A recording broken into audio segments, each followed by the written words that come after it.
Again? Alright. Oh, I forgot to turn on the light.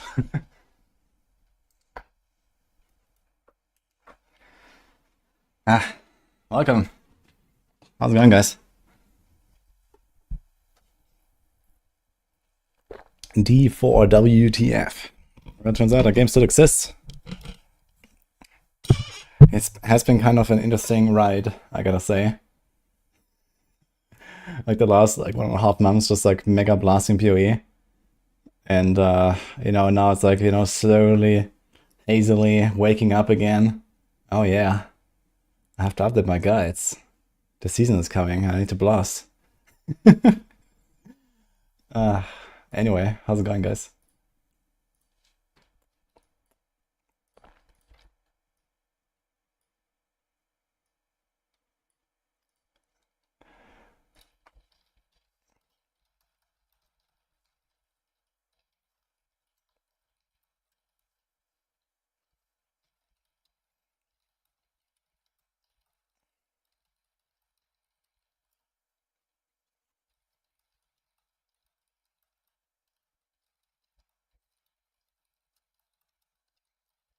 Okay.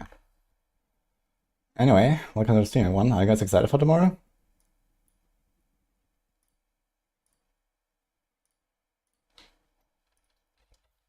Hi, Ignite, by the way. Hi, Border. Thanks for what's up, Border. 23 months. Hi, Border up. We need to have another podcast at some point with Border again. I really like listening to Border talk about the game. And in general. But yeah, for this podcast later, we're gonna have Maxroll, Beatdropper, and Eva. In case you're wondering. It's gonna be in like 30 minutes. Let me put it on the screen, actually.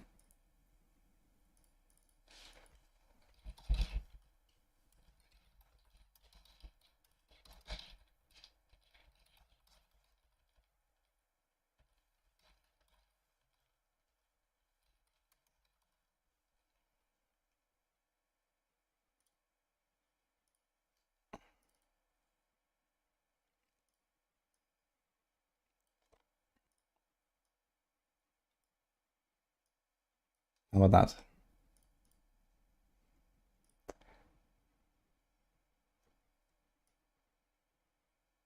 Wait a minute. How does the timer know what time it should show? I didn't set a timer. What? Did I? No. Maybe I did. Anyway, it knows. Alright. Now let's see if I can actually find Diablo 4 on my PC. Hi, Chronix.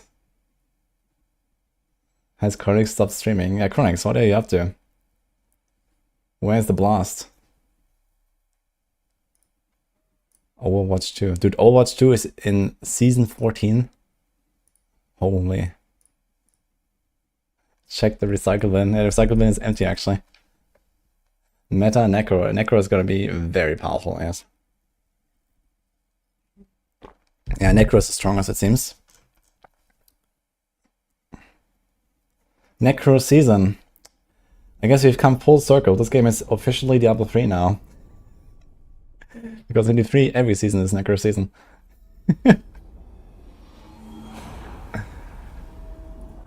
Got sick into emergency into D4. Shit. I'll hope that you are well and the emergency is solved. I didn't know, actually. Have you played Marvel Rivals? You feel I can hit top 500. Well, thanks for believing in me, but I'm not really a big pro in shooters. I mean, I was solid, let's say, back when I was younger, but I have barely played shooters in the last at least decade. Last time I really played some were like Overwatch and CSGO, and even then I was not really, you know, particularly good or something. After any D3 guys also, yeah, so I have to finish my D4 stuff tonight, it's still not done. And then I'm basically gonna sit down and finish the D3 stuff as well. I have prepared this already, but I haven't published any updates yet. So basically, after the stream tonight, I have to finish all of that and go to sleep and wake up and blast. So that's kind of the plan here. And I realize I have 13 character slots that I need to get rid of. What's the problem? Big blast in CSGO. Hi, Soap. Yeah, Soap was actually... he was my carry in CSGO. We played a lot together a long time ago, actually, at this point. That was fun. Yeah, we got another sub here. Lux Shikari, thank you for the prime. We haven't played West of Hate. Do we need to do anything story-wise and renown-wise so you can start in hardcore? Hardcore renown is still separate from softcore renown. If you've never played hardcore, you will have no renown at all. So you have to do it at least once. But it did make it much faster. So it's not such a big deal anymore. Just keep that in mind. And also the new region has its own renown too. Hi, Pattern, by the way. All the characters start clearing and fixing non-seasonal stash. Yeah, I mean, I kind of do that a little bit, but then I just like never really play my non-seasonal characters anyway, so that's not a huge reason, I guess, for me to do this. I'm just gonna like, throw out everything that doesn't look amazing on first sight and delete the characters, I guess, so let's go. And going Incinerate Stalk in Season 7 hardcore. Incinerate seems very promising, actually.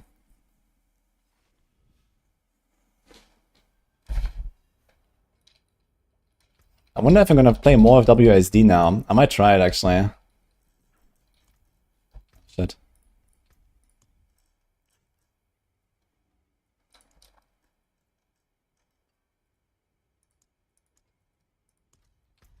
But maybe not. I think in Diablo 4 I will still mostly play with my mouse. Stash stream. Well, in 30 minutes the podcast starts, and I still need to like prepare a more cohesive topic list. But I mean, okay. It's gonna be just like, you know, some nice little podcast talking about basically the season, the impressions of the patch, the witch powers, the classes. So it's not gonna be that complicated.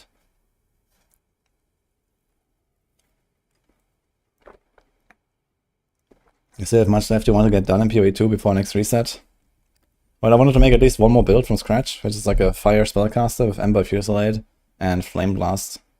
That's something I had in my mind before the game launched. We'll see about that, but I wanted to play at least one spellcaster, you know, Witch or Sorc.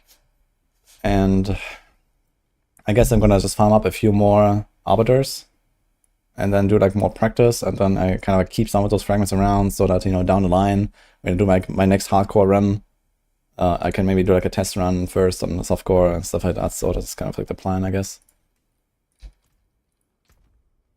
Alright. There's actually so much stuff here. How do we do this the best? I guess I take some of those like upgraded items here that are actually looking promising, and otherwise just kind of like delete all of it, right? We have so much stuff.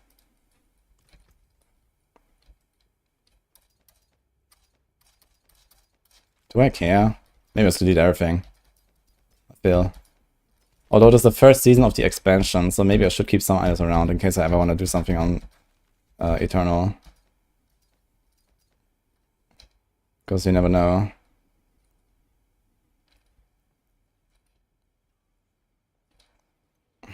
So let's just do something like that.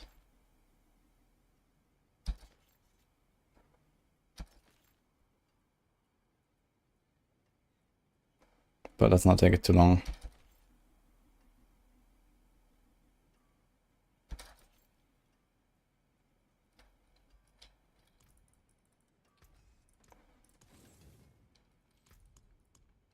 Oh my god. I don't think I'm gonna save these boss mats anymore. Can you sell them? For like 2 million, 1 million for like an entire stack. Incredible.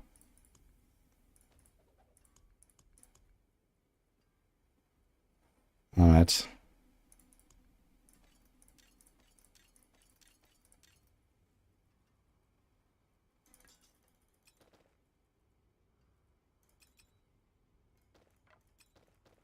Capelec about to get heavily nerfed. I guess this will be retroactive, right?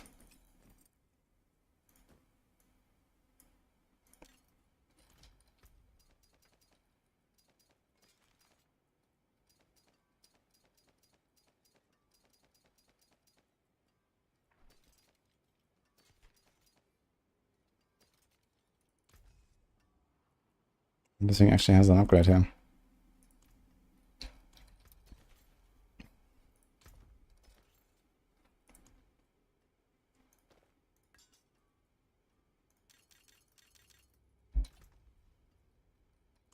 What will it be?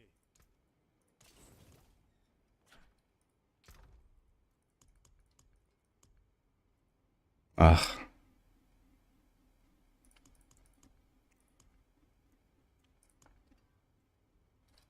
I think you do plan B here. I'm just gonna like sort out a few of these things.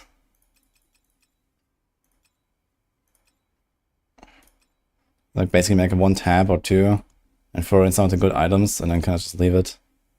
I don't want to do this for too long, to be honest. This is gonna take forever. So fuck it.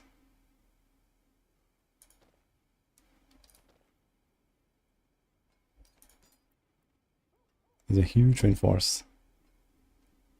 I actually have so many good items saved up. It's actually crazy how much I have here.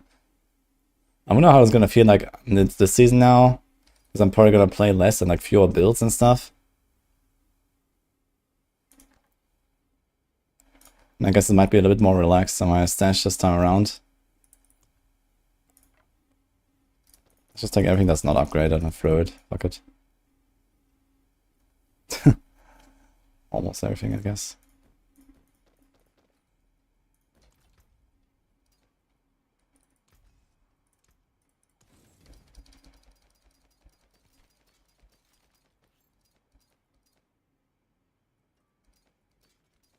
It's gonna be wild actually tomorrow with like the amount of like ancestor aspects you can get now. Because everything revolving ancestor range is gonna be so easy to get the aspects. What of Capilaki? I guess no one will care about those anymore.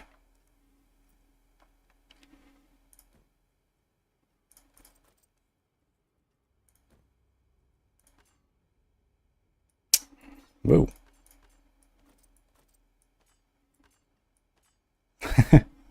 Thank you so much. Last Wolf. Yo, you're playing too, I guess? Good luck. Thank you. Hi, Eva. Nice to see you. How's it going?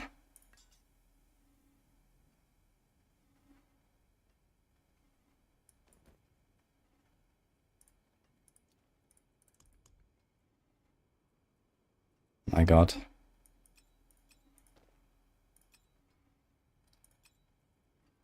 It's also time to sell some of those mythics. I have so many of them.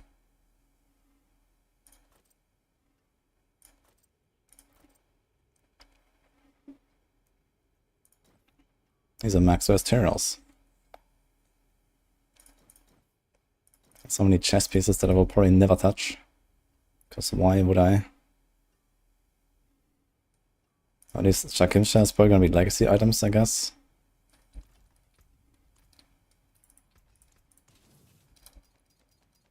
Me chilling. Nice. Wait, are you already hanging out or what? Didn't I make the timestamp for like half an hour from now? Did I miss something?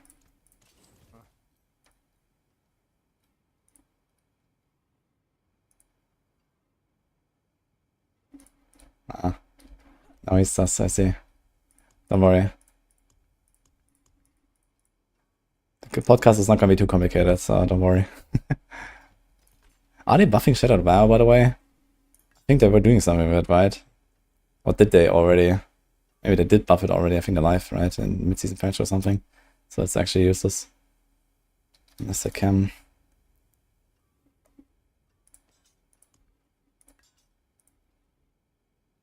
$432 all stats. That looks kind of nice. Here's a scroll of contain goblins. How far are we with our achievements, guys? Let me see. Okay, we had 357 out of 6,666,666. It could be 358 if we use that scroll. So I should save that.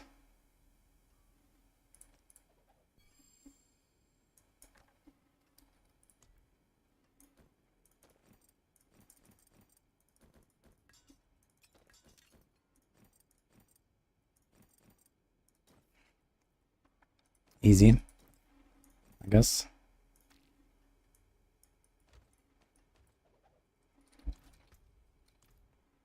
You excited for tomorrow? Nice.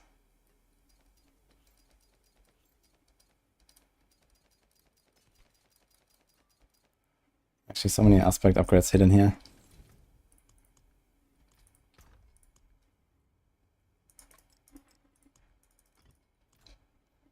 What's the best letting go for Rogue? That's so nice. I mean, we published the tier lists. You can check those. But yeah, I guess that's nice. Probably the way. I like we probably got to 35. I can equip the mythics if you want. Like the thing is that basically for Rogue, it's just like, you know, get Aerostorm's aspect, get Vengeful aspect, you do 2 dungeons, and then you have the Aerostorm's combo, and then you just blast, you know, on hard or expert, depending on how it's going, like one-shotting everything kind of. As soon as you get one of those procs, it's gonna destroy, so this is kind of how you level Rogue. I'm probably gonna start Rogue tomorrow myself. And yeah, this is like the plan for me. And I'm probably gonna do Dance on Ice for my first build. And then probably later switch to something like Twisting Blade or Death Trap. And there we go, I think. So that's the plan. Okay, do you wanna save anything here?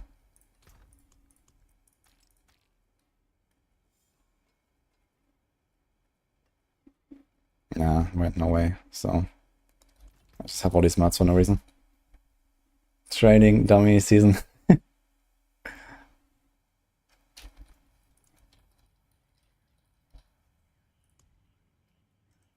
I guess you're gonna keep like one Spiritborn and one Rogue around on non-season, just in case. Which one would that be? This is a Touch of Death guy. This is, I think, Crushing Hand. Evade. I think this was my Rock Splitter. I think this is my Crushing Hand. Okay. Warm Sandy. I'll play Hardcore, yeah. Maybe Twisting Blade is back for better leveling experience. Twisting Blade's leveling is just fine already, but Shadow Imbue got some upgrades, which helps for leveling. And Twisting Blade's got some general upgrades as well, that's gonna be pretty nice. So yeah, gonna be pumping. And I think especially late game, Twisting Blades is gonna pop off. It's gonna have a lot of damage.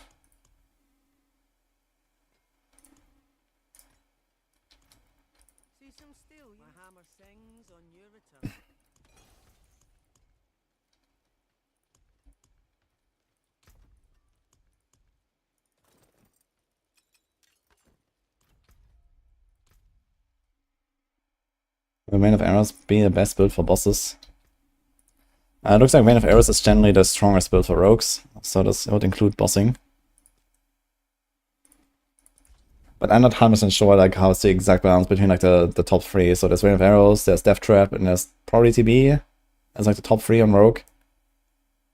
I think the 2 ultimate builds are probably ahead of TB, but I'm not sure exactly how far apart they are.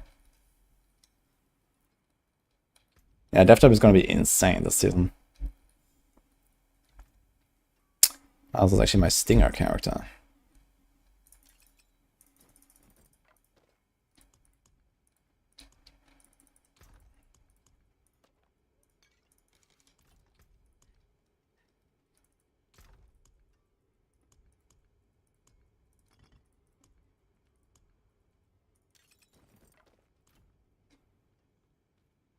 How's it feel going back after a month or more in PoE? You get used to it.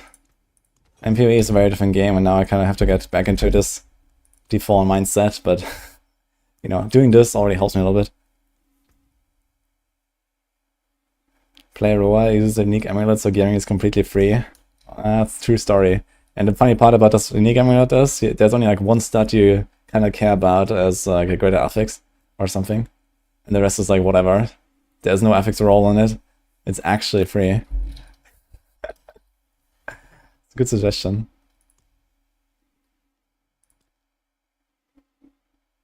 So I'm gonna keep this one, I suppose.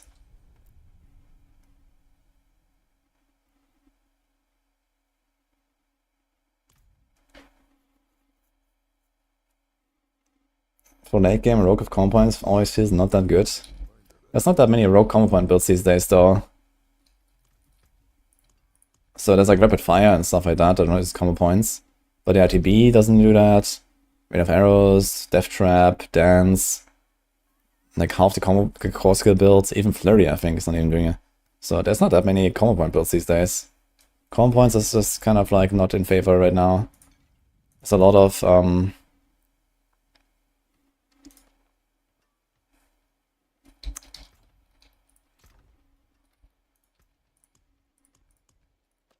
preparation builds basically.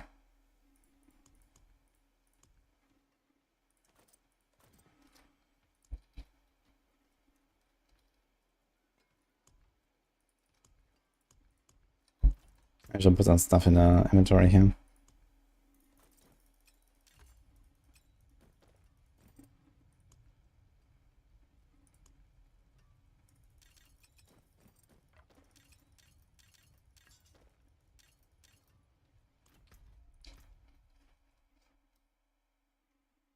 So Spiritborn sucks in Season 7. That is untrue.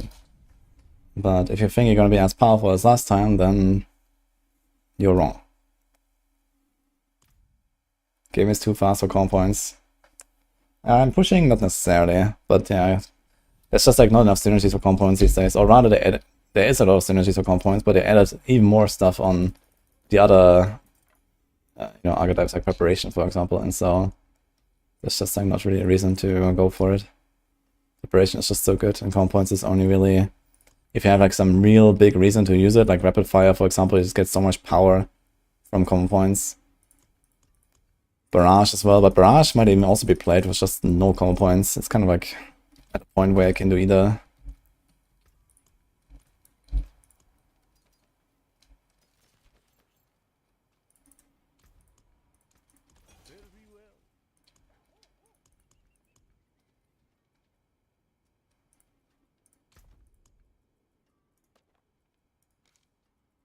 Oh, they're changing instances tomorrow as well, right? So I wonder how that's gonna go.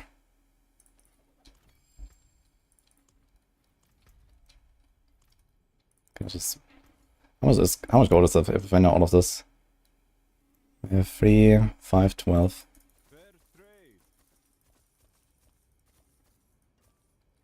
Hold 30 million. Okay. 30 million is like half an hour of grind actually.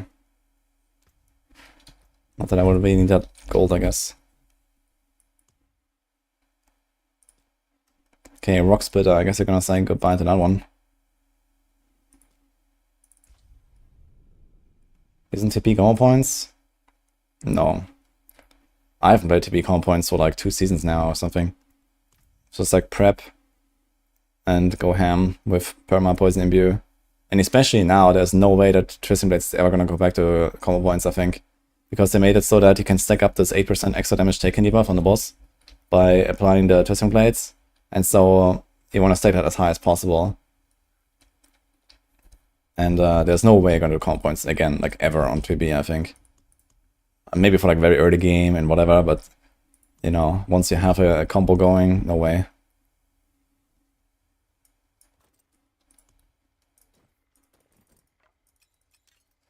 Do I actually care about Rock Splitter stuff? I'm not sure.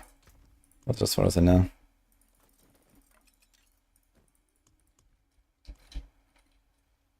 Where am I?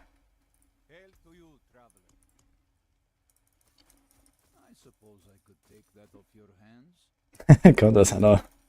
How's it going? Look, Andara is actually worth more. Thank you. Also 20 months. Are you ready to log in tomorrow?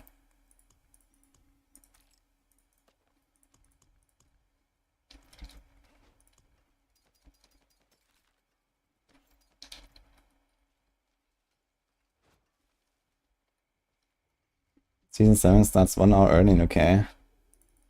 Due to the time change. But the season starts for everyone at the same time. I think for me it's usually at 8. So it's in like 25 hours, right?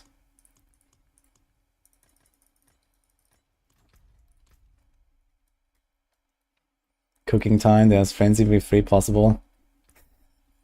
I know, you're always trying something with Frenzy. Well, good luck with that. Okay, so what is what here? I think this was my Barrage Rogue. I think this is my Dance. I think this is my Death Trap, right? Let's see. Trying. It's 26 hours. Okay, so it's gonna be 9 p.m. for me. Okay.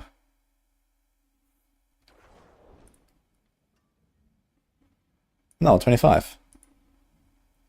Yeah, so it's 25, guys. Ah, this is TB actually. Oh my god, I'm so fast. Holy shit. Dude, after playing PoE for like a month, and then you log in here and you run around like this, it's like, holy shit. It's just like 197% move speed. Let's go.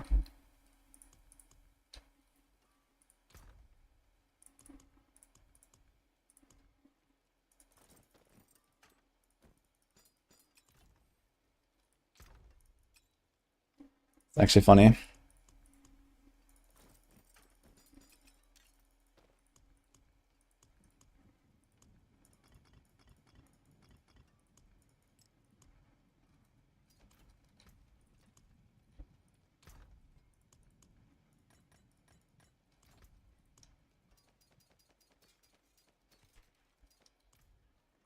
The wonders of sanctuary at your fingers, bright aura, brighter soul.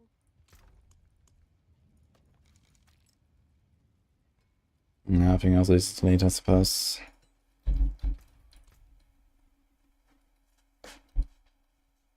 Thank you, Break Hunter. Really? Alright, so 2 more.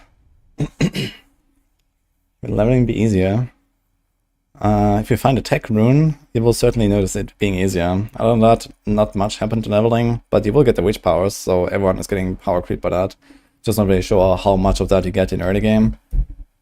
But at the very least, you might get some of those occult gems, and they are like equivalent of like high-level royal gems, giving you lots of armor and res in your jewelry sockets. So that will make it relatively easy. And you get just extra power from the season theme, so leveling is already fast and easy, I suppose, and it's just getting better. Okay, guys, 9 minutes. I guess we might have to finish this later. Or tomorrow. I might just log in tomorrow before.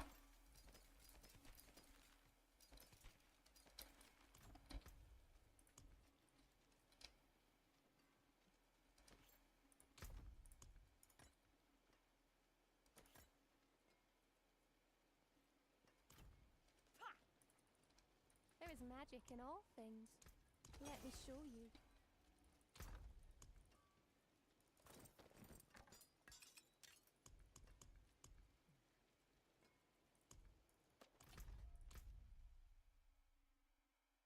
I'd love to see you play PoE too. Don't worry, you'll see that a lot in the future.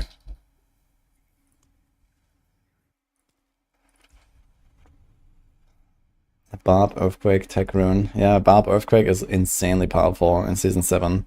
They even buffed the rune and some other stuff. And it's just gonna be wild.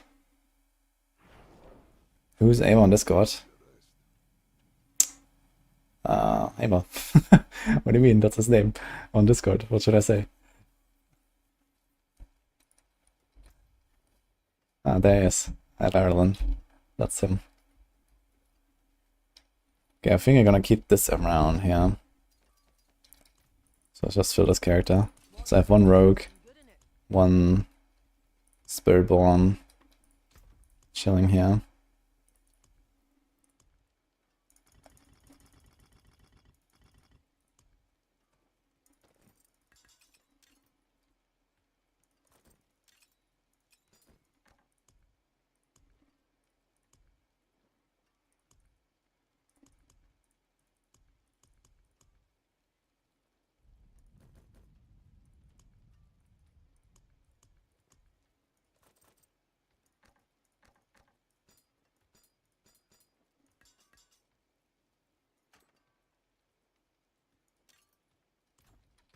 Okay. Necro is very powerful, guys.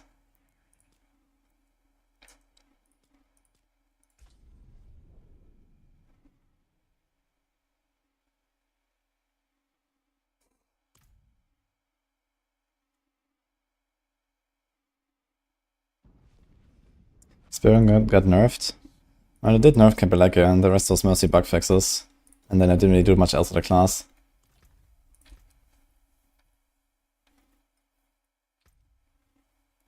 D3 Necro made its way to D4.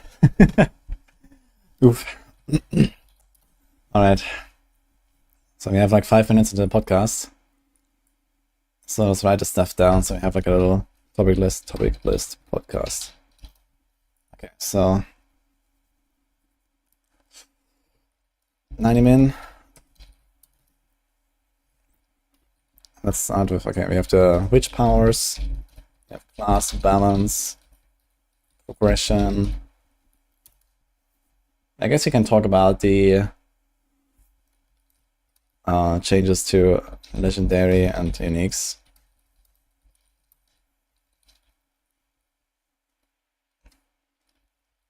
GAs, aspects, etc. Class balance, I mean, this is like a topic of its own. And new cool builds, let's say.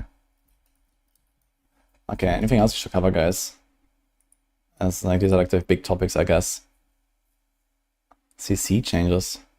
Wait, what CC changes did I do?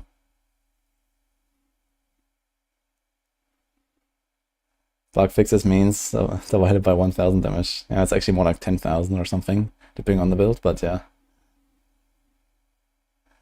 Spiritborn is gonna be much weaker. How's it going? You think I ever add an endgame similar to the Atlas in D4? Well, I mean, that's what I told them to do. I'm not sure if they will. Aspirational bird. Okay, I like it. Objectives. Okay. The aspirational bird, I like it.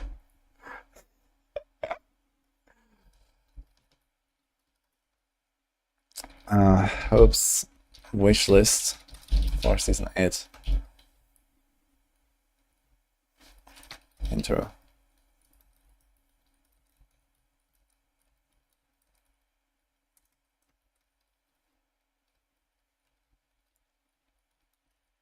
Okay. Save the kitties event. Kill bird boss 100 times, aspirational. Tier list. I mean, we have this here. Class balance, tier list.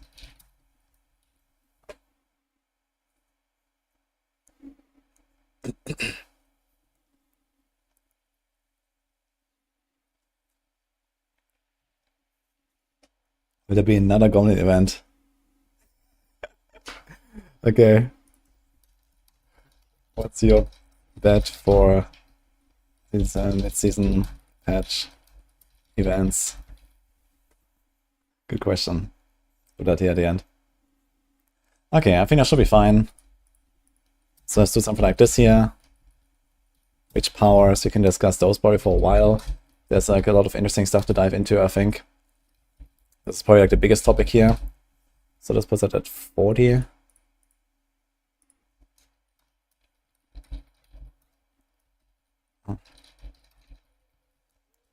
We can talk about this here for a little bit. This is at 55. That's probably like a small topic. So let's just kind of like try to stick to something like this here.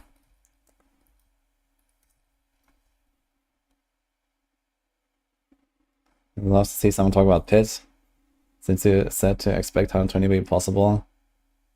We're probably gonna see even 150.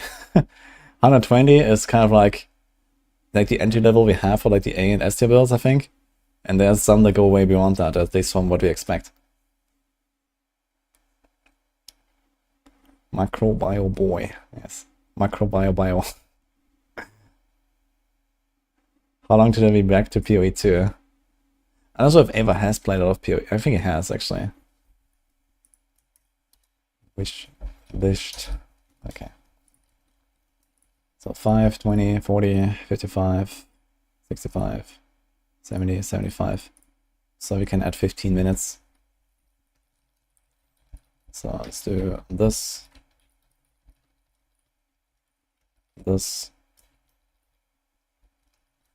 this.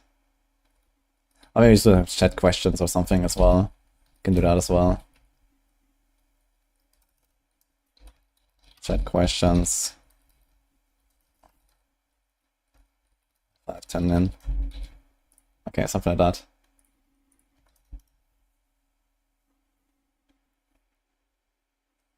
You've played a hot minute of PvE2. How much, Eva?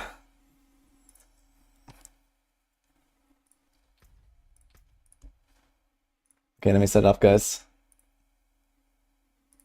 Podcast is starting in a second.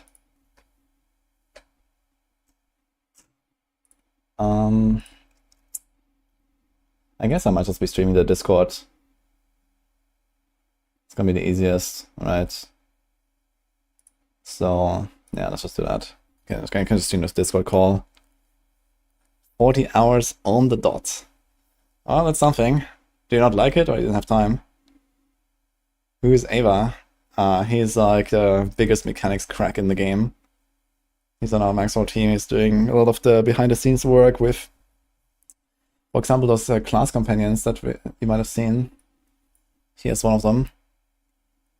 So basically, testing, breaking the game down, finding all the interactions.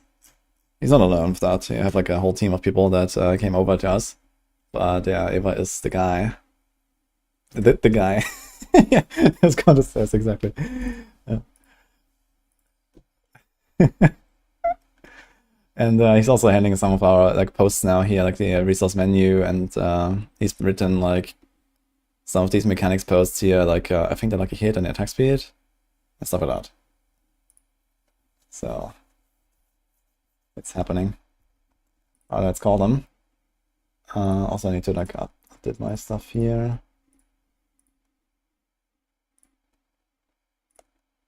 Start virtual camera on my OBS. Okay.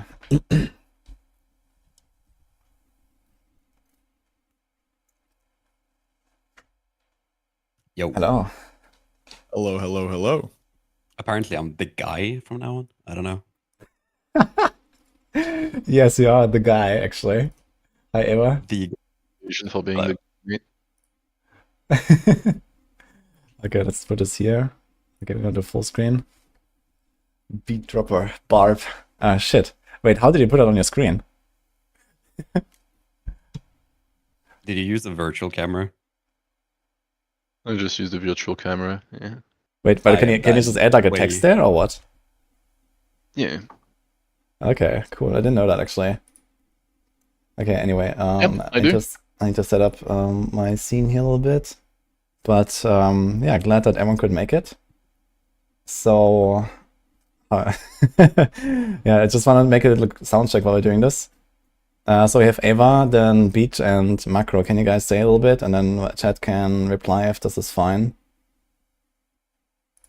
All right, I will speak random gibberish about attack speed breakpoints for about 5 more seconds. And then we'll see if Beat can do stuff. What was your most favorite attack speed breakpoint table you have ever created in this game?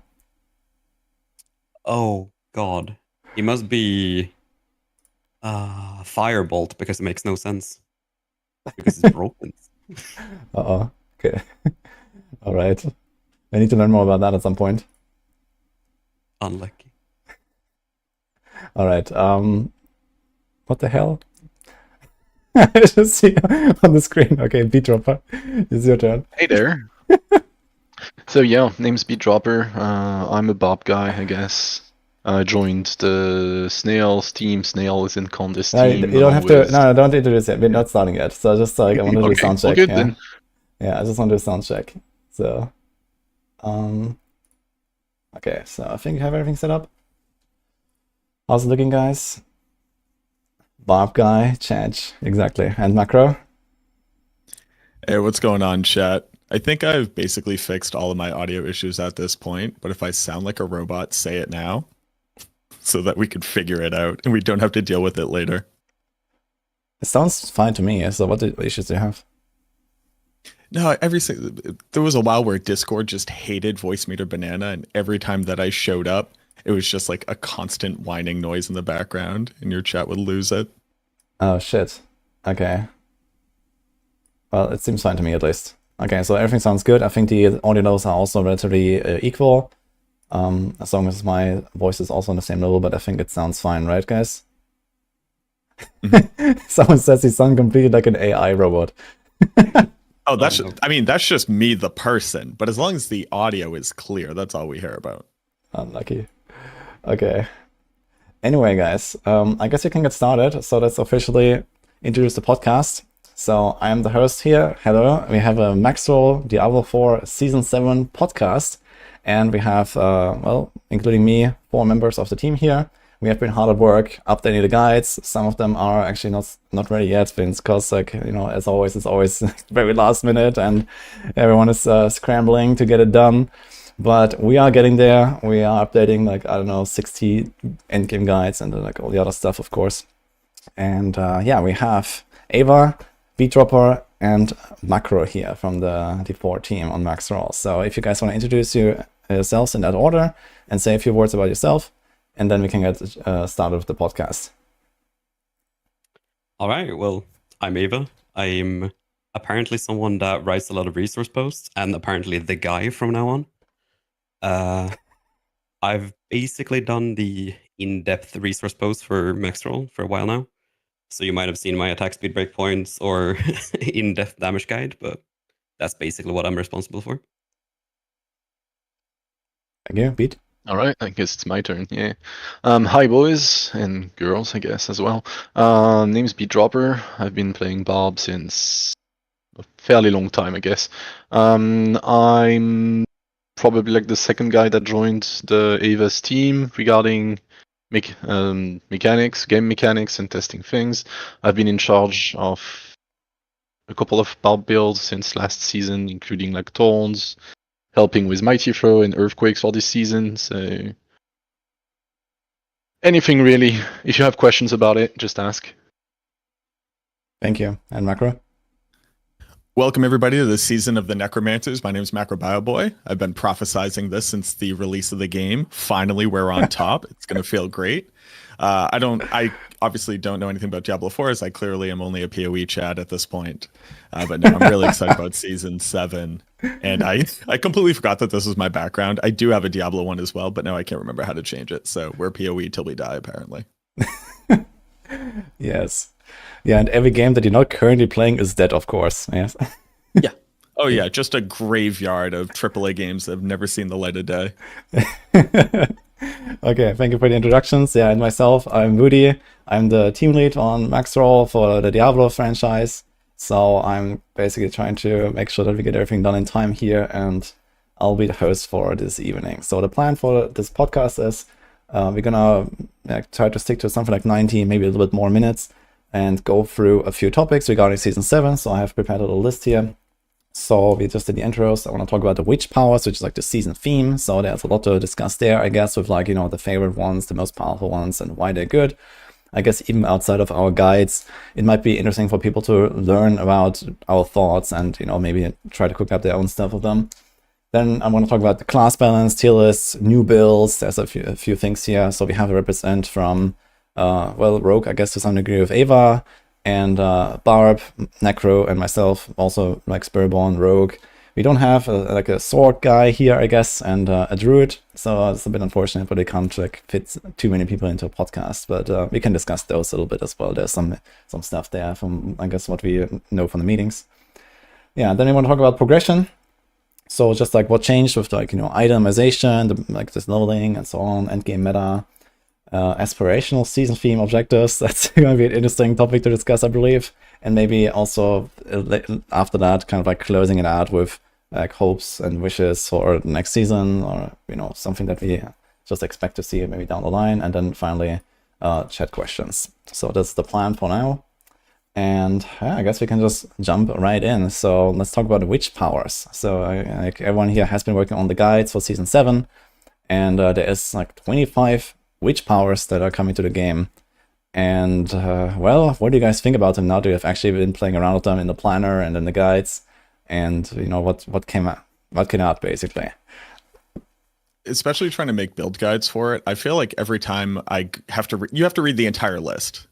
This is probably my least favorite thing. I don't remember any of their symbols, so I just have to go through and reread them every single time.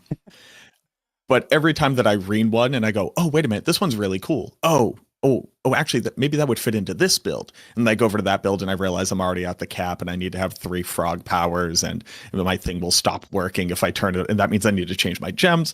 All of this is to say, super cool system. I like it a lot. You know, a lot of people are calling it like, Timu witch doctor experience, which is like, maybe next season we get the paladin board and you get to have all your super cool light powers and we can just play classes through the season powers. But I think it's a fairly cool thing, and I like having borrowed power back.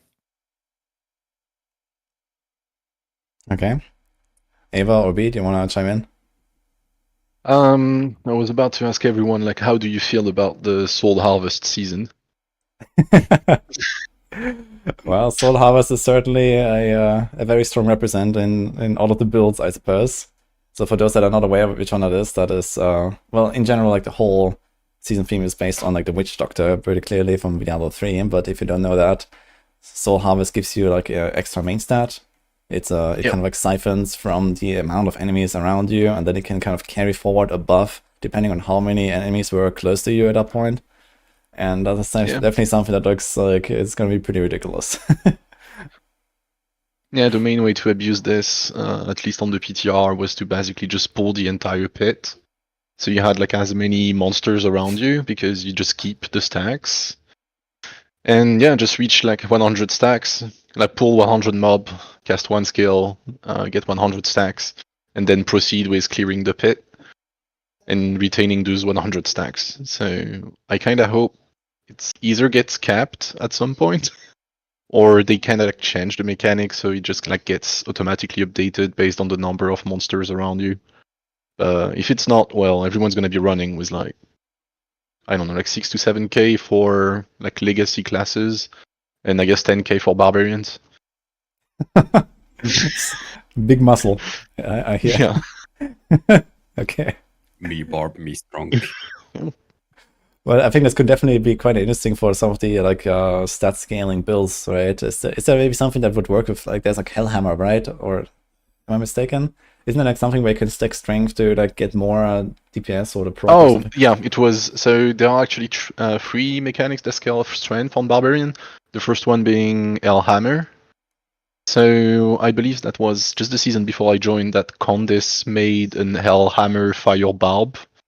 That did not perform super nicely, but was tons of fun to play from what he told me.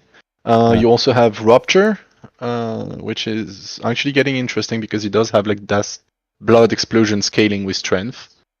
And now it scales as well with Rupture ranks, which makes it kind of interesting since you can turn it into a core skill. And well, the remaining one is the new one, and this is Earthquakes, and Earthquakes scales of strength. So I guess I'm gonna talk about Earthquakes quite a lot later in the class balance section. Okay. Something I didn't think about this. Does Rogue gets dodge chance, right? For Dex, can you hit 100% dodge chance if you get your main stat high enough? Well, isn't it like 6% per 1k dodge? I mean, sorry, 1k dexterity. So it's yeah, it might be hard. That's like 36% before you add on aspects and gear. I'm just saying, y'all. I've been trying to play 100% dodge build for a long time. I mean, it's certainly possible to reach 100% dodge on Rogue. I think it's still possible, right? Even after they tried to like nerf it and stuff. And at the very least, with like such a big increase in extra main stat, yeah, it might happen. So someone makes these kind of builds. Personally, like on hardcore, I don't really pursue these 100% dodge builds because you can still die to like ground effects and stuff. But yeah, it's probably possible. Yeah, I mean, honestly, the thing I'm kind of most concerned about is if every multiplicative thing on these witch powers and every additive things is actually multiplicative or additive. Because I'm fearing that there's going to be a lot of, oh, this is additive, and it ends up being multiplicative for absolutely no reason. Yeah. So even with all of these like main stat shenanigans and everything, there are so many things we have yet to discover, I think, as well, from just playtesting. Yeah. That's like half the fun of the season, though. Yeah. finding out an aspect doesn't work and being like, all right, everybody, go update your guides. Let's move. This thing is trash. Yeah, Like this aura is specialization, one right? wonderful macro. I love that as well. Yeah, when I realize like the stuff that everyone's really hyped for is just not working the way it should. It's just, it's a little sprinkle, it's a little something in there for you to discover. You think you know everything, and then bada boom, bada bing. Okay, so Like, maybe man, I maybe for the remember- audience that doesn't know right now, so here on the left side we have like the two guys that are basically living in the training dummy room, and then here on the right side we have I like do. okay, like I guess Pete also like does a lot of testing there. I guess Yeah. it's like three guys that are coming out of the dungeon here, basically. Oh man, but yeah, it is what it is. I guess sometimes I guess you have to wait and see and like how everything will shake out in the end with the witch powers. But any of your favorites, maybe Ava? Oh, I saw that and something had crit damage on it, so aura specialization, for example. I'm like, yes, this is gonna be a juicy precision scaler if it's gonna be accidentally multiplicative. It is. I think it was on the PTR, yes. So that sounds like it's gonna Yeah. be. And it seems like the number is way too low for it to be additive, so it kind of has to be. Yeah. So like we'll see. I gotta echo Mac's sentiment as well about the just having them to have more customability, like customization in general, is just good for the game. I like the power system. Whether or not it will be impactful and not like, yeah, we're gonna use these 3 witch powers or whatever for every single build, I guess remains to be seen. But I'm kind of hyped to just see how it feels and make some funky builds out of it. Well, I don't make many builds, to be honest, but I enable you guys to do more decisions or more informed decisions. Okay, so what is your thoughts maybe on the like more damage-oriented witch powers? So there's like some that are not really utility, but they're actually just like there to like deal damage to enemies. And do you have any hopes for those? Is that like a thing? What do you guys think? I think it's gonna be lucky hit hell, where I'm gonna have to make sure that none of them have unintentional lucky hit that we could break. That's my only my first thought when it comes to random damage instances. Because I mean, Shroud of Condoros, anyone? Metamorphosis, anyone? Like we have way too many high lucky hit damage procs in this game right now.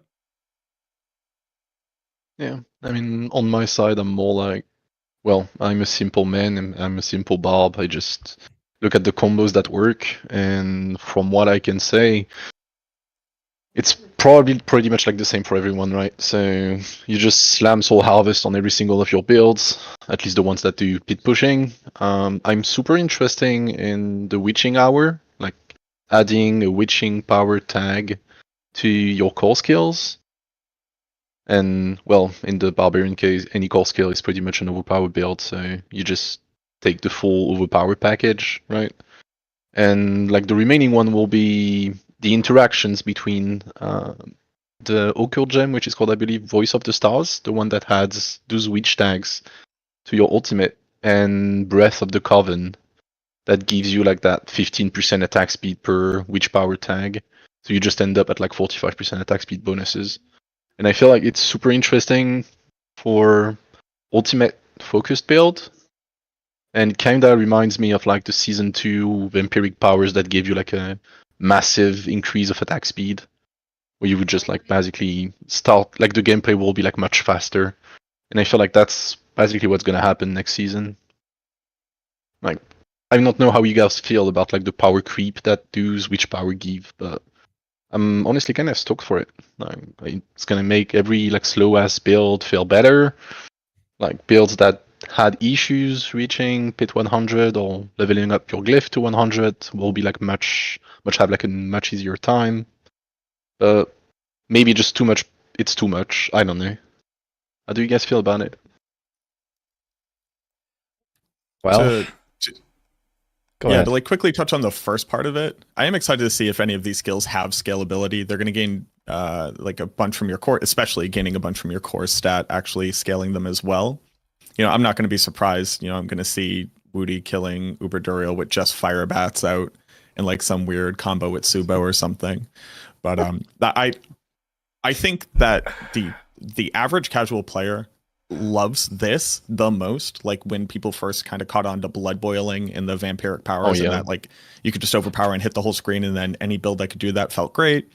I think that's some of the more exciting things where like people get to put on a bunch of these wild powers and walk around, and it's just mayhem on the screen. I think that's super cool. To touch on the idea of power creep, I'm very like diametrically opposed to even using the term power creep in video games where there is not a competitive meta, because what does power creep mean? Especially when the only real concern is whether or not all the content becomes trivialized, right? And that seems like a simple fix. You add 50 more tiers onto the pit, and at the end of it, you give me a cool mount or something. But I think this is a little bit faster than I assumed it would happen, but I assumed like maybe 2 seasons post pit is when we would be realistically hitting tier 150, and then they would have to like re-squash or add difficulty to it. Maybe we've accelerated a little bit, but I'm not necessarily concerned with an insular season causing that to happen as opposed to the base game causing that to happen. Okay. That's interesting, actually, because I'm kind of like on the opposite end of this like argument here, I guess, myself, where I'm like, I feel like, you know, the gap that we see between season 6 and season 7, and even like between season 5 and season 6, you know, like it feels like we are accelerating, as you say, extremely fast, you know, towards basically what is Diablo 3. Not just in like how the game is played and the systems, and how we get the armory, for example, and, you know, whatever, but also like just this whole like, you know, progression, the whole like, you know, everything outside of the pit is just kind of a joke. And I think people are gonna really feel that. Even people that are usually very casual and kind of just cook their own little build, and, you know, maybe didn't even reach Torment 4 last season, they will really feel this upgrade they have gotten, not just on the Witch Pass, but in general, we have seen a lot of like, you know, buffs to a lot of classes and so on. And it seems like everything has kind of moved up a little bit. And I think that very quickly, people are gonna feel kind of extremely bored with anything that's not a pit, because there's just no challenge. So that's just sort of my expectation, yeah. I must agree as well, because I do feel like the difference between even for weak builds for Spiritborn this season, like last season, it felt like nothing really mattered anymore after a while when you got to like, you know, 110 in pit, and being able to like speed farm, let's say we speed farm 150s, how is anything else in the game gonna feel relevant in any sort of capacity? Like you sneeze at a boss and he dies, that's gonna, I don't know, it's gonna take all the fight out of the game, I suppose, in a way. I mean, for Barbs, we say we fart on the boss and he dies because it's earthquakes now. But... True. I mean, okay, we're kind of like leading into the next topic already, but I want to like refocus maybe on the witch powers themselves a little bit. So, you know, of course, the witch powers add power to the character. You know, it's a borrowed power theme, so you haven't actually gotten one of these in a little while now. And I guess a lot of people are also excited to see this coming back. And I mean, we talked about this. There are cool combos to make, and it seems like there will be like maybe cool, you know, interesting stuff to find as well, depending on the testing.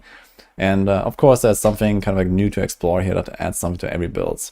But on the other hand, I also hear some people saying stuff like, oh, this is basically just season 2 again. You know, we literally had this already like a year ago, right? Because you have the same interface, you have the same, like, you know, 5 powers you slot in, and okay, the powers are a bit different themselves, but it's effectively doing the same thing. So what do you think about them bringing back something that we've had already in almost the same fashion?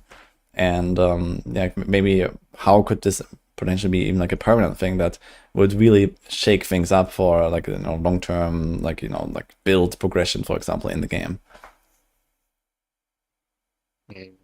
I mean, in my case, I'll say what I appreciate is that there's still like a little bit of utility in those powers, since you will have like multiple tools to like pack mobs, tools to apply vulnerable for classes that have a hard time applying it.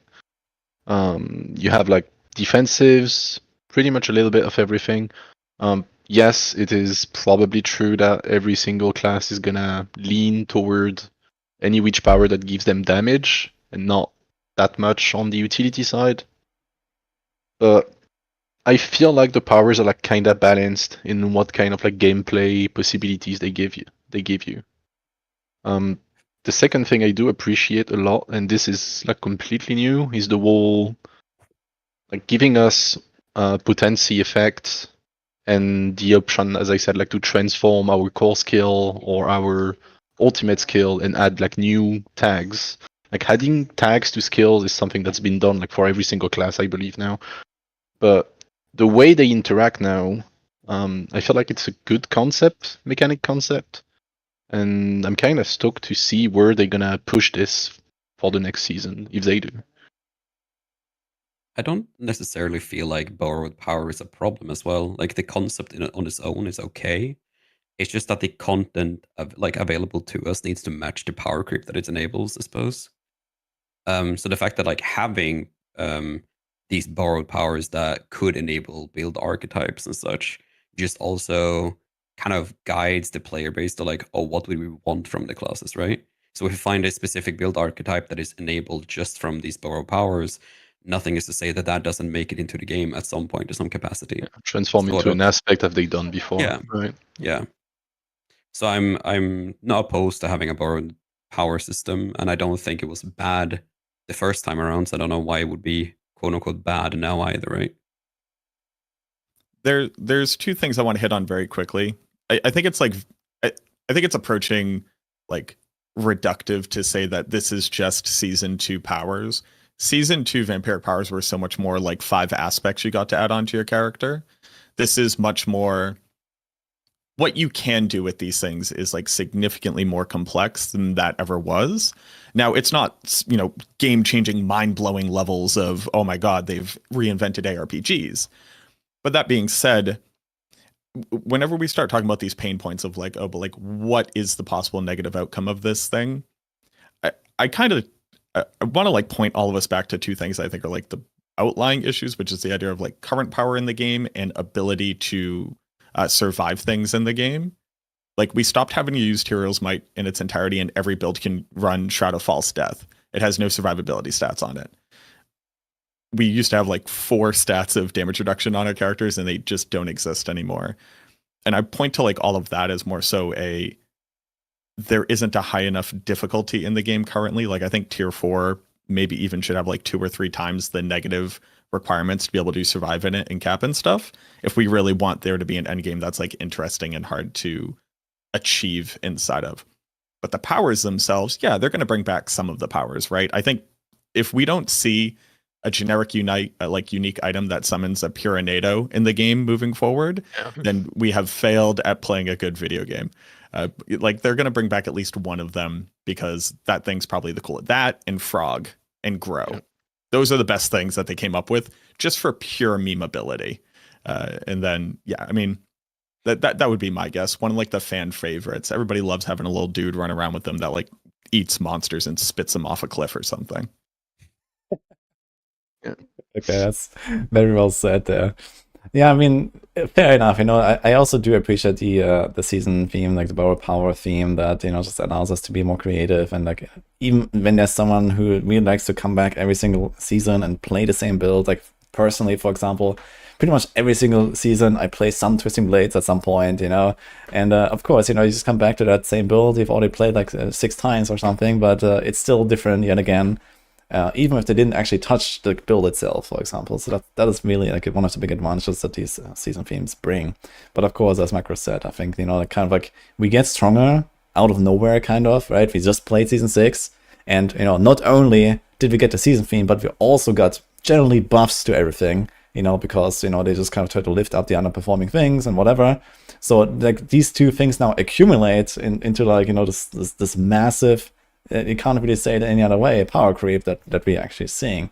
And in fact, we had to like rescale our tier list, for example, on Maxroll, to actually make sure that we don't end up with like 20 builds in S tier or something. And we kind of just raise the bar, which actually makes it seem like some builds got worse even though they didn't. So this is like kind of this weird scenario where it's like everything just seems so crazy right now. So I'm not sure if you have any thoughts about that. I would say bring back Profine Mind Cage, but like a juiced up version of it. Yeah. I actually heard exactly that the other day, and I was like, yeah, but didn't they make torment levels to do exactly this? Yeah. It's like, yeah, like the issue I have with like torment levels is that at some point I feel like trying to solve like the all resistances and armor issues is gonna be like too much if they keep like the same scale going forward to like Torment 5, and you need like 60% more all resistances and like 500 armor. So maybe if they make it like scale the requirement, if they make it scale like a little bit less.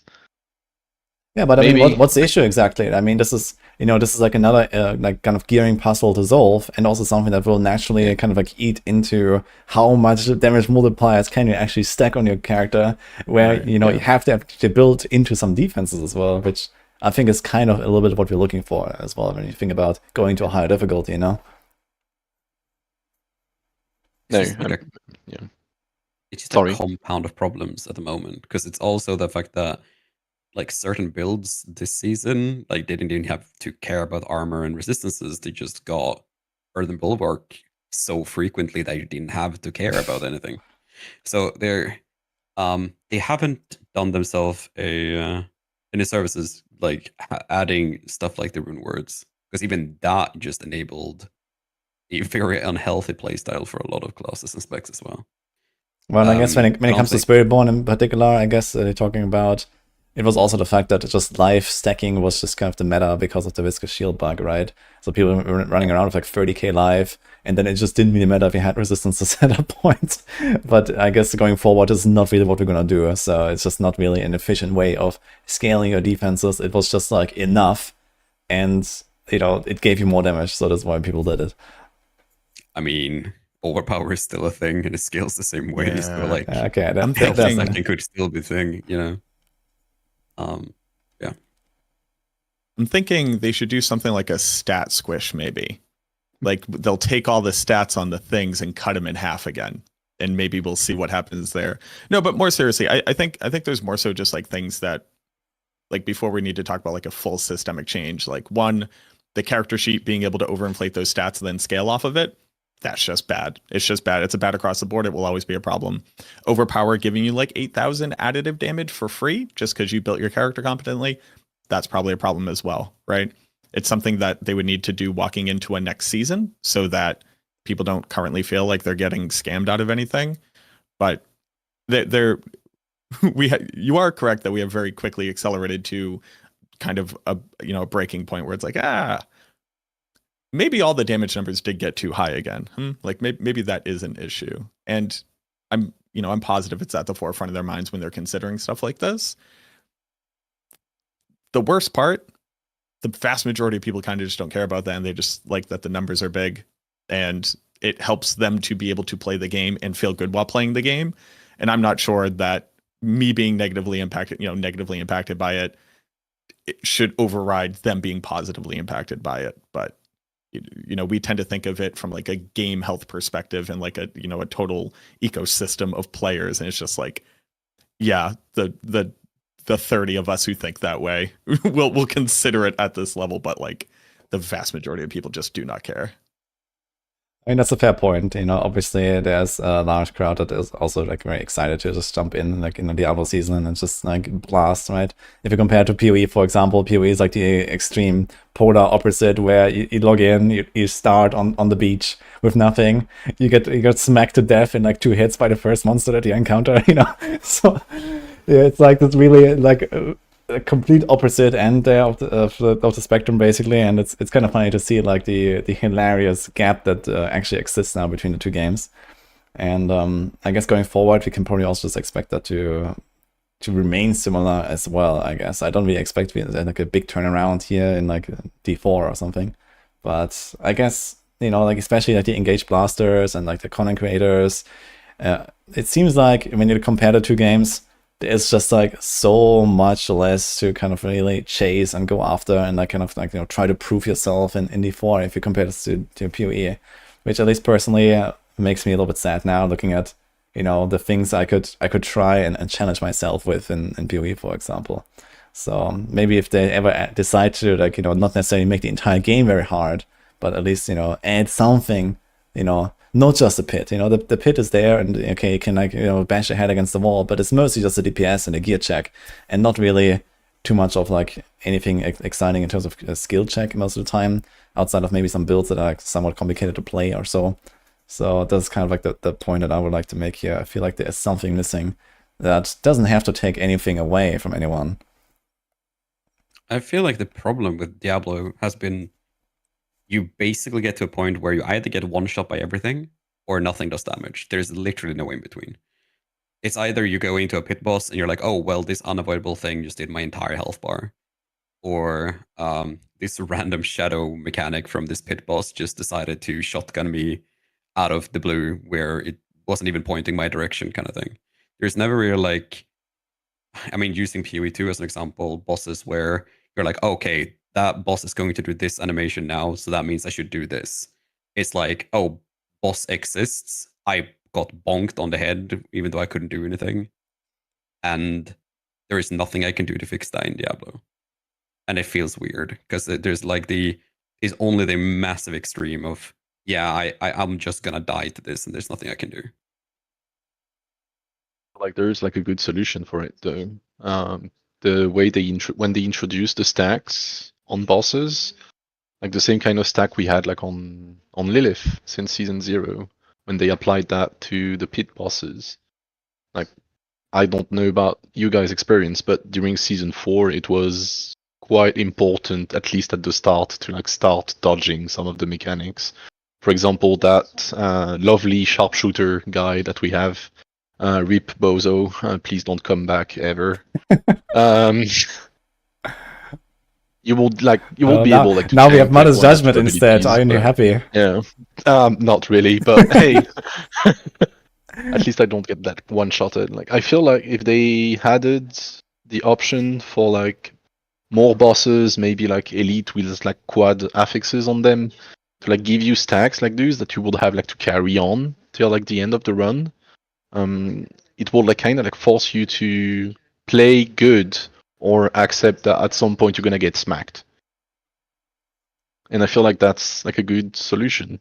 Just don't make it cap at 3 stacks. Yeah, there's certainly some things, especially maybe after like certain tiers in the pit. Let's say, you know, after 100, when you have kind of like achieved anything that you need for your character progression with like leveling your glyphs and stuff.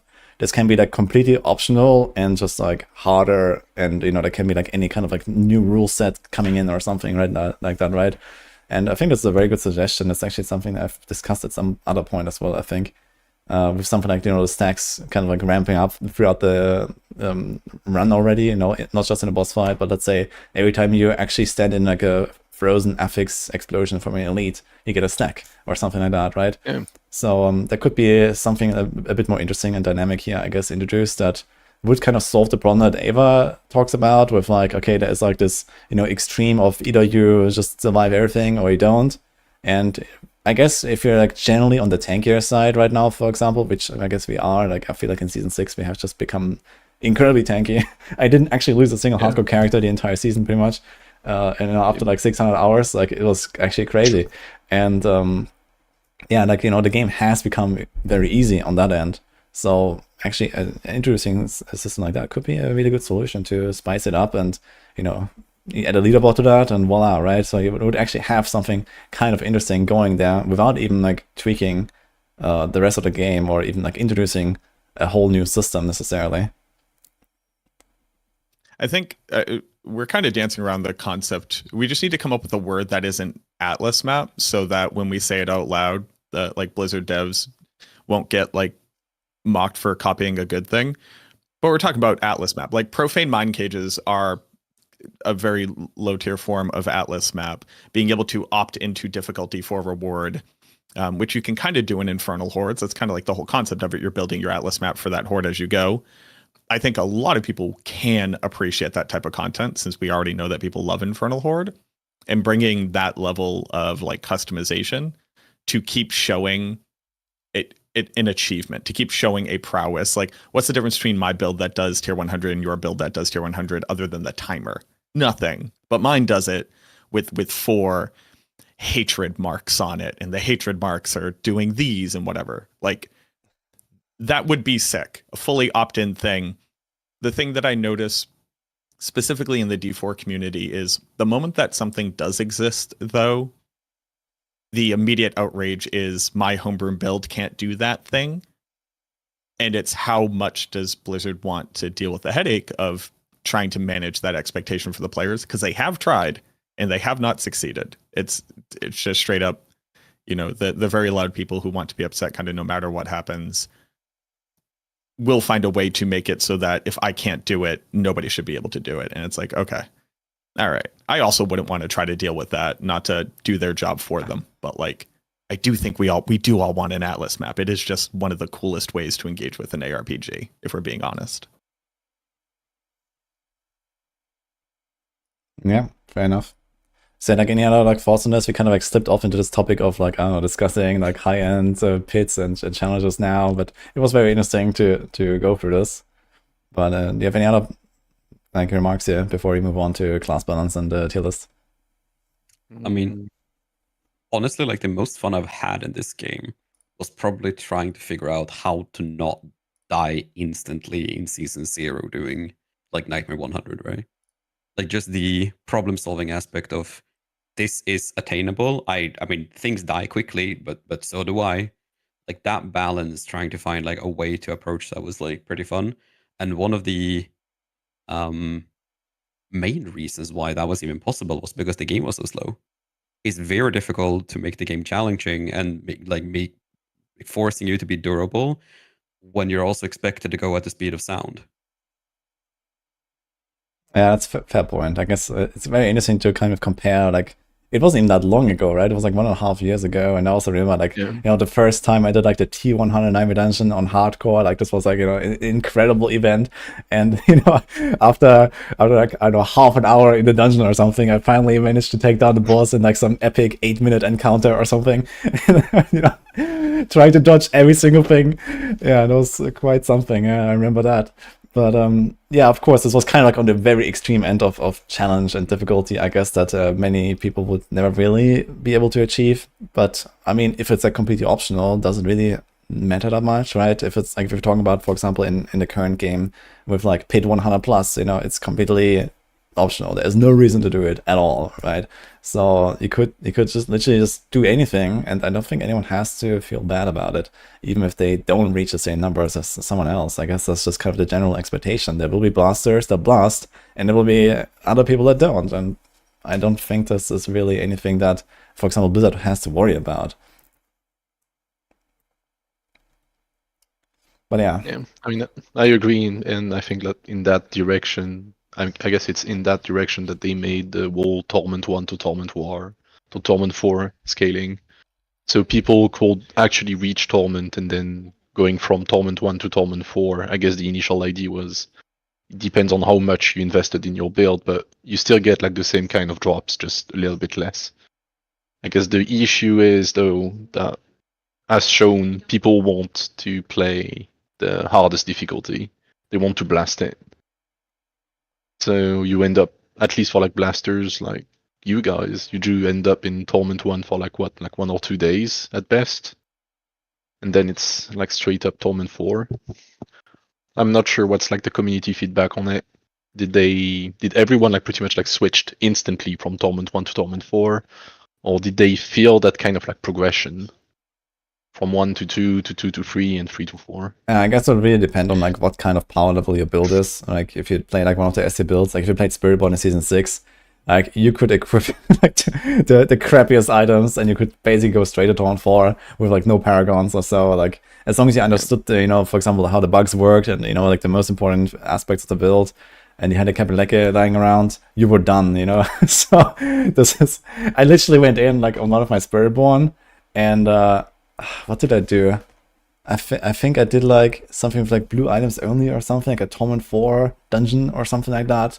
I don't know. I did some meme run like this, and it didn't take me long to take down the boss. Like it was like a 20-second fight, even only or something. So that was like the state of Spiritborn. Yeah, so it was a bit crazy. But yeah, I guess like the bigger thing is that, yeah, like it's very easy to kind of like skip through the progression steps really fast, and this is kind of goes against the original design of what Torment levels were supposed to be, right? You were supposed to go from Torment 1 to Torment 2 to Torment 3, and I guess you do that to some degree, but I feel like you kind of like rush through them relatively fast. It's not like in Diablo 3 where you get like this one item and suddenly you jump like 3 Torment levels, or something. Yeah. Like you finish your set and you go up from like, you know, torrent 6 to torrent 16. So we're not there, luckily. But there's also not really much left in between torrent 1 and torrent 4, I feel. Where it's like, okay, you get like your most important items, you farm, you know, a few boss mats, get your unique that you need, and, you know, you wait for the aspect to drop, and then boom, you know, you go up, and then the glyph levels kick in, and that's it. So, yeah. I mean, even me with my home-cooked Thorns build on Spiritborn without the bugs could just breeze through Torment 1 to 4. So I don't know. It was not what we expected, I think, in terms of progression anyway. Yeah. All right. Anyway, I guess it's time to close this topic and let's move on to the overall balance of the classes. Cool new builds that you're excited for, that you've been working on, or, you know, just something that you're looking forward to, and the tier list. So what is your like general impression here with like where we landed with the balance overall? Well, I thought it was really cool that they finally deleted the sorceress from the game. I felt like they've been trying to do that for a while. No, I think there's clearly something like very hard about balancing Sork and like getting it into a good spot. It's either Immortal and Makuna is running like 150s perfectly teleporting, or nobody's playing it, right? But I don't know. Like I said, Necromancer's eating really good. All of our builds, even our worst build, like the Long Dead Infinimist, that I think I'm the only person who remembers that thing existed, will be able to run tier 100. So anybody trying to play a Necro on a competent build will be able to complete their class, like be able to complete their character over a season. And I think that's like a pretty good place for a class to be, with like one or two like outliers. Like Bloodwave is going to be insane. Like God tier level, you know, if you were playing the Spiritborn before, you should go play this class. And then we got awesome new Blood Spear, which I think everybody's going to be super stoked about. I'm putting it right now around like tier 130, 135, probably at the top end, which is also just insane to say out loud. You know, for normal builds that weren't, you know, doing quintillions of damage, that's an insane thing to say. But at least from where my class is standing, every single one of them is viable. They are good or better at doing different things, so you can kind of pick your poison. With the armor, you'll be able to swap between them. We kind of say this all the time, but I really think that this is probably going to be the best season of Diablo 4 to play, which I'll eventually stop saying that, you know, once they stop giving me better and better seasons. That's time. what I heard on the YouTube ads. So that reminds me of something. But yeah, thanks for the input. I mean, can I say anything but Shadow Clone? After a full year of bug reporting every single interaction that doesn't work with that goddamn spell, it's finally here. Like they said, I mean, Shadow Clone actually hit the gym and became a Chad over this season. And it's going to be really, really, really nice to actually be able to make builds around it. We have found some interesting bugs with Grasp of Shadows and other funky interactions that I have no clue if they're going to remain, but I'm actually super stoked to see what Shadow Clone can do. Now I just need them to only make tunnel maps so I can, you know, abuse Grasp of Shadows, pen shot bouncing all over the shop. Can you be... Can you elaborate a little bit on that if you want? So basically, by complete accident, we were testing Shadow Clone just to see if the interactions worked. And I want to see what happened with Grasp of Shadows using Shadow Clone and seeing if it did, you know, funky business. And I used Eagle Horn for Rogue, which every fourth pen shot bounces off of walls. And I just so happened to trigger a Grasp of Shadow procs from my fourth pen shot, which then bounced off of walls. And every single time that bouncy pen shot hit a target, it spawned more pen shots from a non-existent Shadow Clone, all bouncing off of walls, and all of them created more pen shots bouncing all over the shop. So basically, if you have a high density map with a lot of enemies, you can have a couple of hundred pen shots bouncing around for, you know, shits and giggles. And then you walk into the boss room. Yeah. Yeah, and the boss is gonna be like, "Hi," and nothing's gonna happen. So we'll see what happens. But there are gonna be a lot of bugs now, probably bugged interactions that, like lingering old code or some stuff that will make Shadow Clone pretty interesting. We'll also see Shadow Clone decide to stand in a corner and look pretty and not do anything after the bug fixes. So The overall strength of Rogue is kind of up in the air, at least for Shadow Clone builds. But Roa, and DT is looking pretty juiced as well. Yeah, I think to like talk about the Rogue here real quick a bit more. So I think a lot of people are really hyped to see Shadow Clone actually becoming a bit of a viable option now. It was kind of like the only Rogue skill that was just like never useful. It was like this entire like, you know, bug fiesta, a noob trap that people thought might be good. And, you know, I also remember like, you know, a long time ago when I actually thought it would do something until I learned it didn't, right? And yeah, so at some point it just kind of got forgotten. And at some point, actually, like told Blizzard, man, just delete that fucking skill. You know, start over with a new ultimate. You know, this is a disaster. And yeah, apparently they have been able to fix it now. So let's see how this will go. But yeah, in general, like Shadow Clone looking really good. It's gonna go into many builds on a Rogue, and as long as there's no like really weird stuff going on, that should be fine. But I wonder if it's also just gonna overshadow, you know, all the other options that exist on the class. You know, for example, I like also just like having a death trap, for example, on the bar as like a utility tool and to get my buffs and so on, right? And now it's just kind of like, okay, Shadow Clone everywhere. So we'll see how this will go. But it's definitely gonna lift up the class, and the Rogue was already like doing really well, I feel. For the past few seasons now, so they were always kind of like hovering, you know, kind of like on the upper end, I guess, of the class balance. And now it seems like, yeah, they're not going to be on like the Blood Wave level for the Necros, but they have really good builds. Rain of Arrows, Death Trap, Tracing Blades looking very promising as well. So very exciting stuff there. All right, maybe B, do you want to chime in here? Do you want to talk about the Earthquake Barb? Yes. Okay, so I will take it. Earthquake Barb might be like the first bit 150 build that is not an overpowered build. So yes, Macro, this build does not even use overpower. But but if you turn your number orange, you do more damage. Did it forget True. that? Like, what do you mean it doesn't overpower? I mean, okay, so like the math behind it is pretty simple, really. It's just imagine if you could equip about like 22 Grandfather at the same time. This is like the multiplicative bonus that is applied to earthquakes, just from aspects alone. So I got that makes I got it. I mean, Bob has many hands, I guess, so no problem. yeah. I mean, there was some kind of like funny idea laying around that maybe if barbs could wear more barbs in each end, we would have like squared the number of weapons. So that's pretty much what happens with Earthquake at the moment. Yes, the build is like roughly going in the dozens of trillions of damage per second. We will see where it goes, but the good thing about it is, well, it's not an overpowered build, so no one can blame us for that. For abusing like max life everywhere. And it's like super accessible. Like it doesn't require any mythic. You just need aspects, really. And that's about it. And also you can use it on like Whirlwind, you can use it on Leap, you can use it with Bash and Hota. You can put Earthquakes anywhere, it's gonna work. So yep, just have fun with it.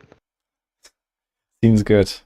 I wonder if they're ever gonna bring back some actual like kind of like old school Barb builds as well. I feel like in the last few seasons, Barb has always been drifting more and more towards like, you know, Earthquakes, Twisters, and this is basically it. And then okay, there was Mighty Throw, which was kind of like a breath of fresh air, but it was also, you know, bugged in various ways that made it quite powerful. So I think those bugs are gone now, right? So Mighty Throw is probably gonna be like pretty solid, but not on that same level. Yeah, so there are still like a couple of interesting things with Mighty Throw. The main one being, well, it's still an overpowered build. Overpower is still very strong, so it's gonna work on. Still, it's gonna be like the same thing for like every single core skills. Unfortunately, the fixes to Mighty Throw snapshotting were not actually pushed during the PTR, so we couldn't really test what will become of Mighty Throw. I'm still expecting it to be like fairly strong, for the sole reason that the multiplier is super good, and same as other core overpower skill, we can play with like juice them up with the witch powers, especially witching hour. So we will see where it lands, but definitely like pet 120 plus tier. So that should be fine. It's kind of crazy to think about this. When we, like, just looking back at season 6, where it's like there wasn't really that much that, you know, outside of like the very extreme high end, you know, even got to like 110, 120 or so, right? And now it's like, you know, like Maxroll is talking about some builds that reach like 130, 135 or something, and you know, the barbs, yeah, the earthquake probably gonna even go to 150. Like, you know, it's not just that it's a few tiers higher, right? Like, it might sound like it's not such a big change in, like, you know, the power, but you have to imagine like every single tier, or rather, like the best way to think about it is like 5 tiers is like roughly double or so the HP, I think. So going from 120 to 125 is times 2, then to 130 is times 4, and then, you know, times 8, times 16, times 32, times 64 to reach to 150 basically. So, you know, the numbers have gone up, yeah, quite a lot. So it's just, yeah, small amount, yeah. It was a nice little update here, I guess. So Yeah. What about build diversity? Like, is it going up for you boys? Like, do you feel like there's going to be much more builds to play this season rather than like season 6? And I'm not just talking like F tier builds, right? But decently powered builds. Because I feel like every class got pretty much like updates or good damage or good mechanics for all their builds, not just like the build of the season, right? Well, I guess one thing to consider here is that, like, what is the build diversity really for? Like, what are you looking at, right? So I guess we talked about this earlier with, like, you know, for example, Torment 4 becoming relatively trivial now thanks to like the witch powers and the updates. And yeah, basically every build will get there if you try at least a little bit. And, you know, you will blast through Torment 4, you will take down the tormented bosses easily, and so on. So I guess on that end, you can say, yeah, the build diversity is incredible because, well, every build just one-shots everything at some point, right? So this is it. And then if you say, okay, like pay to 100, or let's say close to 100, when it comes to like finishing your glyphs at least, right? Yeah, okay, for some builds it might be a bit of a struggle, but if everyone can kind of get to that point where the glyphs are maxed out, you only need 5 glyphs anyway, right? It's not that much. So if like the last few tiers are maybe a bit of a struggle and you have to, like, you know, fight your way through, then sure. But, you know, I guess also most builds will get to the point where they will actually basically do hundreds in the pit. And this means, yeah, technically you can say the build diversity is perfect because everyone can do anything.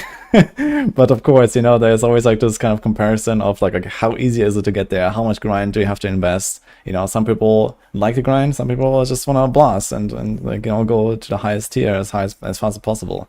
So I guess this is something that is a consideration here. Okay.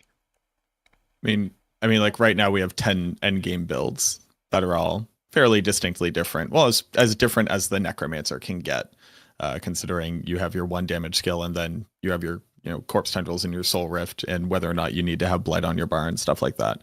But as far as like distinctly different gear, distinctly different gameplay experience, what they are and are not good at, and whether or not you can complete your character, 10 builds that like we will cover with 2 or 3 more. You can do it, and I don't personally think you should do it, but you could, and you could clear a tier 100 with it. You're just gonna not enjoy yourself really across anything else. So as far as diversity is concerned, it's really pick your poison over here. Yeah, I kind of feel the same way about all the classes. Like if you're looking at the Maxroll guides, for example, like I think at this point, pretty much every class has like 10 plus endgame guides that we maintain. We even made some new ones. For example, Spiritborn is getting a Toxic Skin guide, Razorwing guide. I think we have like something new on the Druid for the Lacerate. What else is coming? Like there's a bunch of stuff that is new. Incinerator guide is coming finally. So yeah, we don't have like a Druid or a Sorc represent right now, but you know, we had our meetings, we discussed the stuff, and yeah, it's definitely looking fine. And you know, we're talking about Sorcs, and you know, they're definitely the weakest from what it looks like. But even Sorcs are gonna have a relatively good time, I think, and even they will get to like, you know, pit 100 and max out their glyphs relatively easily. And if you can do pit 100, then well, you can crush anything in the game, you know. So it's not like Sorcs have to feel bad about being a Sorc, especially when you look at the, you know, the late game scaling with cooldown reduction, Shaco, teleport. You know, Sorcs have always been you kind of just like, really high-end scaling class as well on that end. And I think it's going to be just fine for them too. So I guess on that front, yeah. I love the fact that we're getting to the point where say, if even Sorks can make it, we're fine. That's like the sentiment now of the community. If even Sorks can get to hit 100, then we're good. Well, I mean, to be fair, they didn't really have that many options in the last seasons, I guess. There was like Lightning Spear that came out in season 5. It was like incredible, right? But then, so far beyond anything else, and now it has been like, tuned down, and other stuff has been buffed, and I feel like Sorks are getting to a much better spot overall as a class, where previously they only had like this one build every season or something, and that was it. And like, for example, myself, like when I play a season, I usually make like multiple rogues. And last season I made like, I don't know, 7 different Spiritborn. I tried out all the builds, and yeah, it's similar with like past seasons as well. Like, especially on like my main class rogue, I guess, and now the Spiritborn. So I like to just try out the different builds, and I guess there's a lot of other people out there as well. Now that, for example, the Armory is coming, they might just look at the build guides and they say, okay, I'm gonna play like, Quivolley to get started, farm up my stuff, it's a good build, and then maybe I'm gonna try out this Razorwing build that we have now as well. So they're gonna just put it in this Armory and see where it goes, right? And this is like a huge improvement to like the longevity of the game as well, where people can just like switch it up a bit, have some fun with something else, switch back if they have to when they realize, yeah, okay, this build is okay, but I can't really one-shot Duriel, so maybe I'm gonna switch back for that, and so I think I'm really excited to see how this will actually go. I'm one of those silly people that thinks as long as one build exists that can do sort of what you need to do to max out your character, that's fine. So I was when Sork was doing okay with the Mikuna, I'm gonna run everywhere and do Firebolt and kill everything anyway. Fucking not being, weak kind of thing. I still felt like, well, Sork is fine because they at least have that one build where they can do stuff. Not everyone shares that same sentiment, but I think I come from like the MMO background of, well, if my class can have at least one viable build, then I'm good. Here it feels like everyone wants every build to be like viable at the highest level, meaning like clearing everything in the game, doing everything with every build. And I don't think that's ever gonna be something achievable. I mean, like we're memeing about grenades every single time we talk about rogue, essentially, but like expecting grenades that is a sub-skill that, although it has some support, to be outperforming the top builds with synergies from the entire class, I don't think it's ever gonna happen. Unless they randomly break it, but I don't know. I mean, you can always add a 0 somewhere, Accidentally make negative numbers. We have not seen that happen before. I mean, I actually disagree with you on this either. I'm sorry. Regarding the wall, if I have at least like one build, I can be happy, because I feel like, at least like as one of you fellow blasters, and you guys in the chat, I assume, you always do end up trying out like the new seasonal build that is like super juiced up every season, right? And whenever you try to like switch to another build that is not as favored, I guess, by the gods of the season, you kind of feel bad. And I feel like you just blast the season for like 2 weeks, and then you try a new build. If that new build doesn't perform even decently, you just end up like, okay, well, I'm just gonna have like to swap back to my old build because this one is kind of bad, and kind of like you don't want to try any other new builds after that, because you're kind of like afraid that the next one is going to be just as bad as the one you tried. And I feel like that's something most of the people like kind of experienced during season 6. At least like that's one of the main feedback I got. Like most of the people that started on Spiritborn and then tried to reroll to like legacy classes, they were like, yeah, but it's just not fun. Not just like zooming around, killing everything. You have like to stop to attack. So wait, what? This class doesn't dash to every enemy with every attack? What is this? I'm so sorry. To be fair, I think there's a difference between something being the strongest, as in like maybe 2 times stronger, or whatever, and 1,000 times stronger in the case of Spiritborn. Like there's there is a level of like, oh my god, this should never happen with Yeah. Spiritborn. But like, let's face it, if you play like Bloodwave Necro next season, right? Are you gonna what's your feel gonna be like if you reroll Sulk? So and like I this really comes down to like personal taste. One, and this is not to discredit how anybody feels. You feel the way that you feel. I'm not here to police you. The idea of like the FOMO got me.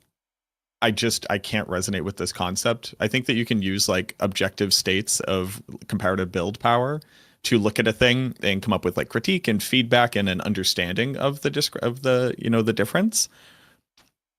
When I go and play a season, I pick the build that I want to play as like my build. For 2 weeks, I push on that build as hard as I can, optimizing, coming up with the, if I swap out this one stat or whatever. I have a really good time doing that. Over the next week, with my stash full of all this random garbage I've been picking up the entire time, I go, okay, now I'm going to play the other build the Necromancer has, and then I'm going to play the other build. And if I started off on the stronger one, that actually will often help me in either optimizing or theory crafting the one I'm currently trying. Like, what issue is this version of the Necromancer having that my previous one wasn't? Oh, it's a crowd control issue. What are my options for managing that? I try those over like 2 or 3 weeks, however long that takes me. And I go sick. I played a video game for a month. That was awesome. Oh, everybody shut up. There's a dog on screen. This is all I care about. You just came in here through the door. Quick little parasocial. Me and my girlfriend are like so close to being able to afford to buy a house, and the only reason why I need this to happen is so I can get a little pit bull who can just sit with me while I game all day. That's all I care about. And I also think that pit bulls are lap dogs. There we go. This is best Doggo. This kind of lapdog, right? Oh, this is what you want back.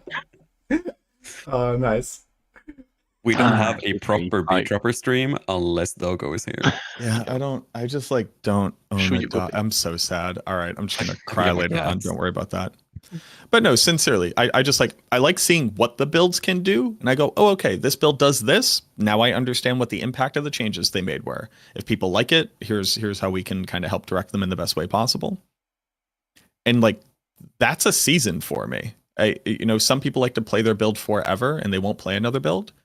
I don't think that really changes depending on like the relative power scale. There are just people who like to play the games in the ways that they want to, and it's kind of a roll of the dice if they accidentally picked the best one, if that's going to then make it impossible for them to enjoy the rest of the season. I always come back to, what are the devs supposed to do about that? There will be a best. If you play it, the logical conclusion is you have now ruined the season for yourself. It doesn't matter if it's one tier, right? It is the best, and going slower is worse. So it's impossible to solve as far as I'm concerned. Yeah, adding to this, you asked me like, would I go back to play Sork if I played, Bloodwave Necro? I played Thorns the entire season when I played. Any further questions? I've lived that season. Okay. Well, Ava likes to suffer, I guess. I gotta say. I like figuring stuff out. Wait, hold on. No. No, this is impossible. How did you play Thorns back when you were playing? The dummy room didn't attack you. What do you mean you played Thorns? There's no playing of Thorns. This season, I played Thorns this season. Spiritborn. Oh, right. So I pretended to be strong. Yes. Well, yeah, I mean, it's actually interesting to think about how different people approach the game and what they think about like making the different builds and like the power level of builds. But I guess there's always like this kind of like, I don't know, some decision needs to be made at some point, right? For example, if we look back at Season 6, Blizzard decided, okay, we're not fixing the Spiritborn, right? We learned about most of the bugs like in the first few days of the season when, you could have probably easily done some hot fixes and kind of like prevented the worst things from happening, I guess. On the other hand, I guess a lot of people enjoyed, this incredible power that Spiritborn brought. It was a new hype class. People had a good time, at least for a while. But I feel like at some point you just kind of get so jaded and it's like, I don't really want to, play something that is 1,000 times weaker, right? Like, at least when there's like a smaller gap, if it's like ×2 or ×3 or whatever, then you can say, okay, I can still be successful, I can still feel almost as powerful, right? But I feel like no other class even had any relevance at all when you compare to the Spiritborn, right, in Season 6. And this kind of like power discrepancy, it just kind of like ruins the game as well for a lot of people. And also it doesn't really like, you know, cast a good look on the developers, I guess, right? Where like we question like how did the stuff slip through, and why did they not decide to just keep it, right, for the entire season? I felt like, especially after they announced the mid-season patch saying that, okay, we're keeping everything as it is, yeah, maybe some people rejoiced and were like, oh yeah, nice, I can still keep going. But at that point we're like, I don't know, 1.5 months deep in the season, everyone had their share of playing Spiritborn, and I'm like, okay, like, you know, the season, at least for me, it kind of just dropped dead at that point. I was like, fuck, man, like, you know, why? So that was like my impression, at least. And I feel like a lot of people kind of felt the same. They were kind of disappointed that there was just like no attempt in like kind of, you know, bring this back into like a healthy spot where, you know, there would be maybe even like a revitalization of, you know, everything non-Spiritborn, you know, just from a few fixes there or something like that. I feel like this just was a missed opportunity that didn't happen. It's, you know, it's really, really interesting that we say it like that. I think they need to send out a survey straight up, because like they basically did that, right? They nerfed whatever the bar build was, and then everybody lost their minds and they promised to never do it again, and then everybody forgot that, and then they're like, why aren't they being nerfed?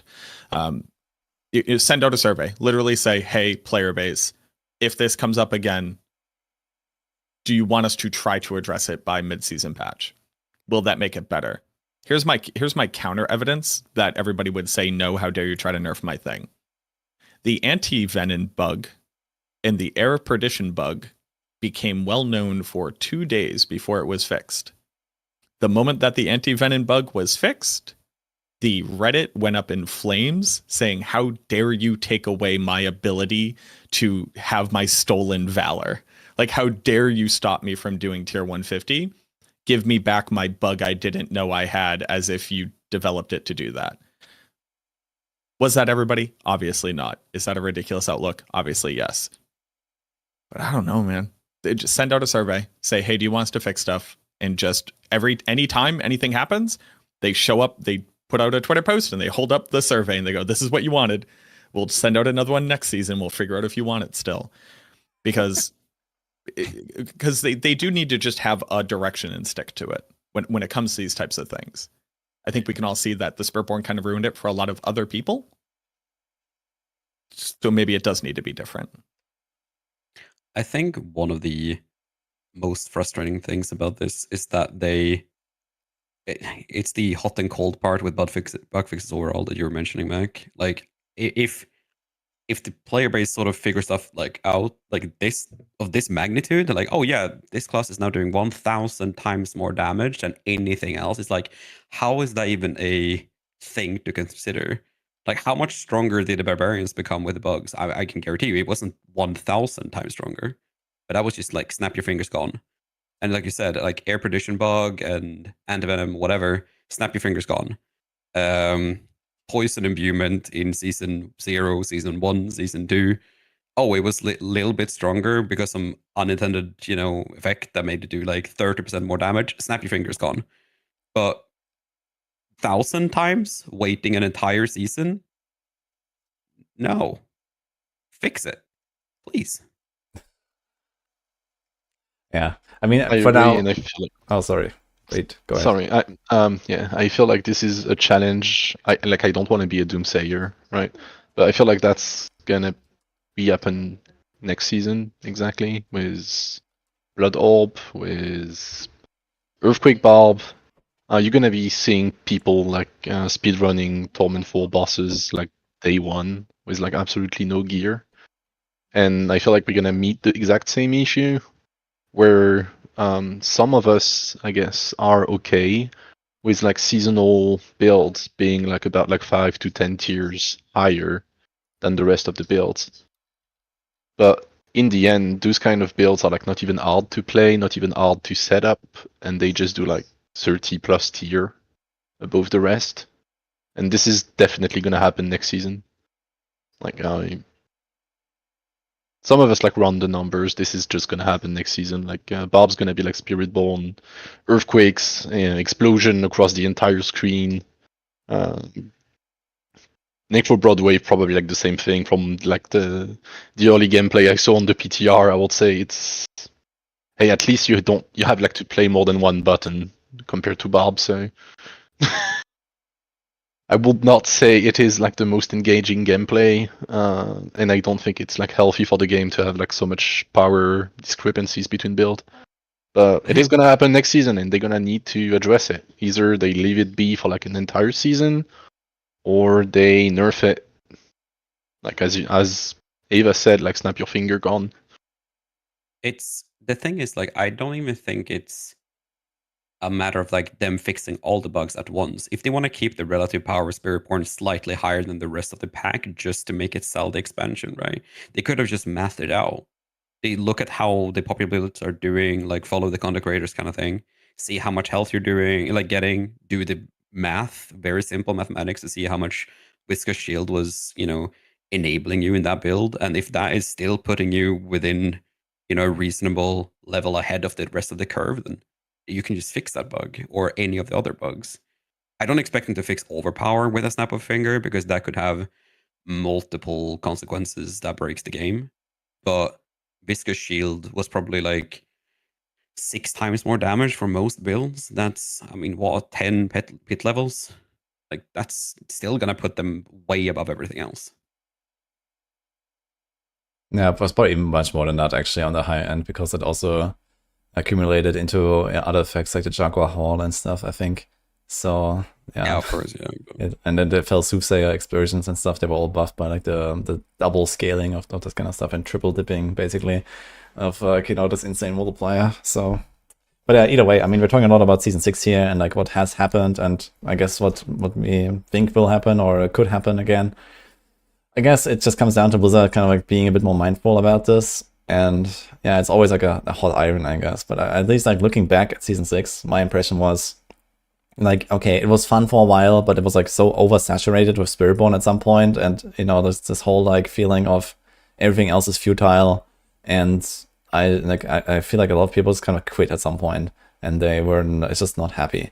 So you think you do, but you don't, kind of thing, where it's like, yeah, you can do this for so long, but then okay, some people might enjoy this forever, but I think those are actually very few. And a lot of people kind of like felt a bit jaded there. But yeah, anyway, if you don't have any other topics to discuss on the class balance, you want to like talk about this a bit more, or should we move on? They say everyone has like something else to say here on the builds. I just want them to stop adding new uniques that force me to add another permanent unique to my class. I just like that. That's the only thing that I think like. The stuff that we got, cool new pants, that's awesome. It's going to suck when they release a mythic pants and then I don't get to wear them anymore. But, I know, Woody, you've been a big proponent of one mythic as like a kind of like a going idea of how to kind of mitigate this a little bit. A lot of my builds are looking at like 5 to 6 uniques equipped on them at this point. And it's like, oh, okay. They're just like stronger than aspects and they have good enough stats. And I wish they were offering a more unique way of playing a game as opposed to just the best way of playing the game. That's like the only other thing. I think that's just kind of like a standing issue that we run into. Nice cube for uniques when? I feel like uniques are like too multifaceted to just go into Kanai's cube. If you look at, okay, like just getting the power as opposed to getting the power and the stats of the item. I feel like both kind of play a huge role in the decision making here, and then something like that could be kind of getting out of control really fast, right? When a very understated unique has a very powerful effect, and then you just stick it somewhere, then that could be wild. But the idea of it is actually interesting, though. I wonder if you're going to get that at some point and just like have more avenues. But yeah, I guess like the next topic kind of leads into this anyway. So I want to talk about progression and the updates that have happened to like legendaries, especially the aspects and the uniques. So for example, Blizzard mentioned that now when you have multiple greater affixes, you have a much higher minimum basically on the unique affixes that appear on the item, so you don't end up with like a 4GA trash tier roll item basically. And yeah, what do you think about how this is gonna go with like the new items coming in? Macro already mentioned a few points. And then also, like, what do you think about the progression in general, like how it is right now in the game, with like going from level 1 all the way to, you know, endgame, Torment 4? Yeah, how does it feel for you? You wanna start? Or Ava? Okay. I mean, I was just gonna say, like, I felt like progression going into season 6 was actually pretty fine. I didn't really mind it that badly. The thing that I did cry about more than once was finding 4GA items and seeing it's like, oh, this is gonna be no mineral. That was like the worst part about the entire season and probably sucked out the most joy for me personally. So anything to mitigate that is just going to increase the amount of fun for everyone else. I don't think we're going to magically see best in slot items for everyone just with this small change. It's just going to make, you know, us feel like Blizzard is respecting our time a little bit more.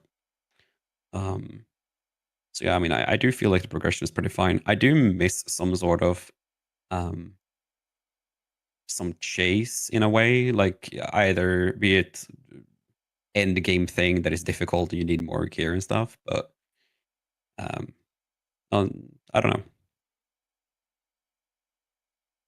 The big issue I ran into, so to highlight it, right now in Diablo 4 and these changes that they make, I actually think they kind of knocked it out of the park with this.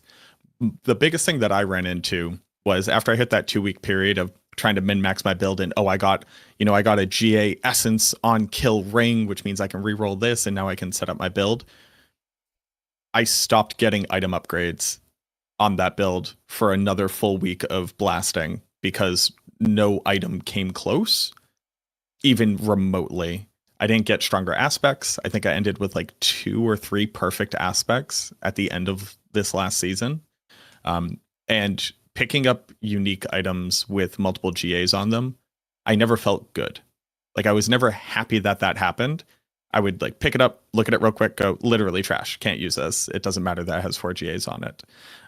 So I think with the changes that they've put in here, my end game chase, my continuing to see an upgrade per session, not per minute, not per hour, but per session, has a much higher likelihood of feeling rewarding. And it might add on like another like 3 to 7 days for one build's ultimate pushing. And I think that that's pretty decent. The amount of times I picked up a 4GA unique though, and it was like a min roll on Ebon Piercer, or it was a min roll on the aspects on my boot, so it didn't matter, or it's a min roll on the weapon. Every time I just like, all right, cool, let me salvage this infinitely rare item and turn that into iron chunks so that I can reroll masterworking. I think this is a really good step. I think a lot of people are going to feel less burnout, or at least that's my expectation. And I'm hoping that they approach this ideology of people are willing to grind, but you also have to reward them for grinding when we start talking about things like tempering and masterworking as well. That's the only thing that I think really needs another look at. But as far as my own personal progression, I have a really good time with it. I'm cool that it's a 2 to 3 week process and then you're done with the character, unless you're grinding, Paragon 300. Well, in my case, I'm not that interested into like the whole leveling progression, so I'm just gonna focus on the item progression instead. And I feel like Blizzard did like a really good job, at least for next season. Like the addition of the new ancestral whisper caches, the fact that you can like exchange or craft amulets and rings is gonna help, because I think all of us were met the issue of, well, I need like a double passive plus main stat amulet, and I can't find it. Especially for like non-Spiritborn classes last season, where the market was just pretty much like hardcore SSF feel. You could not find like a single. Trying to find like a 200 mace, ancestral 200 mace last season for Barb was like, you would have like to just check the market for like 2 days, and hopefully you would find one, like one GA one. So the changes they made, like to the way we can get and new GAs, the fact that we're getting like better aspects as well related to the number of GAs they have. Definitely, as Marco said, it's gonna be like much better for like gear progression, trying out new builds. if you don't have like to wait for an entire week to find an upgrade, which is because your aspect has been enrolled, unfortunately, right?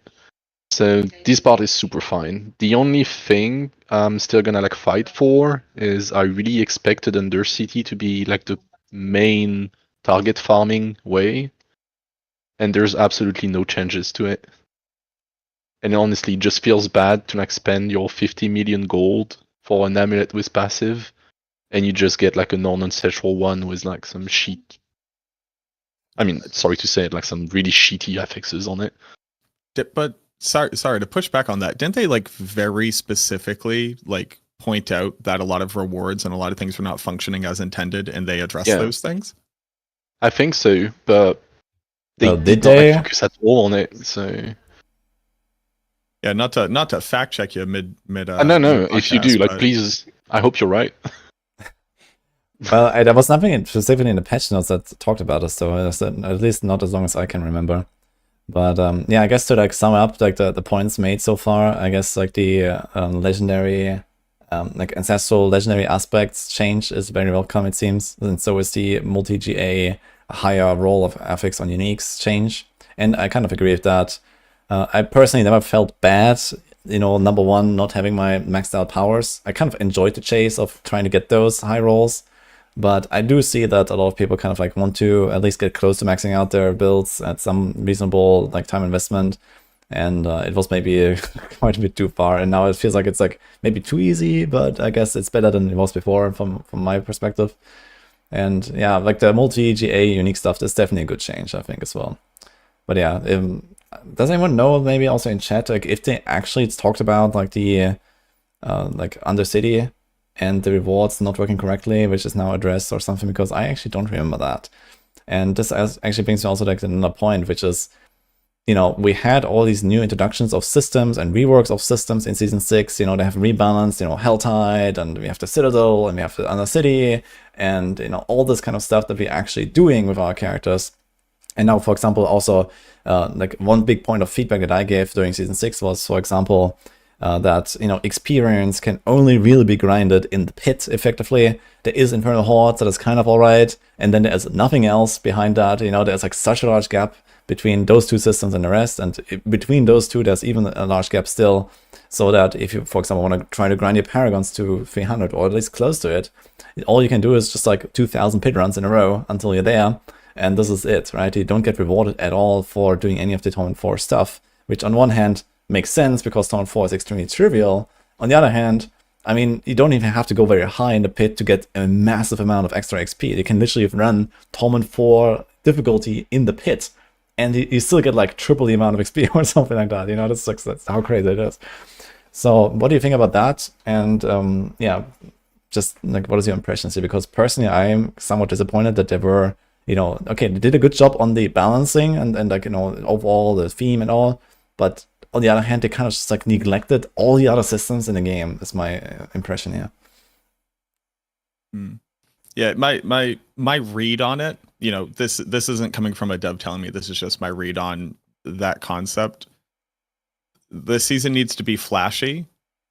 There's not a lot like of flash that comes in with like, oh, and by the way, for the people who understand that there's even like an experience discrepancy in leveling and pit levels, we fixed that so you won't get as rewarded as much. You didn't know it, but you were getting over rewarded.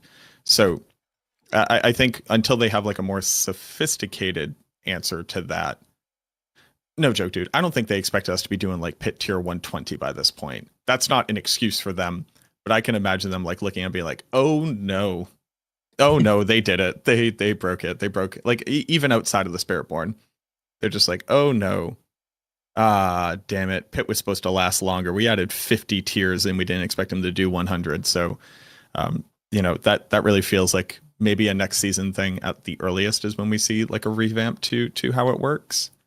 And then just to prove I wasn't crazy, thanks to Chewy for writing all the news articles for Diablo 4. I posted it in chat. For Kuras to Undercity, fixed an issue where the Tribute of Ascendance and Refinement did not properly grant the respective rewards. Fixed an issue where Tribute of Radiance did not properly grant ancestral legendary items and scenarios. And then dealt with the fact that like there was that weird gold bug as well. And then also Torment only tributes were being accessed in random parts. But basically these things read to me that these tributes and then like the bargain or whatever you would put on it, they were just never reading each other. So it's like it's not that the system sucked, it's that the system didn't work, and that sucked, which is a different statement. But yeah. Thanks a lot, Chibi. Yeah, thanks for digging it up, and I guess we'll see how this will actually feel now in Season 7, so maybe this will actually kind of like, help with that kind of problem that we talked about with, okay, you play for like 1 or 2 weeks, you get upgrades, and then you hit like this brick wall where you just can't break through anymore, getting anything, and I guess this was kind of the intention of Undercity to solve, right? As like this one thing where you can get gear, you don't really get much else, but you can, invest your stuff that you have been grinding on the way there as you like progress your character in like, more general areas, let's say. And then you have all the stuff stocked up and you go in there and you get the thing you need at some point, right? So this is, I guess, the idea. So I'm quite excited to see if that is actually going to have that purpose now. I do feel like something that Diablo could probably do better, and this might be a me thing in its entirety. I like the determinism of knowing where I can go to do something, or like having like a loop of sorts. And the feeling of like, oh, I might do all of these contents and never see a tribute drop that I need for whatever I want to do feels weird. Like I would rather have like, after I've killed, I don't know, a world boss, I have a 100% chance to get a tribute. So I can hunt for world bosses to do more on the city. Or I can do pit 100 to 10 times and I get a guaranteed tribute out 10 times. Like having some sort of goal to do something else in the game, or like some system in place to have determined rewards of types that at least allows me to do the rest of the content would feel pretty good. I think we were comparing how many times we had different tributes just for fun. And I had like 10 and I barely played. And then I think it was Condis who had like 2. And he played more than me, to put it lightly. So it would be kind of good that these systems that are introducing, that is supposed to be this like new thing for us to kind of make use of to farm items, whatever, to have some sort of determinism in being able to do it. The bossing problem was kind of interesting, that you just did bossing as a party of 4 and then you got tributes to funnel even more bossing. Like that was like a really weird loop. Would be kind of nice to have something similar for the other tributes as well. Okay, Beatdropper, you have anything? Off of that concept. Okay. Sorry, real quick. I know that people know where tributes drop from. I have no idea where tributes drop from. I don't know when I get them. I just have some of them, and it's like, oh, I found it. Does anybody want to come do this tribute? I would really wish that they just kind of like told me where I get these things from, so that I had a concept of it, so I could go farm them. I know you got the boss one from bosses. That one's pretty evident. Have you tried reading the tooltip? How can you read the tooltip of something you don't have? That's a problem. Oh, that's really good. Does it tell you on the tooltip? Am I just completely blind? If you hover it, it says where it drops from. But it says like, can be found in sanctuaries. Like, great. Yeah, okay, some of them are very vague, but some of them actually specifically call out also where they are from, so I guess it depends a little bit.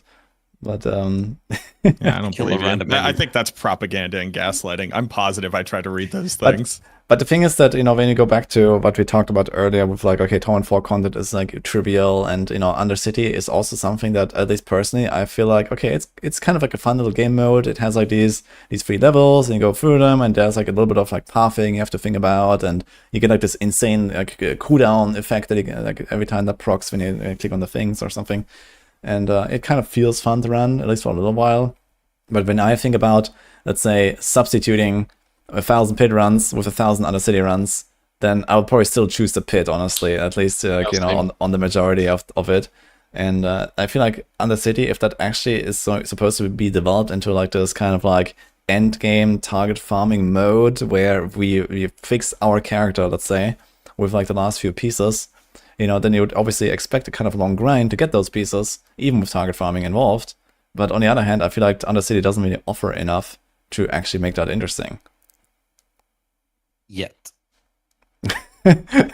I like that. Can we just say that after yet? Can we just leave it there? In the case of Undercity, it's been out for a small portion of the game's health. Lifespan overall, right? So Yet. surely we can help maybe. But I don't know. I like the idea of having both and be able to do both for different reasons, and not being like, oh, I accidentally it. I don't like that. That's my you know, I've said this a couple different times, and if you've already heard it, I'm sorry. But the big thing that I personally lost going from Diablo 2 to Diablo 4 was the concept of farming strategies. Not the best leveling to max level strategy. That's fine. That's getting XP. I mean, the Necromancer is very specifically good at doing the Undercity, and the Undercity offers me a currency that you can't get elsewhere. Or my Barbarian is incredibly good at Uber bosses, so that allows me to have a currency and an economic impact that you can't do with other things.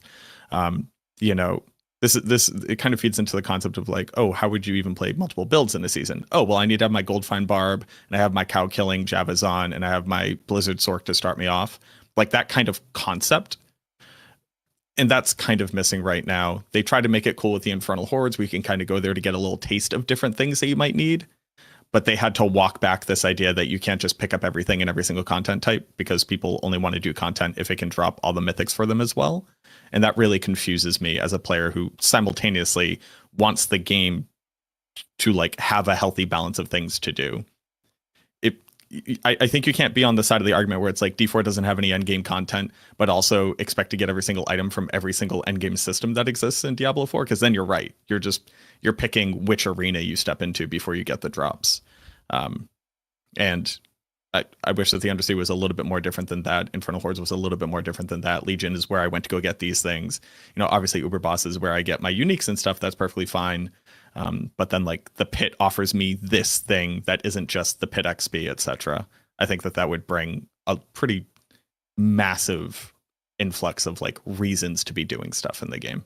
Yeah, I think if you look at like what you just explained, there are two systems in the game that do this very well, which is number one, the pit, because this is the only way to get glyphs, or like level glyphs rather, and I guess to some degree XP. And the other thing is Infernal Hordes, just, you know, it's like the main source of Opticite for most people for the masterworking. You can get it in Enemy Dungeons, and I think it's okay. There's also the tributes, which is also, you know, they're even better actually. They're technically the best, but you don't have a lot of them, so you can't really do tributes all the time.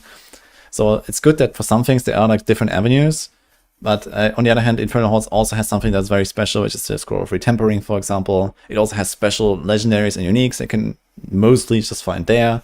I think it's fine that some stuff has like a low drop chance in other content, but like a very high drop chance in specific content. And I think Infernal Hordes does that relatively well, even though I personally don't like Infernal Hordes as a type of content very much. I think it does that aspect very well.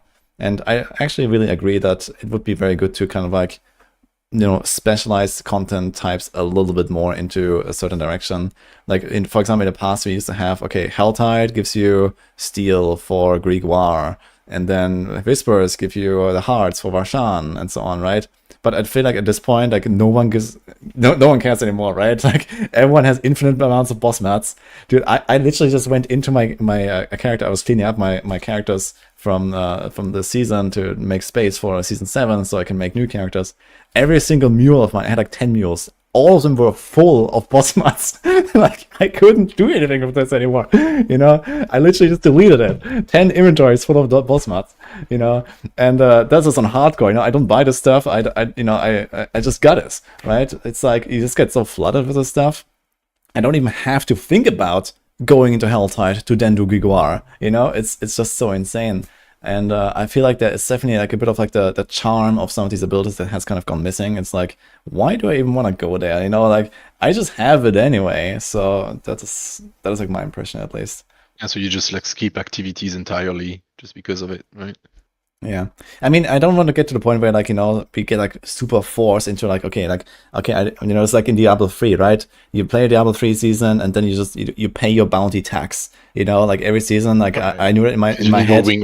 Yeah, I knew in my head, okay, like I played a season, I will have to do 50 hours of bounties, full stop, you know? And I'll do that, you know, I'm gonna sit there for 16 hours a day with Northor on voice chat, and and we're gonna blast bounties for 3 days straight, and I've paid my tax, and then I move on with my life, you know?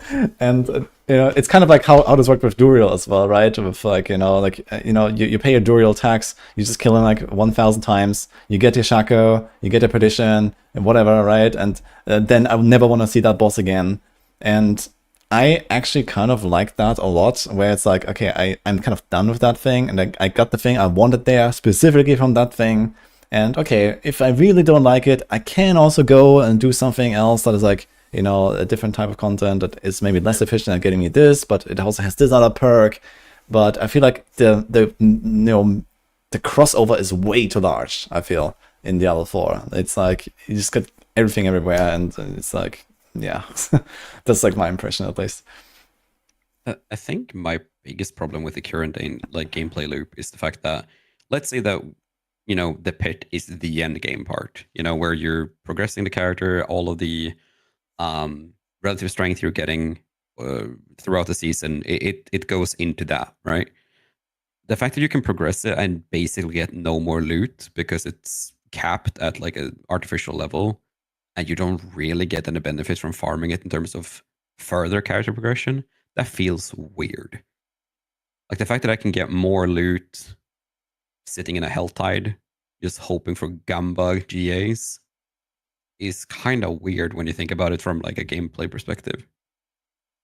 I mean, the same way when it's like more effective to just run Duriel to get mats when Legion exists, right? Yeah. That's that idea. Like, we do get too many boss mats. There was a special type of hell of only being able to get 2 Gregor, like an amount of Gregor runs per hour, and waiting for a hell tide, and then going and doing it again, and then like not getting enough of those to then go do Duriel. That was a special type of hell that I never want to go back to. But it's a suffusion of things throughout all of the systems. And then for some reason, they kind of just made something, like they just kind of made Legion bad. I also feel like they kind of just made Helltide bad. You walk up, I put in 2 hearts, I killed the Hell Maiden, she dropped 2 plain legendary items, and I went, what the hell is this? What just happened? Where's my pinata? Yeah, well, you get 5 Grim Favors though for like a minute of work. I mean, that's a very good trade. Oh, I think. sure, yeah, no, I'll get my Grim Favors, and then but she legit threw out 3 items on the ground, and it was so wild. They're like, we had all these learnings. You all loved Green Helltide. You loved loot on the ground, and we added that to Helltide. I'm like, sick. And they're like, you know what? You don't like getting items from Helltide, so we took them all away. And I'm like, who said that? Who said this out loud? Who was on the panel who said this? It's kind of like these lessons get lost at some point, and then enough people kind of complain, and then it gets reminded. So whatever that next iteration looks like, I'm excited for it. I don't do Helltide. I don't do Legion. I definitely don't do Nahantu Legion. I do not want to follow along, and escort the mine cart, and nobody remembers that they got to go kill monsters. That's another special type of hell. I refuse to go down there. But you don't like chasing the giant ball 5 times in one event? Not particularly. I loved Team Fortress 2, where in that game I have a gun and I get to shoot other scouts. But here, I'm just waiting for the people on the other side to remember that there's a monster they have to kill. So what you're saying is they should be PvP. Sure. Hey, we're getting dangerously close to talking about Diablo Immortal. All right. So you watch out right now. Yeah, we don't do that here, so move on. Wasn't me. Okay, B, do you want to chime in here? I guess there's only one thing I kind of want to get back to, which is the issue Macro is kind of meeting at the moment, which I feel like it's one of the issue Barbs met back then, which was about the whole we have so many uniques that they keep adding that we kind of we're out of legs, arms, weapons to slot them, right? I feel like the way they keep changing tempers and adding new ones kind of negate that feel. At least that's the case for Barb. I'll take for example Barbarians during season 5 or season 6.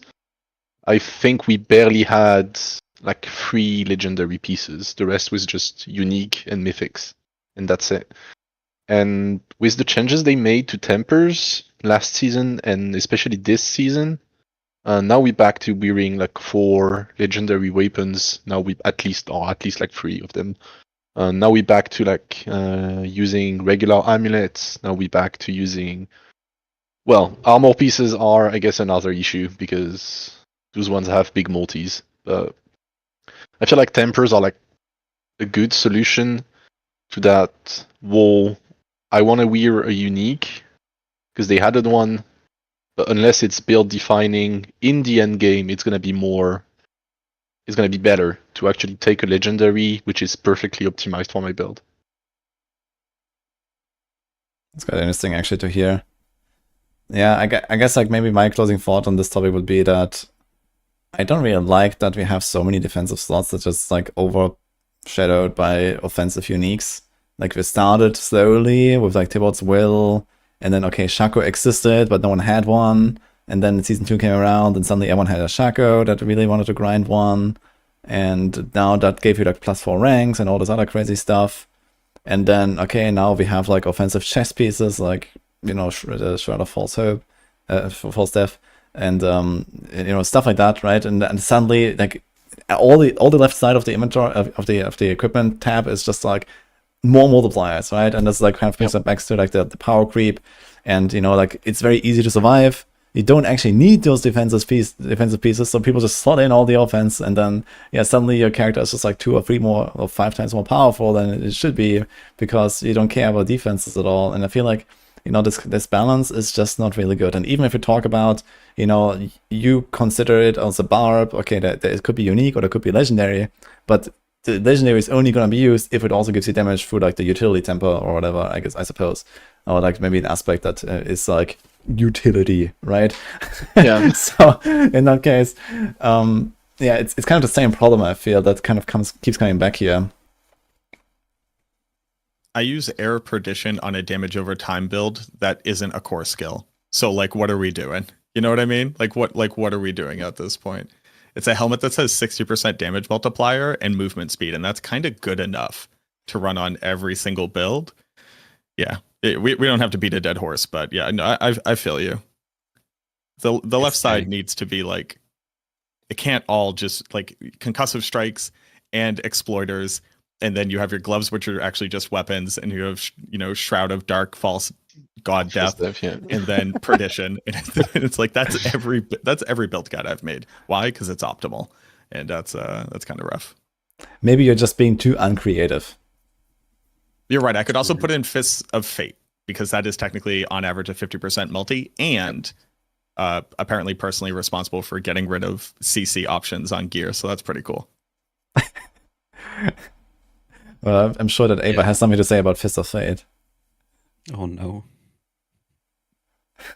How long do we have? No, please. Well, I mean, we are actually at like 80 minutes no, actually 100 minutes at this point, so we're a little bit over the original time that I had scheduled. I guess we can slowly close it out as well. But if you have any like final words on this topic. No, I mean, Fist of Fate can go burn in hell where it belongs. I'm so tired of having to explain random stagger mechanics for absolutely no goddamn reason because of those dumb gloves. I think Blizzard did Yeah, mention no, that they have it in their sites, so I guess we'll see. I would hope so. I don't know how many dissertations I need, you know, for this to be addressed at some point. No, but honestly, like I feel like the unique problem having that overall is sad at this point. Like we have so many good uniques that could be fun, but now we have too many to the point where your entire inventory is just uniques. And how unique are they if everything is unique? So I don't know. I would sort of like it to be a cap, like some of you have said earlier as well, where you can only use certain uniques and then have to solve stuff some other way. It would feel really bad when it would be implemented, but it might make the game feel a little bit more enjoyable overall. Well, that's actually kind of an interesting thought, right? Like it's something that we didn't really like talk about much about this time, but I talked about this in another podcast where you know, I said, okay, why not just have a cap of 1 mythic per character? At least that You know, like I guess you can like leave the other stuff as it is or so. But one mythic, you have to really make the choice. Okay, like, you know, do you want the Petition Helm for the big damage, or do you want the Shaco for the big cooldown, or, you know, do you want the Shroud for all the little stuff that you get, or something like that, right? Do you want to equip material and be invincible? That's fine, you know, you give up something. You can only have that one thing. So I think it's actually, it would be very more interesting if it just had the limitation of one mythic. And if you look at, for example, PoE 2, that actually has introduced a artificial limitation to support skill gems, where you cannot have two of the same support skills across your different skills. So I guess for people that don't know PoE, but basically, you know, there's like various, you know, damage multipliers or special effects you can add to your skills. And people were thinking like, hey, they are limiting what we can put in our skills. And that is not gonna be cool. But I gotta say, after playing it, like, it did actually do the trick. You know, it did make it a lot more interesting to make those choices, because I have to think about where do I put what. And I guess you would do that to a much smaller degree in D4, but I think the idea behind it would be kind of the same. It's like you have this one choice to make. It's like this tough choice. At least this one thing, right? And then you kind of build around it.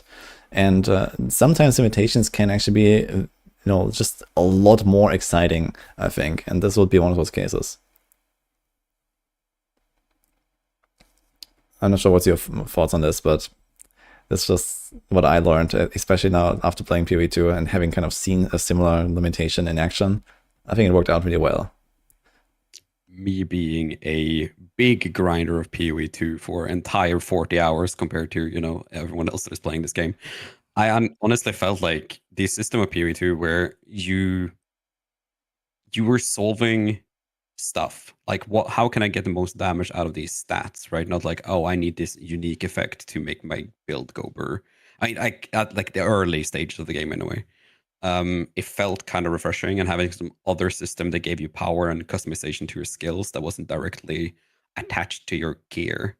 It felt pretty nice, but I understand that PoE probably has the same problem that, oh, you need all these uniques to do damage, but I don't know. I do feel like there is a lot of issues with the D4 gearing that we will not solve unless something happens with uniques or mythics.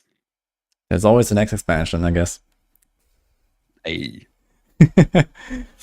And I guess speaking of next expansion, or at least the future in general, so let's move on from this topic here. And I would like to just like briefly go through some questions here that I still have. Just kind of like, you know, give us your thoughts in a brief manner. For example, what is your hopes and wish list maybe for like season 8 or maybe for the next expansion? You know, something big you want to see addressed now that maybe Blizzard has a bit of time to, you know, think about it and like see how like everything settles in. Expansion is already out now for a little while, so, you know, the dust is settling. So the biggest thing that's missing right now, I think, for the game, not for me personally, what I need is an auction house. But the thing that is missing in the game is quite literally just a who's at what Paragon level and what pit tier have they cleared leaderboard. At first I didn't quite realize why everybody felt like they need to have a leaderboard so bad. And I guess it was just because I personally never really cared about the leaderboard in D2, like until it was very important to us. But that was just heinously checking it to make sure that Teo was still, you know, first to 99. But even just being able to, even if I have to go to the Blizzard website or like go into the BattleNet launcher and just like look up who is currently the highest Paragon level on a character and what is their build, is like, I've realized just a fundamental experience to playing an ARPG that just needs to exist. Even if it's not awesome, even if it's not like hyper customizable and all that, just let me see them. And I go, ooh, I'm 4,052. And at the end of today, I became 4,050th. I have accomplished something. Yeah. Just like, oh, and just very quickly. No, I don't mean a real money auction house. God, please. Words mean things. No, but no, just to up an in-game market to be able to like trade your gear for gold in-game, as opposed to us having to go to a third-party website to do it, because that just kind of sucks. Yeah.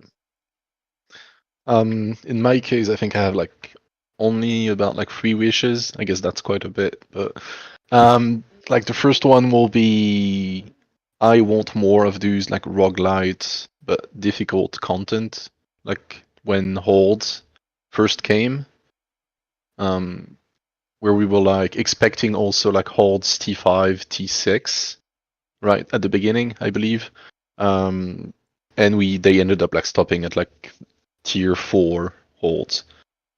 Tier 4 Holds were like hard for Barb at the beginning, and I appreciated like the way just the entire concept of the content was. Like I kind of liked it.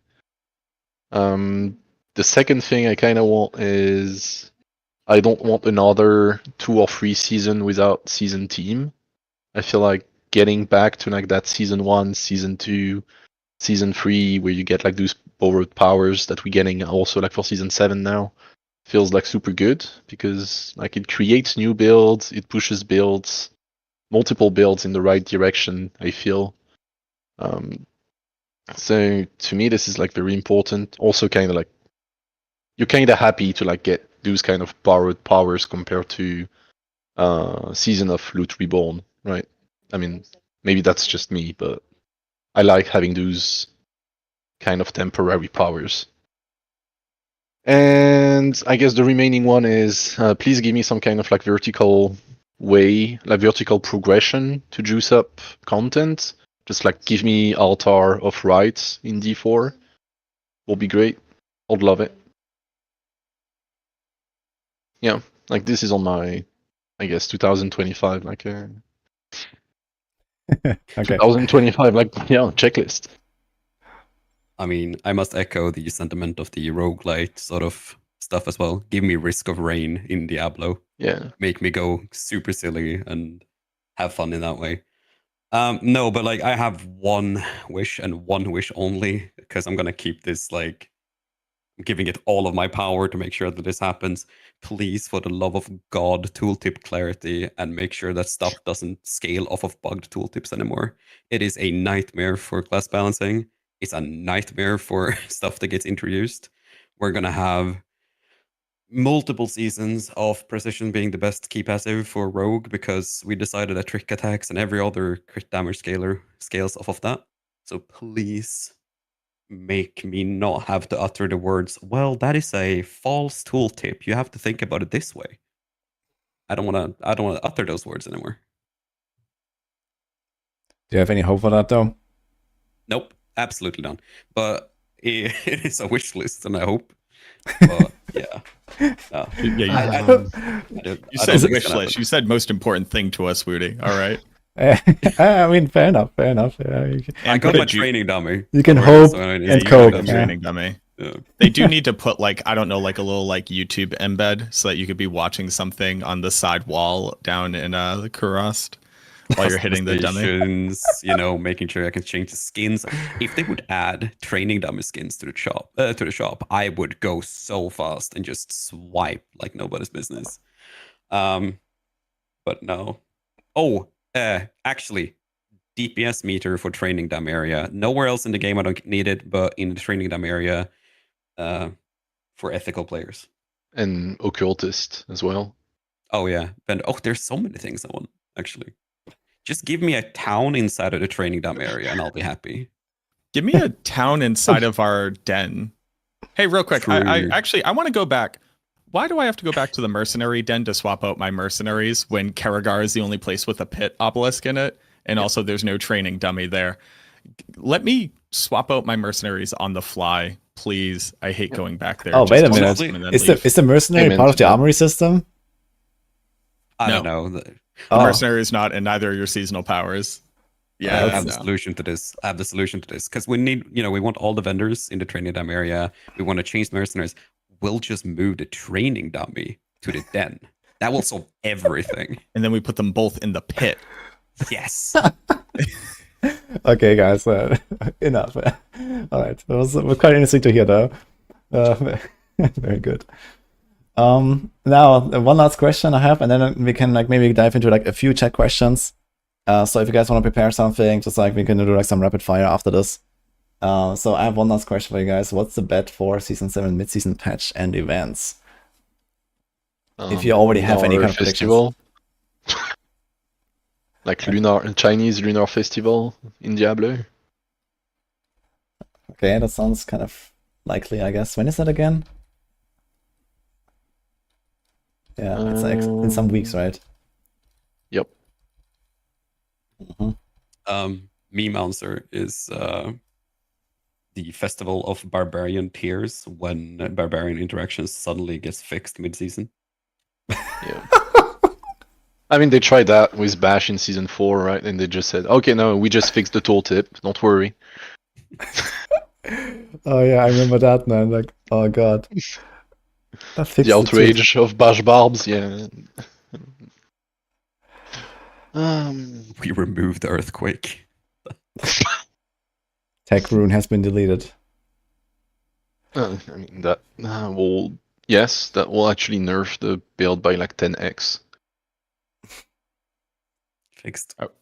I would actually really like to see them implement like World of Warcraft level holiday events where it's kind of like a multi-week thing. And if you don't get everything this year, you can do it again next year.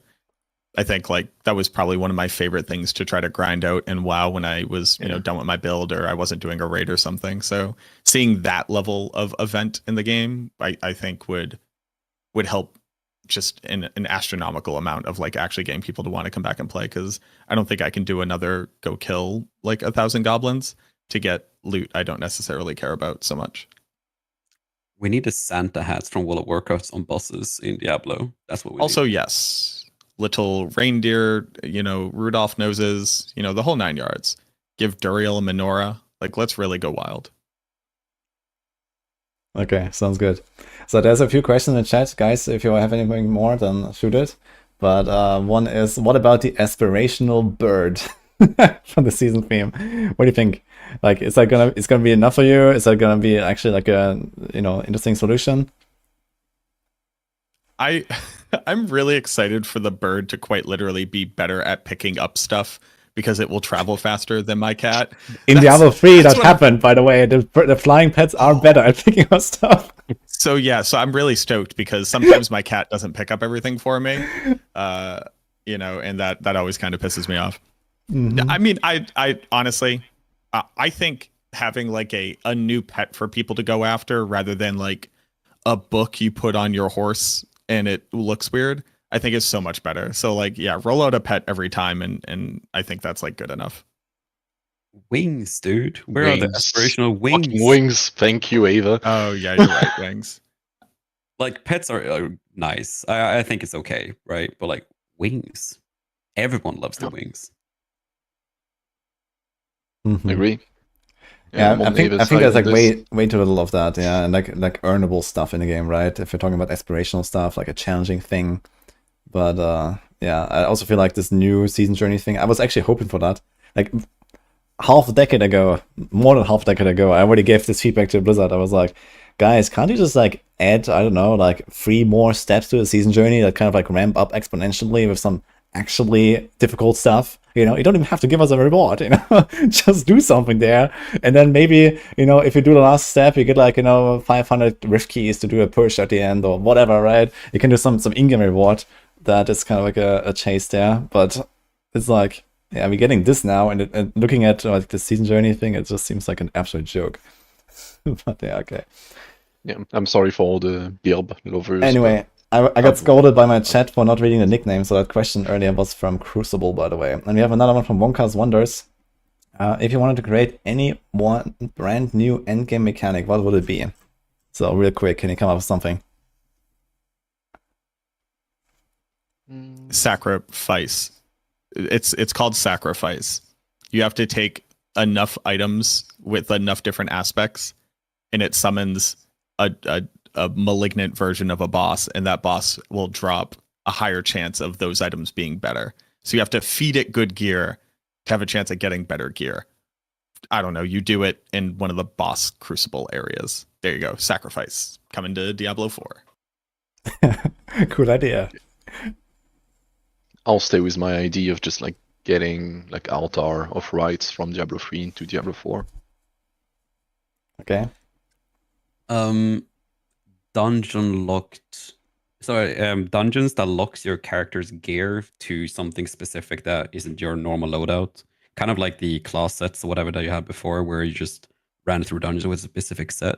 You could kind of offset the whole this one build is the go-to thing, and just play with like, well, now you have to clear pit 20 with this random set of not good items at all, but you have to do it for this random pet.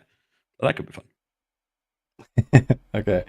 Yeah, but when I have to answer this question, I would really like to see some kind of like roguelike mode. Well, I did say we don't talk about Diablo Immortal, but it does have a system in the game that is actually, it sounds very exciting. I've never played it, but it sounds very exciting. And I heard good things about it, which is basically you start a fresh run with like nothing, and you kind of build your build on the go. And then, you know, you go like through like, let's say like, you know, 50 levels or something, a little bit like Hades or something, you know. I'd like to see some type of like side end game content added that goes in that direction. So that would be pretty badass, I feel, as Like something you like, clear a level and you get a new yeah, item. you get like and a you can choice choose of out like, free. exactly, you get like a choice of an upgrade, but maybe it has a downside as well, and then that carries forward for the rest of the run, you know, until like, you know, the final boss, and you know, like you do it or you don't, you know, like with a high chance of actually failing the run as well. And yeah, it's something like that could be really cool, and something where it's like I log in and I'm like, you know, I don't want to grind anything else. I'm just going to spend like 3 hours in this thing now, you know. So something like that could be interesting, but of course it's like a pretty large system. But maybe an expansion feature or so. The same thing, like I was gonna say the same shit that was mentioned in chat now, like Battle Royale from our PvP events, like that Battle Royale thing was actually super fun to do. Oh yeah, Something level like that is one, actually supported by the game. 100 people drop into Fractured Peaks, and let's go, you know. And the zone gets smaller and smaller. There's a butcher running around. Oh man, it could be hilarious. You A kill poison someone. imbued butcher. Yeah, you kill someone, it drops all the items, you pick them up, you know. Oh, beautiful, man. That could be so cool. Listen. Such cool things. As long as I don't have to fight a Panda with his stun familiar, I'm good. Like, I'm fine. But if I have to fight Panda with stun familiar one more time in PvP, I am gonna lose my mind. Yep. Okay, is there any other questions? What are the thoughts on 9 Dungeon being more like WoW Mythic Plus, says Shadow Knight? Do you feel that way? Like the raid is like a low-key version of kind of almost that a little bit more, so just like a content type where you go through and you fight the bosses that are a part of it, and like it I'm down for all content to exist in the game. This was something I said, I don't know, maybe like close to launch. I was like, make this game Fortnite, put everything in, give me a Lego builder, give me every single type of content in this game. There's no reason not to. It's all opt-in. But yeah, Mythic Dungeons, put those in here. You want your battle royale? Sure, as long as you give me the most recent default Fortnite dance too. No, but seriously, I think there's no wrong answer to add new content to the game. Yeah. Ever. For like Nightmare Dungeon, I would like the option to like juice up the affixes on it, for example, for like more difficulty and stuff like those. This will be good as well. I guess juicing in general is like a big topic, I guess, that we keep coming back to. Yeah. All right. Did I miss any other questions, guys? Just for the chat, real quick. If there's anything, I'll just write it again. Worst case, if I didn't see anything, otherwise. I don't know, like kill Lilith 100 times and give you the option to turn every single monster inside the Nightmare Dungeon into butchers. And you will have like to fight through the entire wave of butchers to get to the boss, which is like a big butcher. And every time he hooks, he shoots out more butchers. Yeah. It would be nice if it was the complete opposite. The boss is just a treasure goblin. Just sitting like, hey. Yeah, it's like the old butcher, except and instead of gold piles as he runs, he drops more butchers. Yeah. Oh man, Butchmare Dungeons, yes. Okay. I've never heard you say butcher before, and I have to tell you that is my favorite way of pronouncing the word ever. Literally never changed that. That is perfect. He is the butcher, and we need butcher dungeons, and I want to get butched by the butcher. That is so good. All right. Okay. Well, I think we kind of wrap it up here. Yeah, I don't see any other questions here that will really. Okay, there's one last thing here. Which builds you guys see being able to do 150 based on the current info? It says Monkey Toy. I think we covered that though pretty much. So there's like Necro with Blood Wave. We have Earthquake. I think Cataclysm might get there. So 3 classes might do it, but we'll see.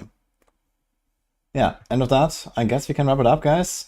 We had like just barely over 2 hours at this point, so we went a bit longer than expected, but we had really good discussion, I think, so that was very fun. Hope that chat enjoys it, and also like the people on YouTube. Wish everyone a wonderful season 7. So personally, I will be blasting at least for a while. I guess everyone here will. And well, it's been a while actually after like all this PoE2 grind. So if you guys have anything else that you want to share, your final thoughts, and also like maybe like, you know, a few words again about yourself and maybe your content or something, and then we're gonna say goodbye here. Reverse order, Max starts. Okay, I'll go Mac, ahead Beat, and and start. Geneva. Hi, Macro Bio Boy. You either know me or you don't know me at this point. I also will be streaming on Twitch and YouTube for the entire season blast. I'm going to be playing on Necro. Going to start off on Blood Wave. Obviously going to do Blood Spear as well. I end up playing everything though. I'm really excited for Blight as well because we got some massive buffs there too. So if that's what you're interested in, come hang out. I'll probably spend at least half of the time with an Excel sheet open in the training room. Maybe Ava will come join me. We can have a little duo testing session. But yeah, thanks for having me as always. This is always great. And God, I'm so not ready. I'll be honest with you. I don't know that I have the energy to go stream for 20 plus hours tomorrow, but we're gonna try. All right. Good luck. I still have to finish my guides too. Oh yeah, I am immediately gonna go back to writing a guide. Like I'm gonna eat lunch and go back to writing a guide right now. So like, you know, shout outs to work-life balance. Okay, Beat. Hey, I'm Beatdropper.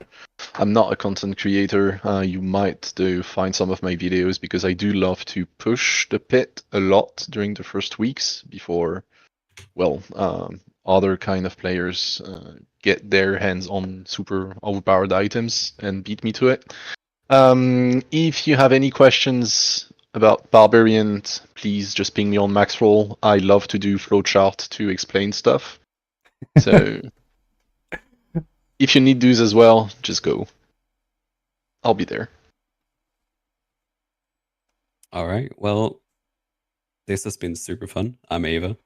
I'm probably gonna be stuck in the training dummy area for about 4 weeks, doing nothing but interaction testing. If you guys enjoy that at all, I am not gonna stream it because I'm not. I'm sorry. It's gonna be a drag. But if you do want to hang out and chat and tell me to, hey, Ava, test this stuff, you can find me in Woody's Discord. You can find me on Maxroll Discord. Just ping me. I'm more than happy to answer questions regarding theory crafting. If you find anything in the resource section that is out of date, I'm sorry. Just ping me. I'm gonna be doing all of that stuff in this season.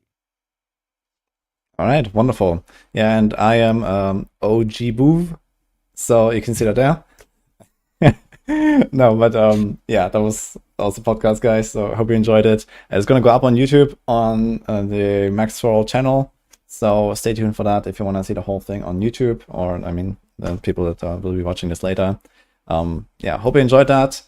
Thanks for everyone for hanging out. Make sure you drop a follow and stuff to like everyone here. We posted the names in chat as well and the shoutouts. So yeah, that was fun, guys, and also to you guys. Good luck in the season, and yeah, let's see how it goes. Always enjoyable, guys. Ciao. All right, have a good one. Yeah. Ciao, ciao. All right, there we go. That was fun. That was the podcast. Hope you enjoyed it, guys. OG Boo, aka 8262 War. Oh shit. Okay, I have to like turn on all my stuff again here. So how does it work? Hello. Okay, we do this and this. And there's the cam.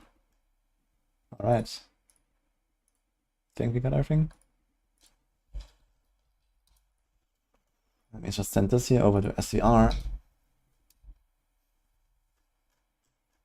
Oh, I was just informed the podcast goes up on my channel, actually, not on the Maxroll channel, turns out. So if you want to see the whole thing, I was thinking this would be on the Maxroll channel. We have it. By the way, we have a Maxroll YouTube channel. There's some stuff going up there as well sometimes from like, our creators and stuff, build guides and, little things. So make sure to follow that as well. But yeah, apparently it's going to be on mine after all. So I got that. Am I cooking any Shadow Clone build? So excited. I've not been cooking anything on Rogue myself, so I've just been, this is like kind of outsourced right now to Mippy and Darkside for the most part, on Maxroll at least. I mean, I've always started Rogue. I didn't like make any of the Rogue guides this season around actually, because I'm focusing on Spiritborn and I had a lot of other stuff going on as well. So I passed on my Death Trap guide to Mippy. I think Aerostorms is getting archived for now. And that kind of like concludes my Rogue contribution for now. So I have not been cooking, but I'm sure they have. And I will just take it from there basically when I play. So I'm planning to probably start a Rogue and play that for at least some days. And then probably do a Spiritborn at some point. So that's kind of the idea here. And yeah. Betrayed. I will still blast the Rogue, so don't worry. It's just that, with like the way that we have our like internal team structure right now. Yeah, I'm like more on the Spiritborn side currently. And, I just like have Mippy and Darkside handling the Rogue for now. So that's fine. Make sure to remind them both that hardcore exists in the game. Okay, I see what you mean. Yeah, I know. Both Mippy and Darkside, they like to make their, pretty classy setups. Yo, Modern Monk, thank you for the sub as well. Looking forward to blasting Necro for a week. Yeah, Necro, maybe I'll try the Bloodrise stuff as well. We had some other subs as well that weren't playing with the alerts and stuff. AJ Miller earlier, Wheat Streams. Thank you guys as well. I'm not sure if I missed anything else.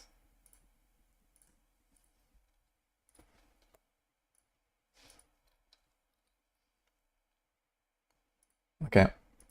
I'm putting on the music here. Ava. Yeah, so a lot of people are asking who is the guy in the top left. That is Ava here in chat. This guy. I realized we didn't have the names and stuff. I actually ran into like some last minute issue with putting on the typical like podcast screen and stuff. So I just did it like through Discord now. But I guess in the YouTube video at least we can edit in the names.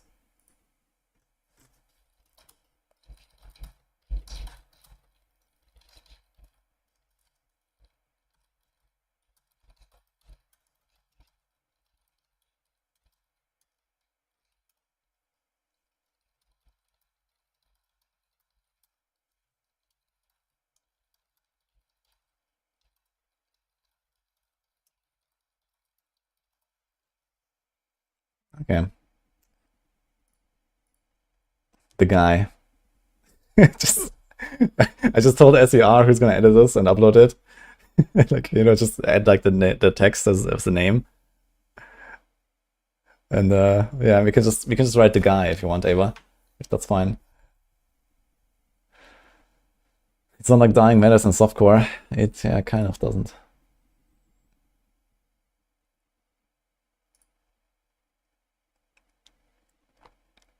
See you in season 7, yeah. And by the way, for everyone who's like watching, I also saw some comments like, okay, some of the guides are not updated on stuff.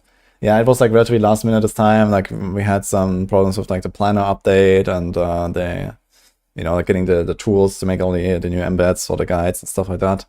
And of course, we just had the patch notes on first day, and it does take some time to like go through everything and make the guides. So just be patient. You're gonna get them before the season starts. Some of them are published, as far as I know already, or maybe most of them at this point. I have not been checking like the last hours, but they kind of keep rolling in as we go. So after stream, I'll also publish mine after some little time, I guess.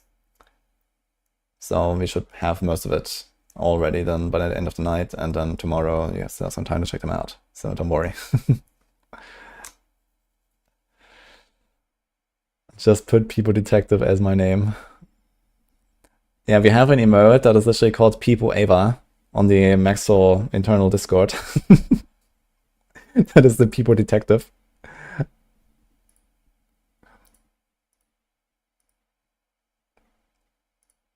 It's very funny. Okay, guys, are you ready for another round of Seraph? Because I don't think I'm gonna play anything now, so it's kind of getting late and I have work to do. So I don't really feel like logging in now for a little bit, so we can just do this. I streamed this yesterday. This was a hashtag sponsored stream, to be clear. This is another RPG that is currently in development. It's like relatively early stages right now, but you can go check it out, !Seraph, or on YouTube. I have the links in the YouTube description at the top. You can actually get access to this right now by following their socials and stuff. So I'm gonna just show this real quick here while we add it. So there's a Steam page for Seraph. I'm gonna change my title and stuff while we add it here. So I'm just gonna let this play. And yeah, we played this a little bit yesterday. I was playing a Valkyrie, trying like the early progression and stuff.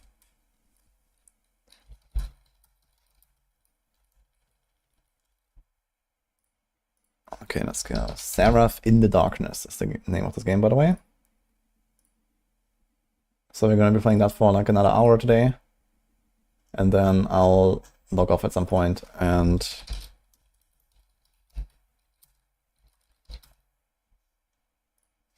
fix my guides.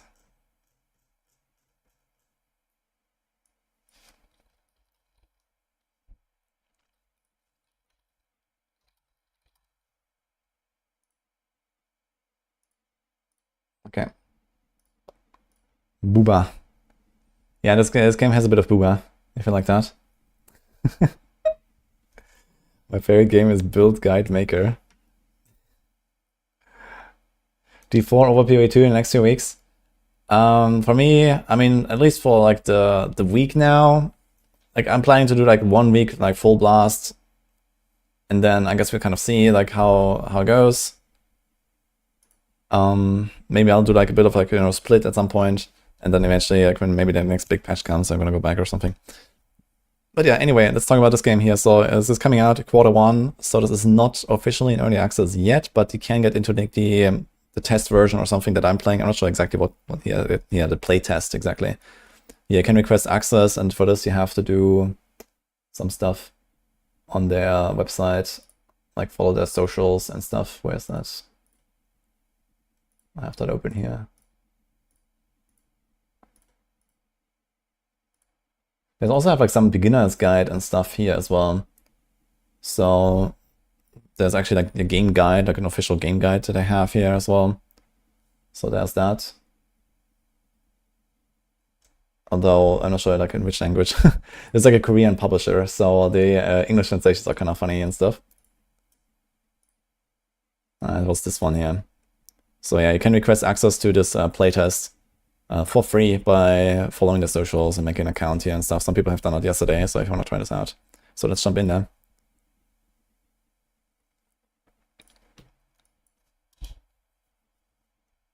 Yeah. Hi, Kurt. Oh, I accidentally launched this here. Let's go.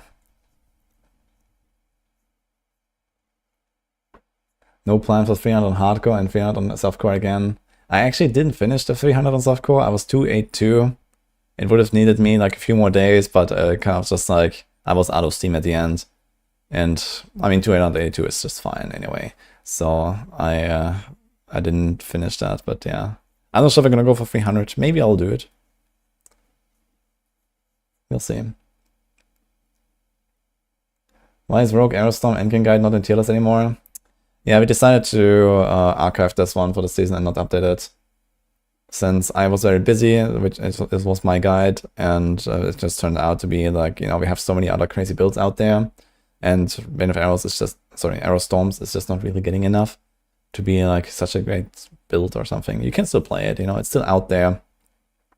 And you can take the Season 6 guide and, you know, adapt it from there to like the witch powers and stuff. But we didn't do like an official update now.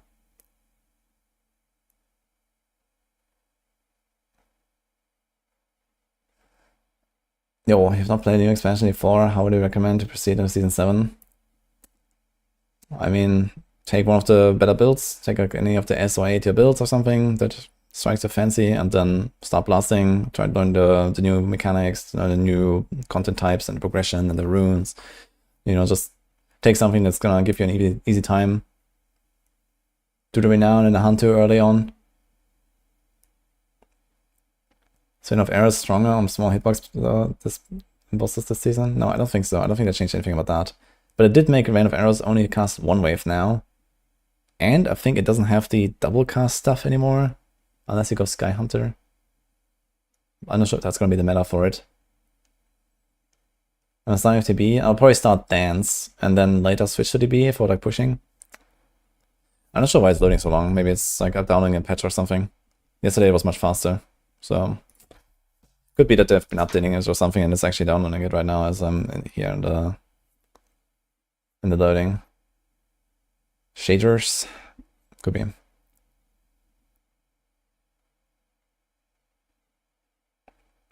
How is Spiritborn and Stork looking pit-wise? Yeah, both somewhat on the weekend. I think Stork probably weaker than Spiritborn. Spiritborn seems like middle of the pack, actually, I'd say. Nothing too crazy that I can see right now, but we'll see. He's hoping for BlizzCon this year. Oh yeah, that'll be cool. I'd really like to go to BlizzCon again.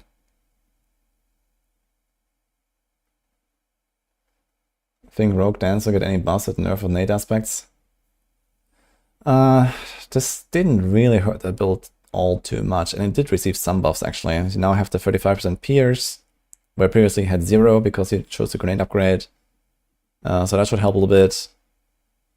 And there was like some other small tweaks to it, I think.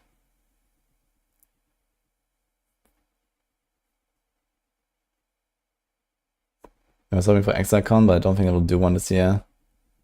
I could imagine that they're gonna do ExileCon probably in 2026, like after, you know, early access is out for a while, and maybe, you know, they have like 2-3 leaks down the line, and then they're gonna say, hey, it comes like the big new, you know, kind of expansion type update, right, or something.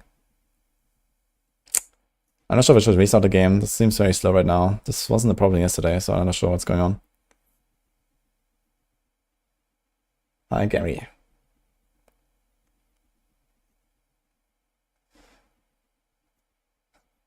If Barb legitimately does 150 without ridiculous bugs, we will need to do it. This is not an embarrassment for the game as a whole.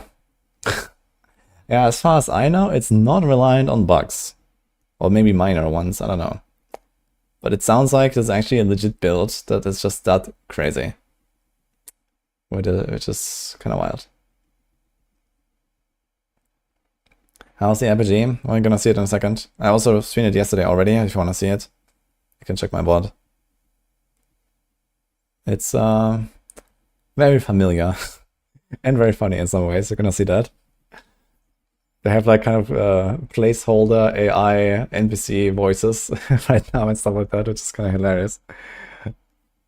But yeah, it seems like it has a way to go still, since like it's still quite early. There's like pre-early access right now, basically. So isn't that Diablo himself? No, this is not Diablo. But I guess it does look a bit familiar.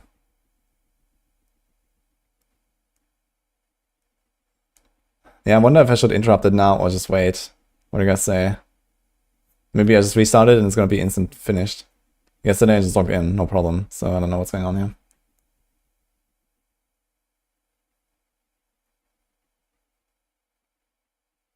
Think there will ever be SSF tag and Maxroll PoE2 builds not all enjoy trade by the spacing guides. I doubt it, honestly. I mean, I'm not involved with the PoE2 team that closely, since I'm not actually like putting out the written content on PoE right now. But based on what I know from the past, because I was on the PoE1 team when we first started the PoE branch, and yeah, the plan was basically always like softcore trade. So this is just where most people are playing.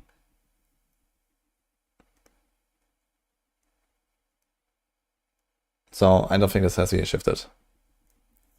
I guess if anything, there could be maybe something like an SSF friendly kind of thing, but probably no other adjustments to the guide. I think that is something that I could bring up to them or something. Like, hey, this is a build that doesn't actually really require anything special, you know, or like crazy unique, or you know, it just kind of like works from early game on. Okay, I'm gonna restart this game. I'm not sure what's going on here. This is weird. Let's try this again. Maybe I should do like client repair or something, or the clear cache. I'm not sure if that would help. Ah, look. That seems better.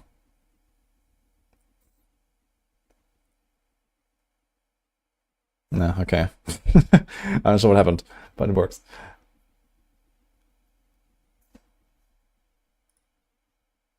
Oops.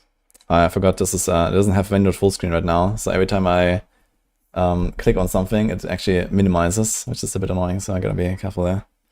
Okay, I have to play in the Asian server, because I think it's the only one they have available right now for testing, which says 11 ms. Very, very optimistic.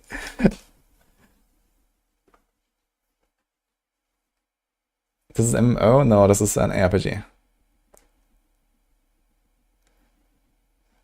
What's that new witch gem? Witching armor means when it refers to Eldritch attack on core skills. Eldritch is one of the 3 types of the powers. There's like a whole category of these powers, which is on the witch powers. So there's the gems and then there's the powers. So this is yeah, you can basically add kind of like synergies there. Okay, so this is my Valkyrie at level 10. I started this yesterday. There's some other classes in this game here as well. I can show this real quick. So there's the Valkyrie, this is Necro, this is Sorg. I think there's something like a Druid, but it seems unavailable right now. It says coming soon. And it's like a Barb. So yeah, this is what I got here. 5 classes. Well, 4 for now. 11 ms to Asia. Yeah, it's not actually 11 ms, but for some reason it says 11 ms. Alright, I forgot. We have the Wolfie here. Our pet that we got yesterday. Okay. I need to repair my gear, actually, I'll add it. My items are about to break. Let's do that.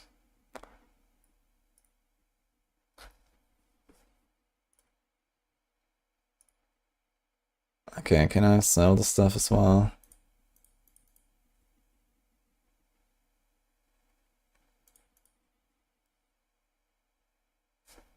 Are these like consumables or something? These like scrolls, these like quests or like nodes here.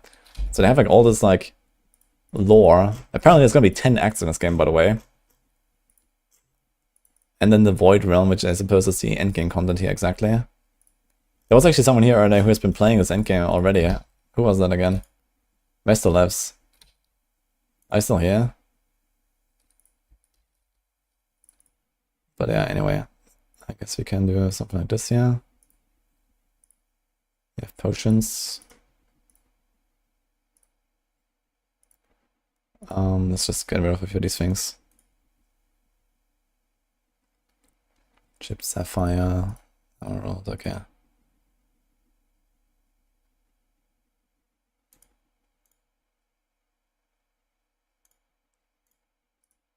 Okay. Just setting some stuff here real quick because yesterday I was logged out after I was like done with like some run here. And then we'll see. This is the map here right now. So here it goes to Act 5. I wonder if it's gonna have like, you know, part 1, part 2 or something where they have like 10 acts. I guess we go here. These are the green ones are the optional quests, I think. And this is like the main one, so it's gonna do that, I guess, for now. Be kind of... It's level 11, okay. This is level 7. That's fine, let's go. Wolfie, yeah. I wonder if there's gonna be more pets, there's probably more. The pets actually, they can also like auto pick up and sell for you and stuff like that, so there's like some like quality of life features that they bring. Okay, we're playing a... It's basically like a Java zone. So I have a Javelin. Maybe like a Plague Spear or something, what is it called? Poison Javelin.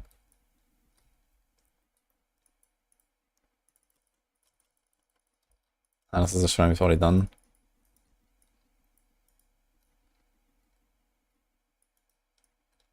Hunters login. Yeah, this is early access to Hunters, guys. That's why I chose this.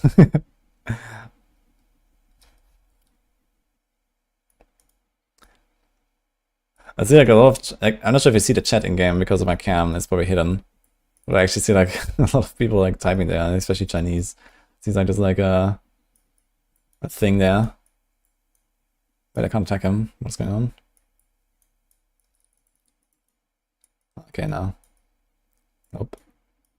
Big beam.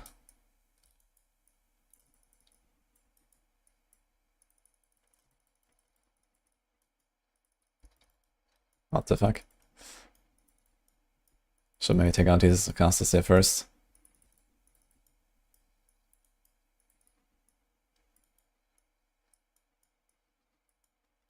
Oh. Okay.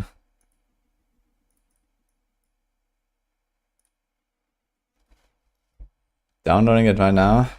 Yeah, you can try it for free if you do like the sign up there.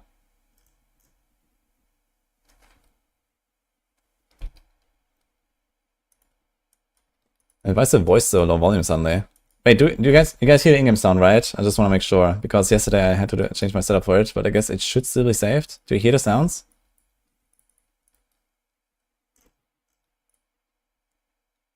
Soul Reforger. Magic device will reforge the soul after use and use attribute points will be returned. Okay, wait, I'm gonna add the sound. This is here. Yeah, it always sucks because sometimes like the stuff resets. Nah, here we go. No, actually it's really, you don't hear it. Okay, let me just like set it to default and back and tell me, guys. It did save it supposedly. So do you hear that?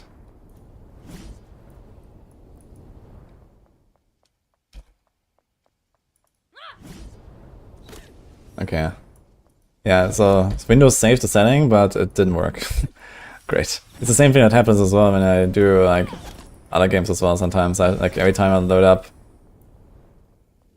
the games, sometimes I have to change the settings, so let me go back to the camp. It says last epoch graphics. Yeah, the graphics actually do seem kind of familiar there. Okay, we're playing Seraph and now we're gonna visit Seraphine. Coincidence? I believe that there is some sort of resurrected demon at work behind This is our AI waifu. The shattering of the world ring broke the boundaries between hell and the human world. And more demons are plotting to return to the human world. Which is exactly why I embarked on my journey. We must investigate the way to open Zaire's underground prison, which may be our only chance to end the Sonora disaster. Okay. I zoomed in manually, by the way, in case you're wondering.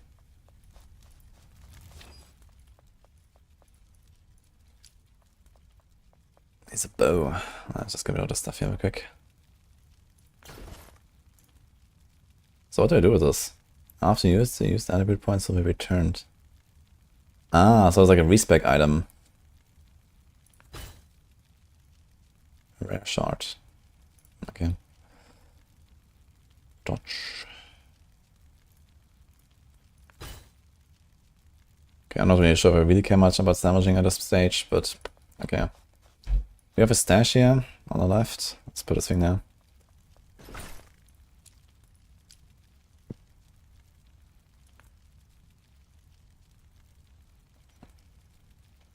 Ah, you can actually make like different types of stashes here. Storing gear, inlays, forging materials. Okay. That seems convenient. By the way, in case you're wondering, I'm saving my skill points for level 12 right now, where I get some new stuff.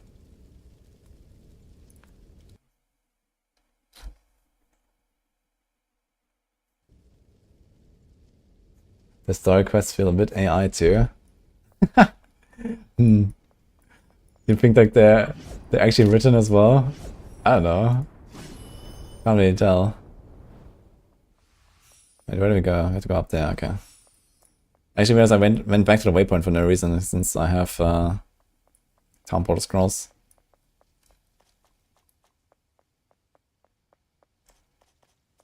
You're downloading Grimdawn again, because it looks almost the same.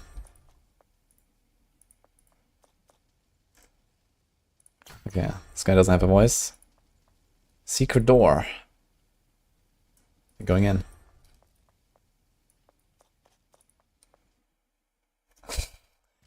Okay. Stop points now, we can do this. So here's the attributes right now. We have level 11. Here's actually sets the chance of monsters hitting me, block rate, armor to damage reduce. Is this fine taking total damage because I have too much armor? I feel like I'm taking like very little damage on these guys.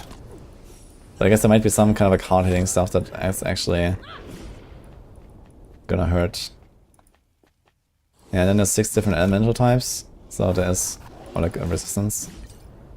Fire, lightning, cold, poison, fizz, chaos. Yeah, strength, dex, stamina, energy. I have the stuff here.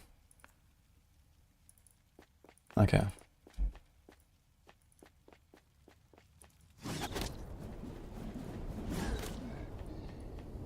All the graphics. I mean, there's like a few kind of like prevalent like graphic styles, I guess, in RPGs. You know, there's like the like very like high-end realistic stuff, I guess, and then there's like this like kind of like, yeah, basically like similar to this, right? Some of the smaller studios. I guess like the most special one is probably Torchlight when it comes to graphics. It's like it's completely its own thing.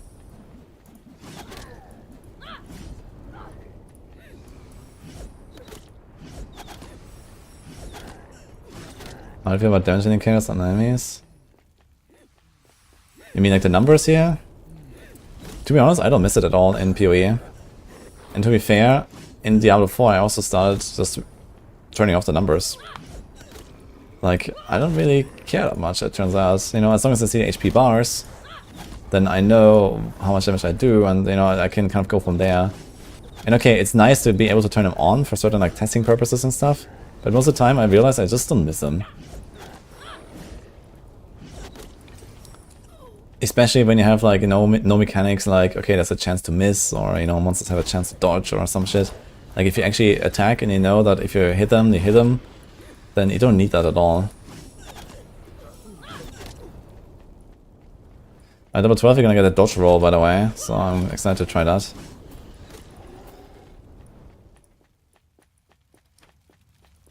Level 2. This is the first time you even thought about not seeing numbers for the last 6 weeks. Yeah, it's kind of interesting how that works, right?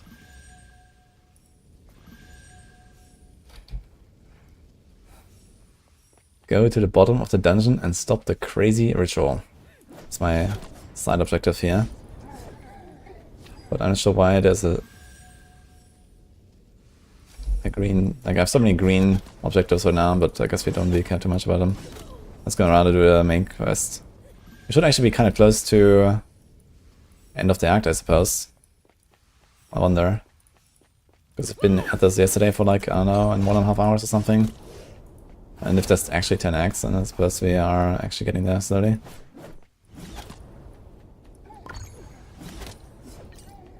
This guy's a lot of gold, actually. You couldn't imagine using numbers as a visual clutter. Yeah, for sure.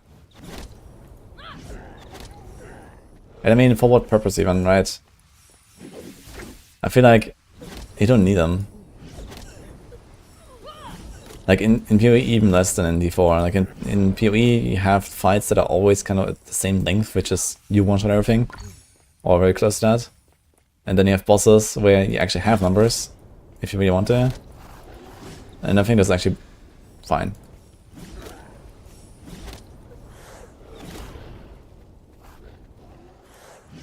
Okay, seems like that's the boss.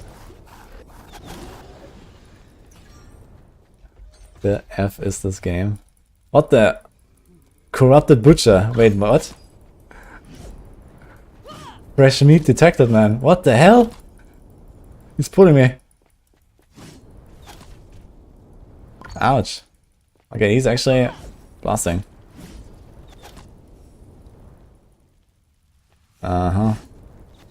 The pulling is a bit scuffed though. Ouch, okay, he hurts. Can I dodge this? Okay, I'll dodge the pull. Yo. Which is key?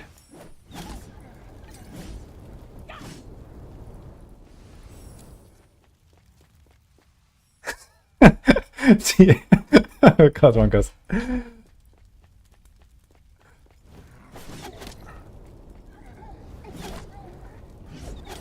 Yeah, honestly, I'm not really sure how much they're gonna get away. More than saving my life, I want to thank you for killing Zaire and avenging my brother. But it's not over yet. This huge dungeon is Zaire's laboratory.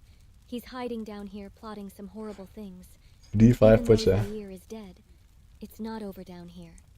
Please make sure you stop. Nah, I'll take care of it. I'll look you guys some stuff. Javelin. Okay, I'm not 100% sure if I understand this tutor correctly, but it says weapon attack increases lightning damage by 34 to 40. It has 5% chance to trigger level 5 freezing bolts. Okay. That seems like a crazy item. This one has 127 damage. Can I see the damage of this thing?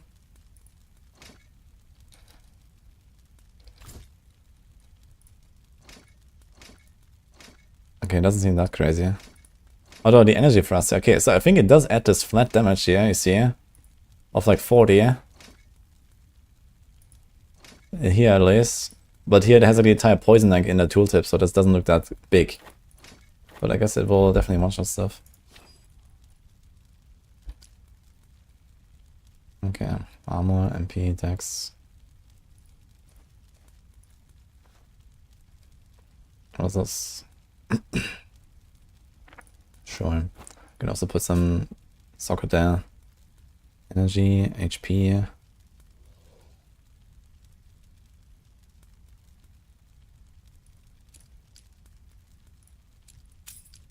Pork. Can I override this? Can't equip. Okay, so you can't. Shaped skull. Mana region, HP region. Okay. Well, what now? Ah, wait, we're not done with the quest here actually, so where did we go? Thought I was done. Right, we also got the level 12 skills now. So... let's see this. Oops.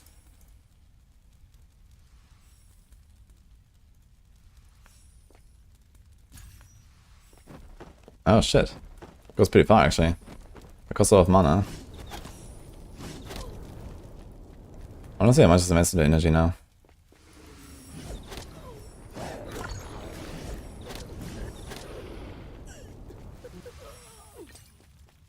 Dude, I can actually rebind. Can I rebind this to space? Does space do anything? It doesn't seem so. Shortcut.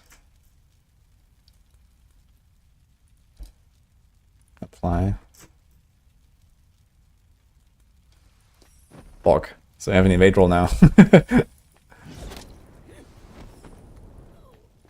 I need mana potions suddenly. Need some mana on each, or mana on kill or something, then we could pass there. Okay, it seems like I cannot actually dodge through these guys though. Sad.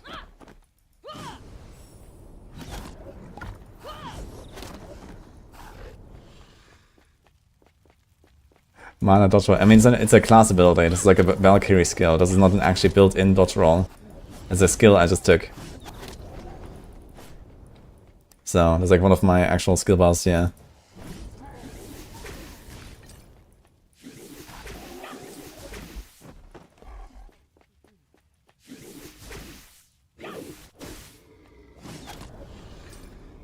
What's this game? Seraph in the Darkness, guys. That's what it is. The game looks like a mobile game. Well, actually, it can be played on mobile, yeah.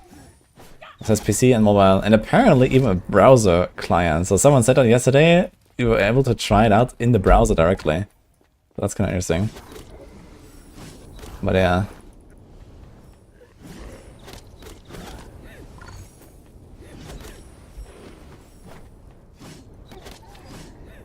Need to ask Nina what she thinks. Nina said yesterday she's trying it too.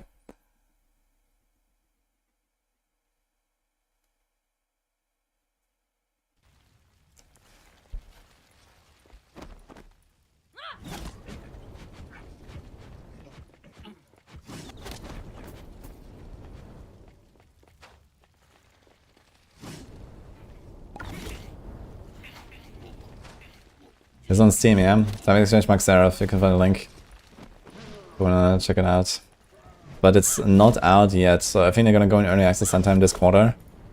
But you can join, there's like the playtest they're doing, like an early playtest or something. You can join that for free right now.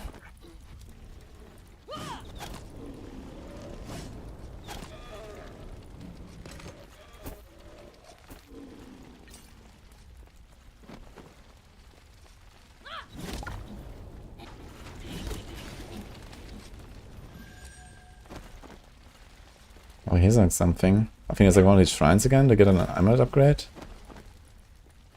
What the hell is this? Okay.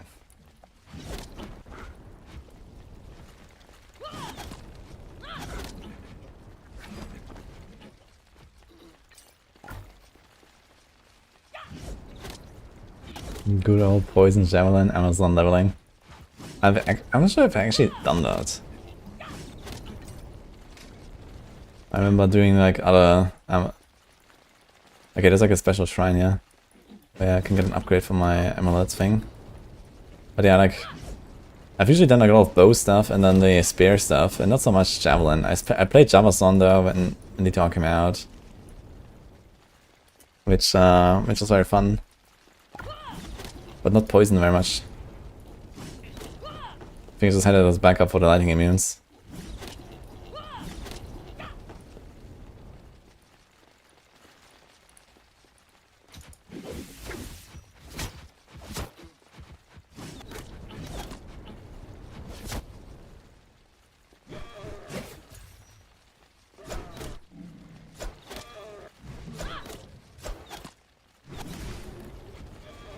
Let's do the basic skill there.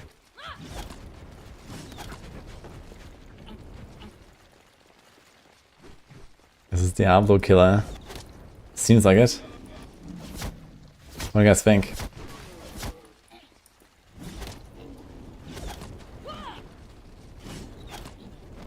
You already took down the corrupted butcher.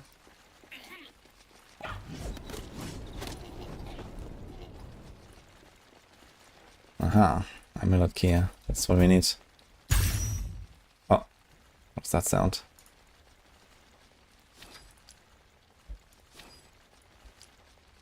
Okay, so we have this here. So basically, every time you do one of these quarter shrines, you get like a +1 slot here. So I do this, and now we use the key, and now we can put one of these things here. Max weapon damage +1, for example.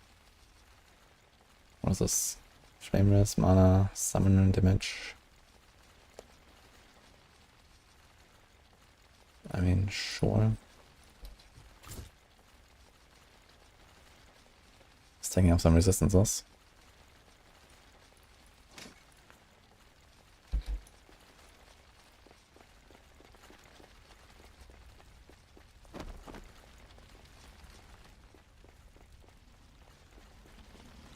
The loading screens look sick. I haven't actually looked at them too much, but let me check that on next zone. What is going on here?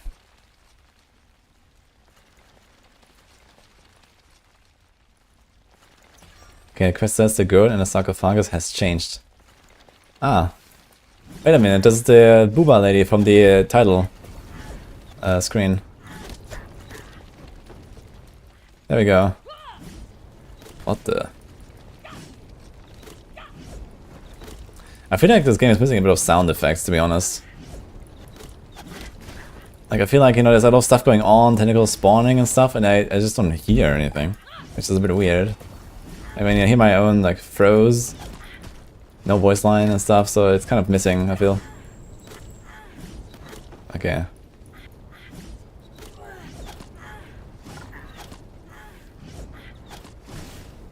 For some reason she's called Demon King. You're getting bonked here.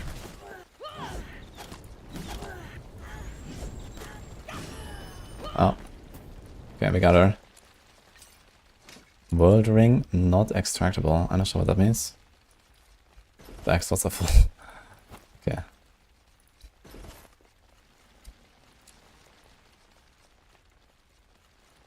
Fast cast ring. Cast speed, okay. Wait, is this like unique or something? Meteor Fall Strides. Valkyrie skill level +1, look at that. Weapon damage, armor, speed. I mean, we lose 4% movement speed, but it's a cool item.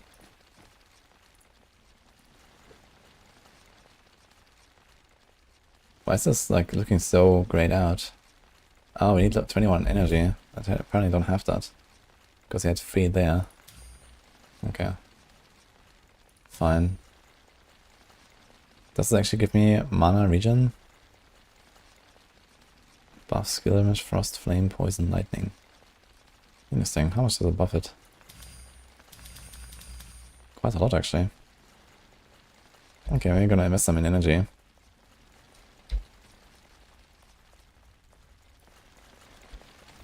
Okay, I think this was the boss here.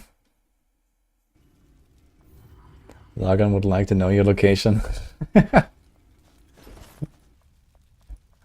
Uh-oh. Okay, here's the pet interface. Wait, where was that? No, this is not here. Here. Wolfie. Fast Appraise. So this is basically our mobile tech arcane, although we have to pay the scrolls. Auto pickup, you can actually set some settings here. Salvage. Oh wait, I can salvage on the go. I completely forgot about this actually. I kept destroying items a little bit. But okay. I think I have a lot of these different materials. Wait, what happened? Bag slots are full.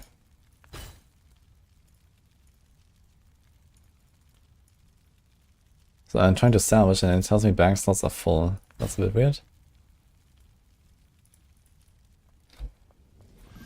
Okay, so what is this here?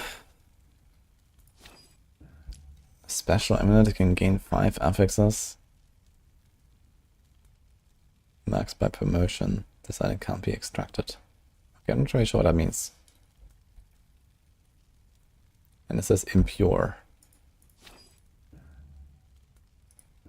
Can't use it in first call, so... Okay, I don't know what to do with this thing. But I guess we're gonna find out here.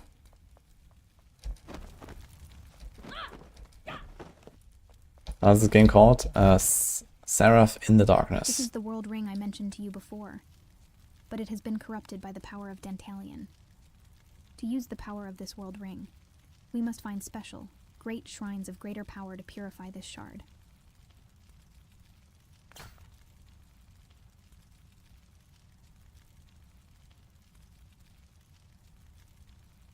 Okay, go to the origin.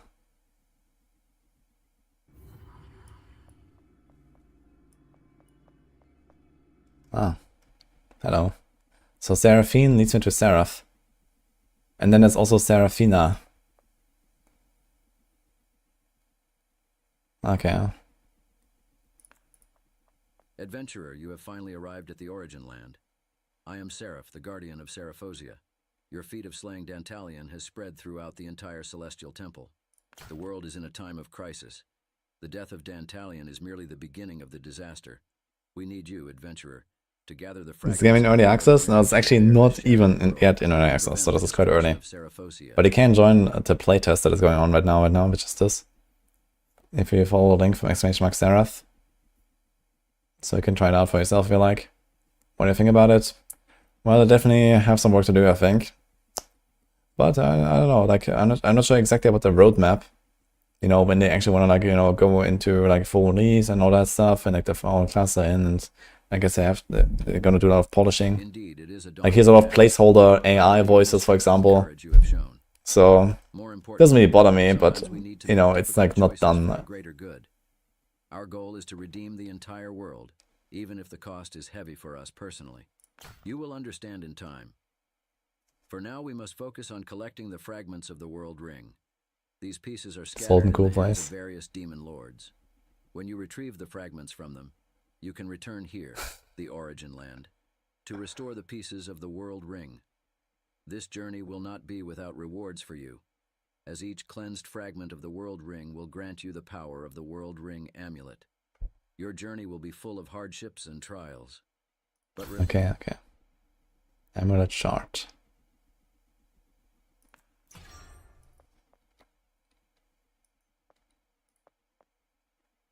Okay, purify. So it says impure. Now we have 10 shards. Phrase. Okay. After obtaining the world ring, reach the statue of Seraphina through the world ring purification NPC in the camp. With the book and the altar. Click the world ring button. Number of external world ring gradually increases as the world ring stage advances.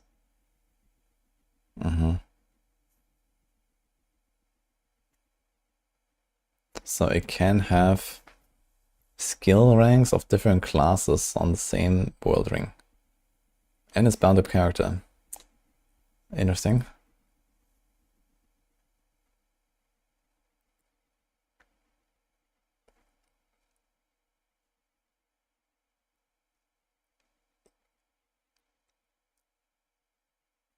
Attach all affixes from a fully upgraded word ring to a single word ring essence item.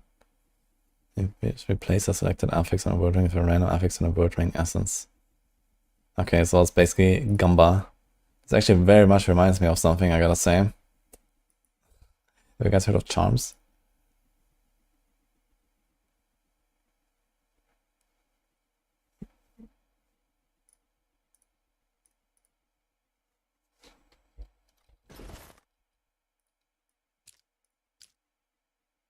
Okay, so we got +1 to the arrow skill, but we don't actually use it.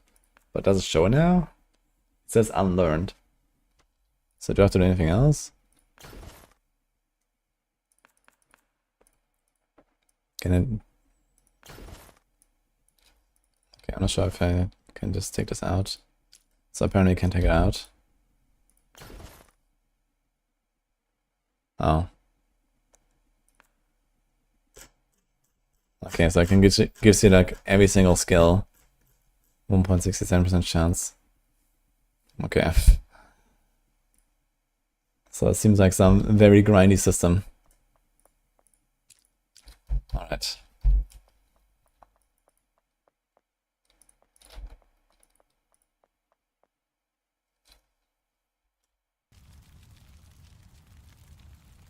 Yeah, the voice is AI voice, I think. I am happy to join you in dispelling the gloom that hangs over Sonora.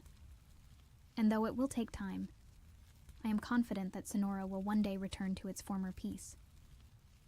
But I can't stop yet. The returning demons are still hiding in the shadows of the world, and the Oracle of Seraph is already pointing to the far east. Phrase told me about his encounter with you at the church. East. Always And as into luck the would east. have it, he was also traveling to the eastern desert. In which case, I was able to ask his carriage to give me a ride. I don't know what you intend to do next. It's a dangerous journey, and I can't force you to go on it. But if you insist on traveling with me, I won't refuse. Okay. Do we travel with anime waifu? AI waifu? Wait, down here. The map device disappeared, what the hell? Desert actor, it's always in the desert, man. And it's in the east. Right click to earn 1 skill point. Oh. Well, I want to do this here anyway. Wait, why is everything... Ah, wait, it's buff from my boots, right?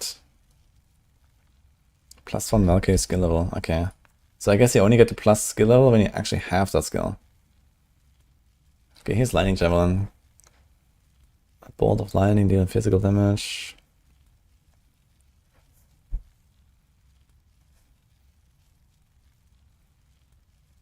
Thunderbolt Thrust, okay. I guess we can try this.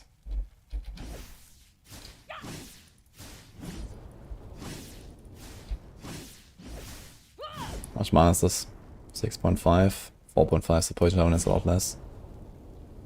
The roll is 11. Can I get it lower? What if I add like more? Next level, the mana cost goes down. Maybe I'm gonna add a few points if I have. I have 4 points actually. Well, 3. Also I have crit there. Yes, dodge chance.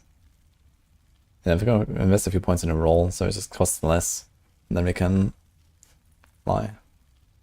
Alright. Guys, into the east. This coincidence of fate is really unexpected. It seems that we will be together for Is there any good RPG of PvP? I don't think so. Be impatient. I don't know. The sun is just Is right, any? and there is still some time before departure. If you have any unfinished business in Sonora, you can arrange it as soon as possible now. If you are ready, just tell me to go irons. Okay. Holy cutscene. Did it show like my zone? Wait,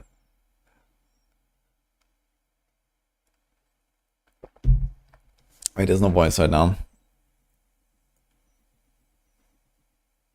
Yeah, Audi. Hi, Seraph.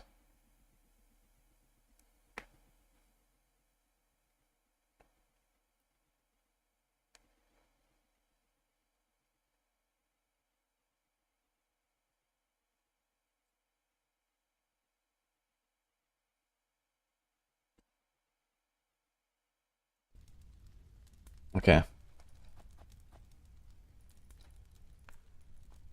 We're here. Looks like our luxury trip is in a bit of trouble, doesn't it? Judging from the posture of the guard, it's not easy to get in. We have to have a suitable saying. We were attacked and needed shelter. At the same time, we can provide intelligence about them in exchange. Let's hurry up then. Mm-hmm. Stop. This is the Grizz Fortress, and The NPC is called Sahara. allowed to enter. What are Tuki? If they were really those bastards, they would know. Okay, I'll report it to my superiors. But this does not mean that you are completely safe. Okay. What?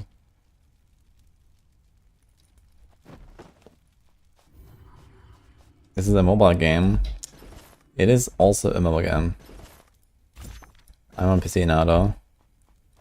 Okay, Box of Chaos is here. This looks like, you know, you know, like this town here, everything's like chilling, and then there's like this. It's kind of funny. Okay. A push. Antidote potion. Unfreeze potion. Okay. How fast can I do this? I can actually dodge roll pretty fast. Emir. Hello, adventurer. The guarding soldiers have told me what happened to you. Are you coming from Sonora? Is it pay to win? Honestly, there haven't been travelers from Sonora for yeah. a long time since There's like season pass at least and some other stuff. I'm not 100% sure about the monetization of this, I have no intention but of there is disturbing definitely that, yeah. But as you can see, this desert is home to a group of stubborn guys. If you want to go to the hinterland of the desert, you may. Fortunately, I happen to know what you are going to do. As far as I'm aware, you're not locked out from doing anything though. If you play free to play. So I think you are supposed to be able to like kind of like grind everything you want.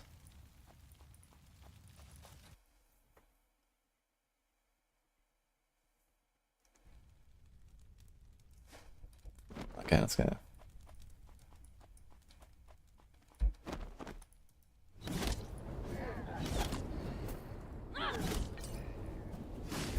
Sandhawk. Immortality. It's kind of funny. These translations are kind of hilarious. Why did they all say immortality? I'm not really sure. Like these are like scorpions now and stuff. I thought this would be like a bad translation for undead or something like that. And here it says now animal.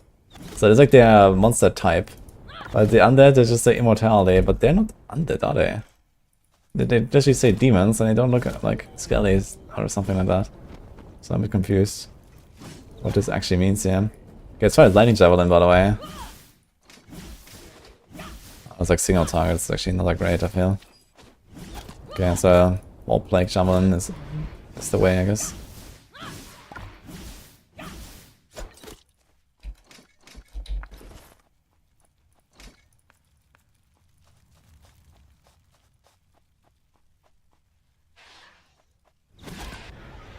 The game only has own crypto and 800 pages of NFTs. 800 pages? That sounds like a lot. I don't really know that much about how this works. I remember I was also like doing a sponsored stream for like another crypto game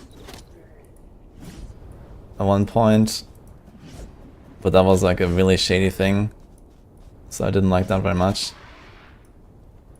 And I was like a bit like apprehensive after that of all this. But yeah, I figured, okay, ARPG, we can kind of check it out. You know, I'm generally open to like trying ARPGs at least, and kind of see what's out there.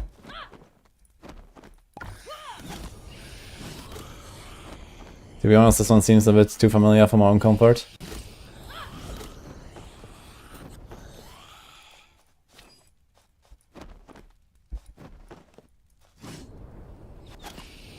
Diablo-like game.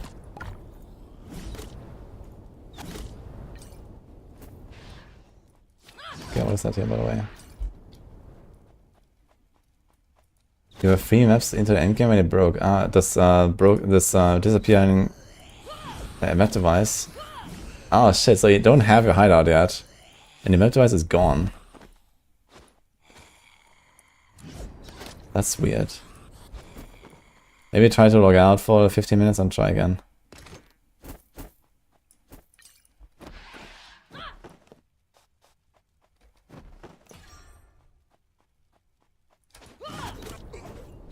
Like this should like reset and put you like in a new instance or something.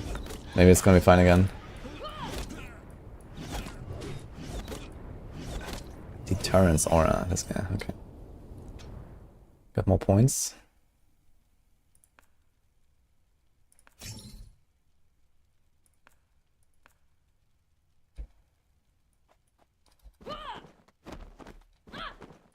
And we have some more points there. And we can basically like dodge roll forever. I'm not sure what's the maximum skill level. If I had to take an educated guess, I would say maximum skill level is 20.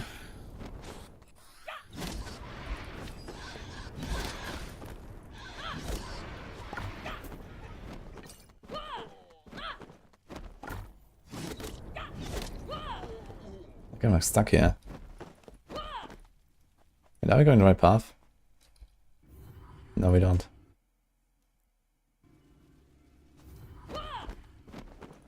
How about my friend? Not ready to go yet?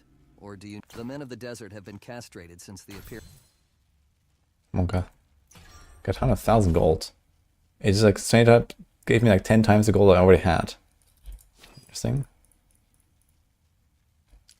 Okay, Figuria, Poisonous, Lightningress, Frostress. Okay. Can I salvage? Dude, it says bags are full when I salvage. What is going on? Wait, these potions only stack to 5. I just realized. So these potions here stack to more. They stack to 22, I don't know, 30. But these only to 5. Great.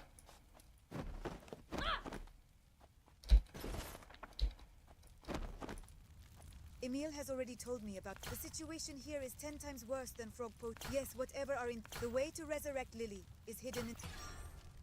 Wait, what?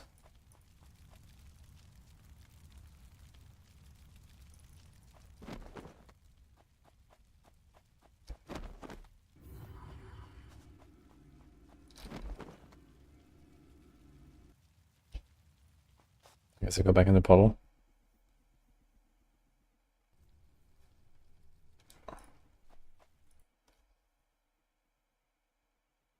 Okay, so we were in the right place. Just need to go back to town.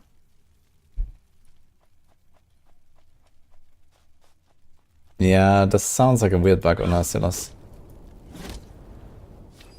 As I said, if you just log out for a little while, it should like reset the instance anyway and then put in a new one. And that might fix it already. But maybe multiplayer also would help. Try that.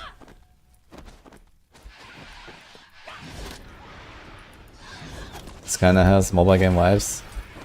Yeah, I'm pretty sure they have like, you know, similar interface for mobile and PC here right now. Okay, like, I mean, this looks different. I suppose like the buttons are, you know, laid out in a different way when you play mobile, but it does have a mobile client, so I guess they haven't really done the interface work here yet.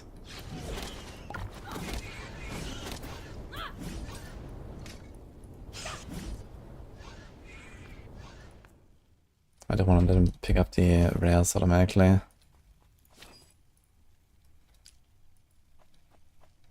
9% of lost HP converts to MP.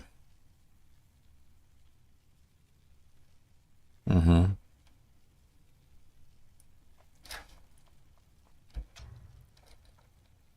What is this here? Ah. They have like preset, like predefined builds here. You can just like follow if you want. For example, Valkyrie, Advanced, BD, Frozen Arrow, Easy to Brush. What do you guys say about that one? And Valkyrie, Open, BD, 60, Poison, Label, Genre. That's cool. It even has only 4 buttons. No left click and right click. Okay.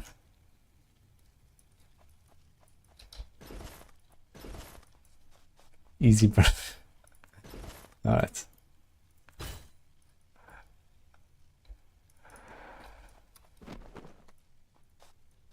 This door hasn't moved at all. Cool.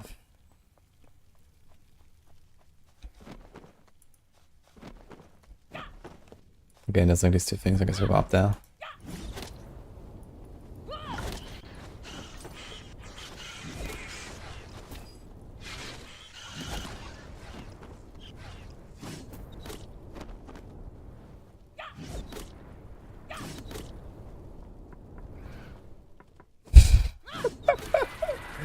You got an easy brush. Nice.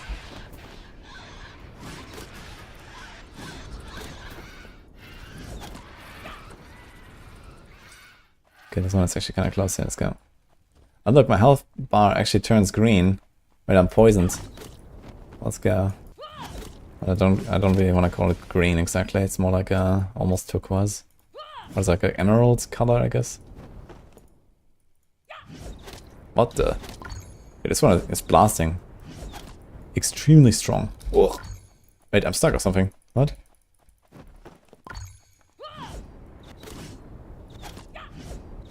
Okay, this was actually almost one shot. What the fuck? Alright. We are in danger, it turns out, at this point.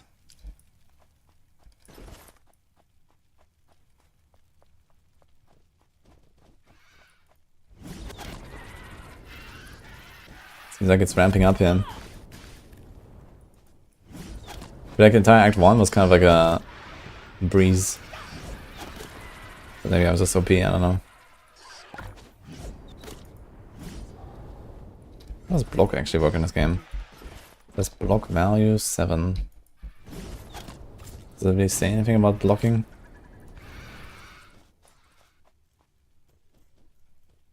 Evade, block, 4.5, 5.6. Okay, it's not very much.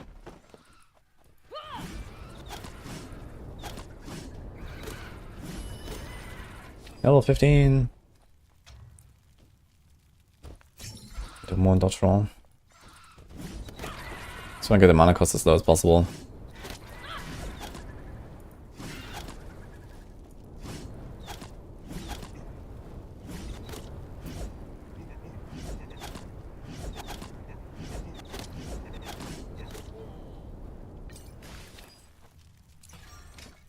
Okay.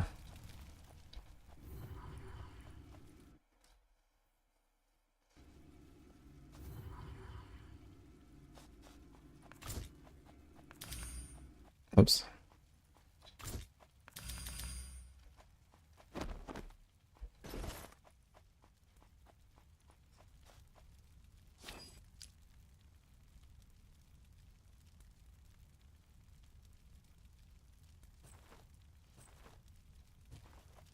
Your body is covered with spider silk and blood. It seems that you are a great guy. Unfortunately, great guys often die very young. I hope you can live longer than them. Okay, thank you. Talisman has been repaired. Turtle asked me to hand over this rubbing paper to you. There is a stone tablet at the bottom of the temple. Okay. Got 200,000 gold. Wait, why am I even trying to make gold from like selling items and stuff? I just got 300,000 gold from the 2 quests.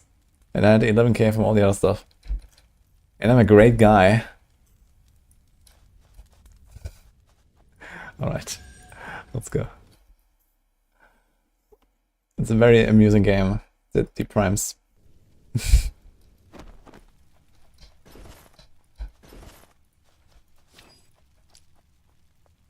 The spears are out here, look at that. Can we go in there? Use the holy stone.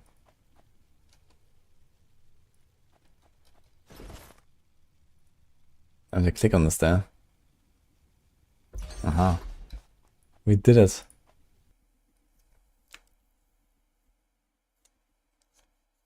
I must have a high social credit score. Because I'm a great guy.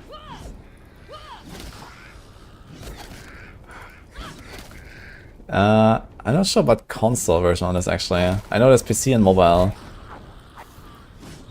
Maybe it is on the page. They might make that? I'm not sure. I imagine not yet though.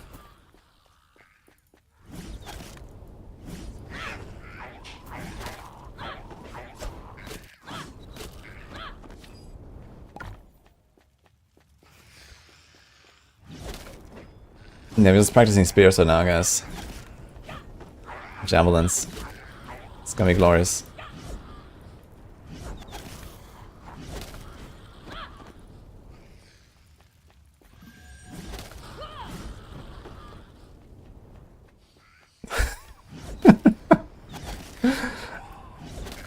Well, we are upgrading at every step, Crucible. No?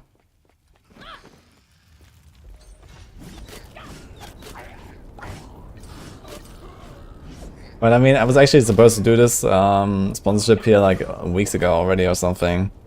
There was like a season 0 playtest or something like a month or 2 ago that I was supposed to actually participate in and do this. But then that was kind of pushed back or something, and the window for that closed. And so I'm doing it now. And the game is even further along at least. But that's that.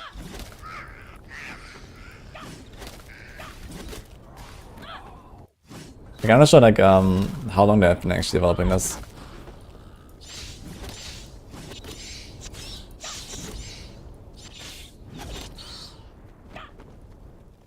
That's beta or full game. This is like pre-beta even right now. So it's pretty early, to be fair. There's like some free playtest, and then it's coming to Steam sometime in Q1. I mean, if what I think is gonna be early access. So it'll be a while until it's like actually finished, I guess. But there's people blasting it already. Like you can actually see this here if you go to rooms. Wait, you can make a parties basically there.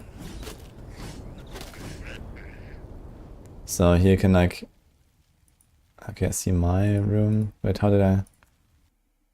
Oh shit! It actually kicks me out. Ah, so it also automatically puts me into a room when I'm in a zone. But yeah, you can also see this here, so people can like do multiplayer there.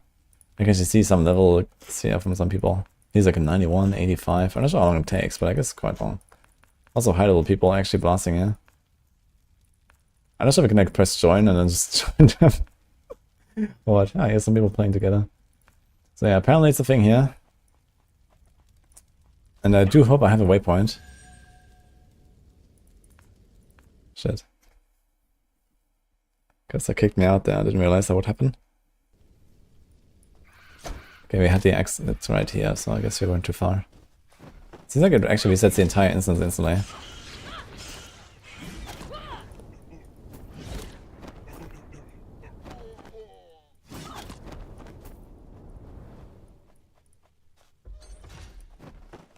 Okay.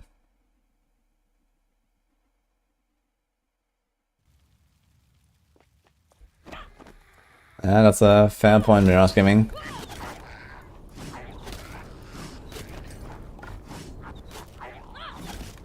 I mean, I can see they wanna like try to advertise the game a little bit, you know, they're trying to make a new game, and I mean the way that it works these days is often through, you know, advertising with streamers and stuff.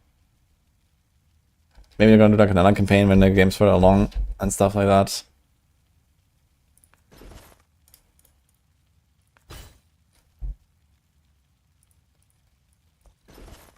Really molding core.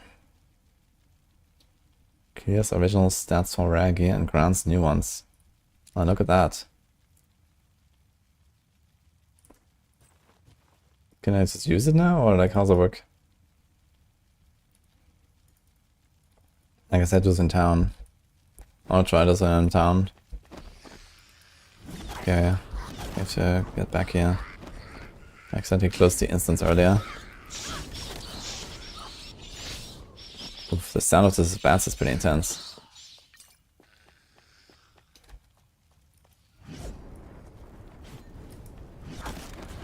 Some new pay-to-win ARPG.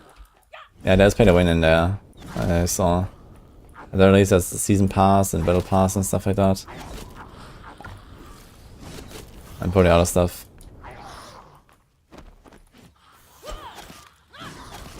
Mr. Loves us here earlier. He was actually someone who seems like he actually played this to the end game already. I have only played this now for like, I don't know, 2 hours. I played a bit yesterday and today now. Just showing you this off a little bit. So I'd really like to hear from someone who's actually had some experience how this looks like. Unfortunately, I don't have that experience right now.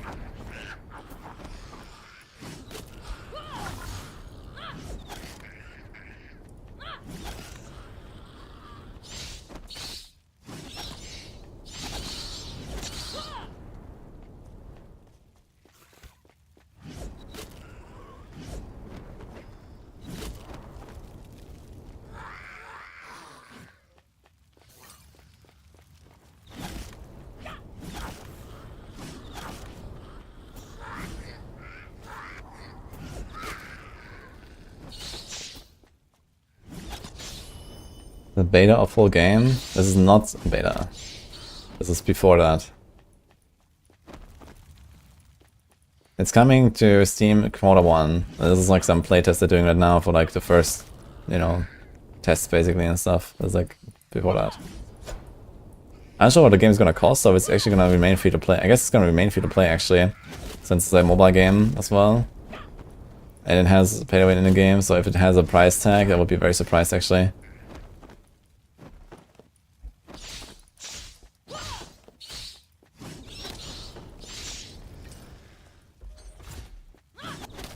High levels. Yeah, it definitely feels much better on the mana now with 6 points in a row.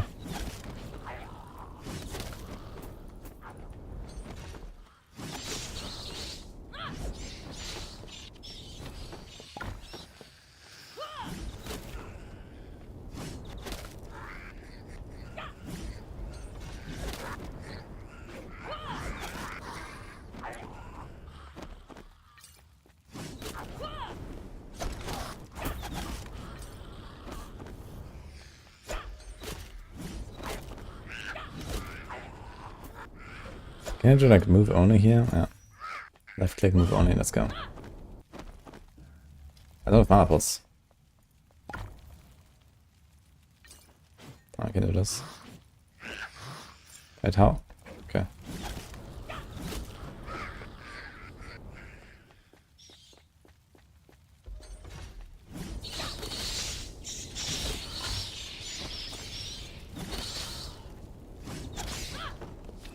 Bottle.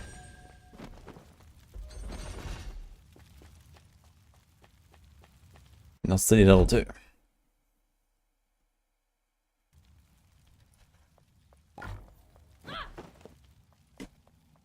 kind of funny how my dodge roll actually like drains so much mana and my attacks barely anything.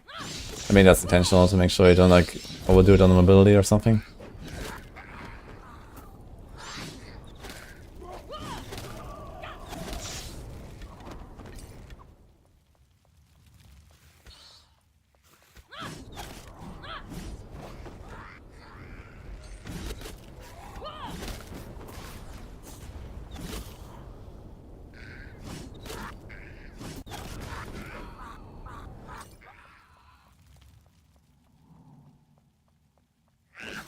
Aspiration challenge in a season journey? We can actually check.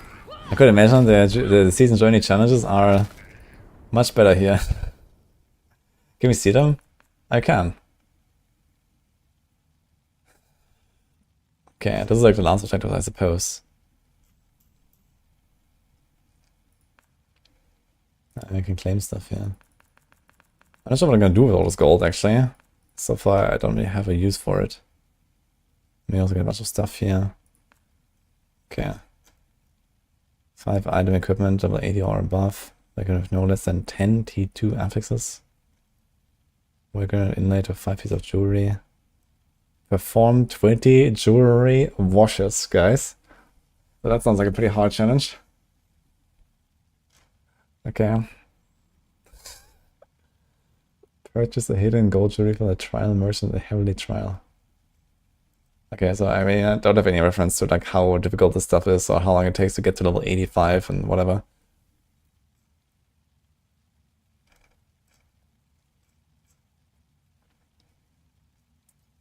So interesting, they have like 15, 16, 17, 18 of the same like content, all in the same step of the season journey. Not only that, this one says Void Realm Challenge, and then we have Final Battle in the Void Realm 3 times with ascending tiers. Interesting.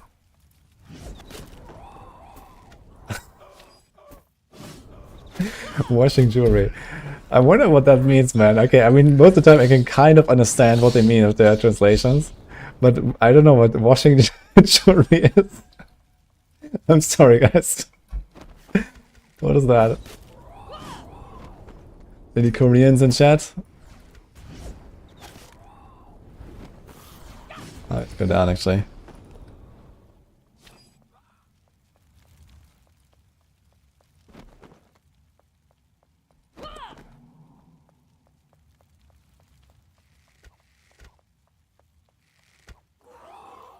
Yo, Peter, I'm planning to update Stormcaller Deadeye build. I don't think there's really anything that I need to update on it. I mean, I'm not playing it right now, but there's nothing that really changed for it either, so... I can give it another look though. But this might be in like a week or something from now, so we'll see.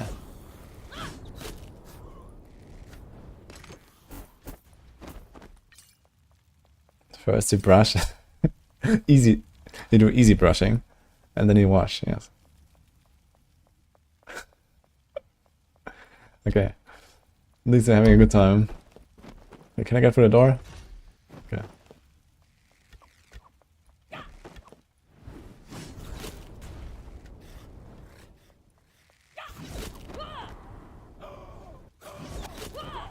What is it? Okay.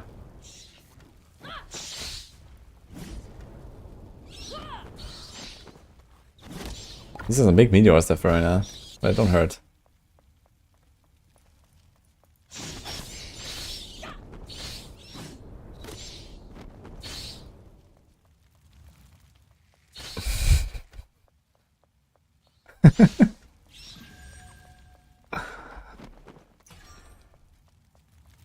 Holy.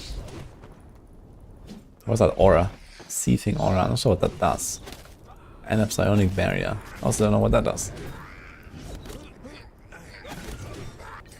I feel like the bouncing is also a bit whack. Like this guy died really fast now, and then earlier this like tiny little mini boss that almost one-shot me. This guy's missing a head. Okay. Lore. They do have a lot of lore, to be honest. Like look at this stuff.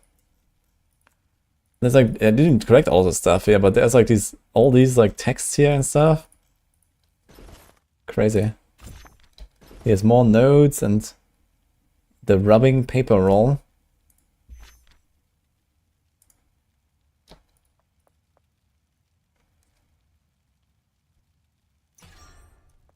Okay, sand, sea, steel. Okay, now we just have rubbing paper. Wait, what do we rub?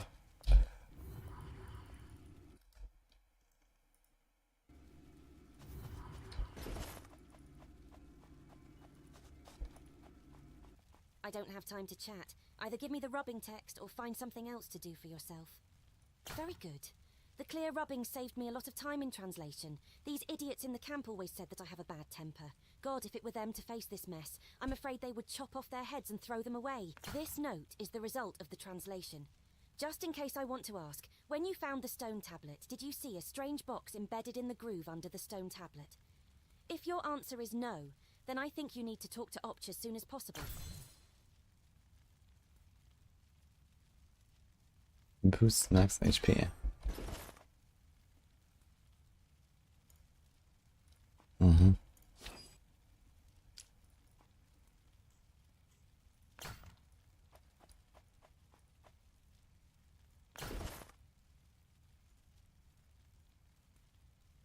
So I can't salvage this. Can I sell?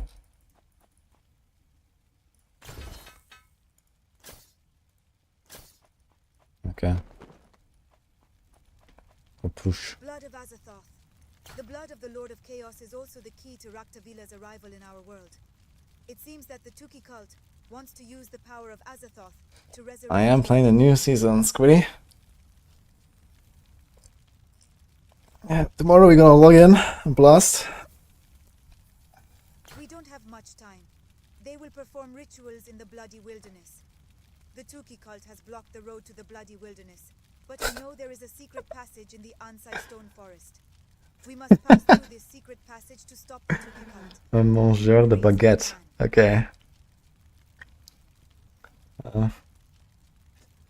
Je joue le voleur. La voleuse, I guess.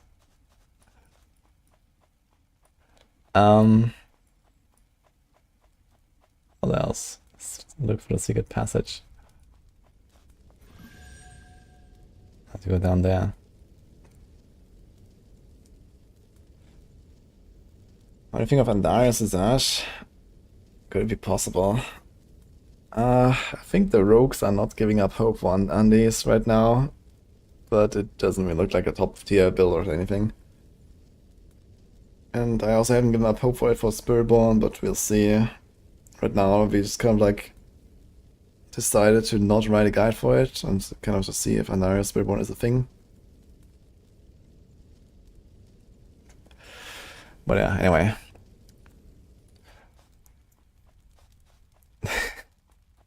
Good luck in Season 7, by the way, Emiax. Anyway, do you guys have any other questions about this game? Again, if you want to check it out, !Seraph. Oh, it's not crashed, it's just that I'm in full screen mode and it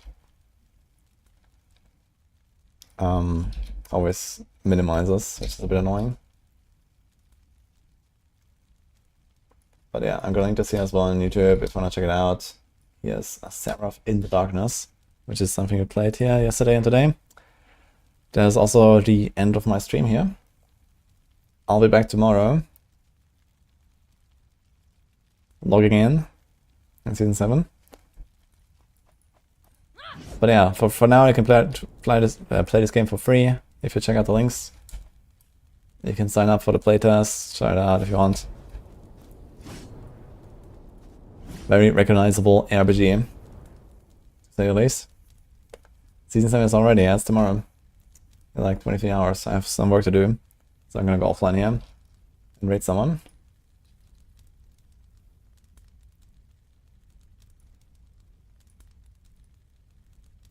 I'm playing D3 this weekend. We'll see. It's 3 days after the 4 launch. I don't know.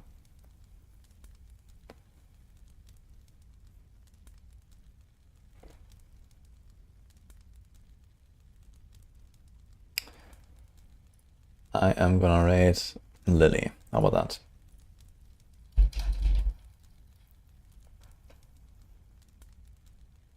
Necro is blasting Hunter season. Yeah, Necro is insane, actually. Until tomorrow for Rouge Energy. True. I'm gonna have some ready, I guess. Anyway, have a good one, guys. Thanks for hanging out. Hope you enjoyed the stream, the podcast, and Seraph, of course. See you then. Bye. need to publish my Maxroll guide, so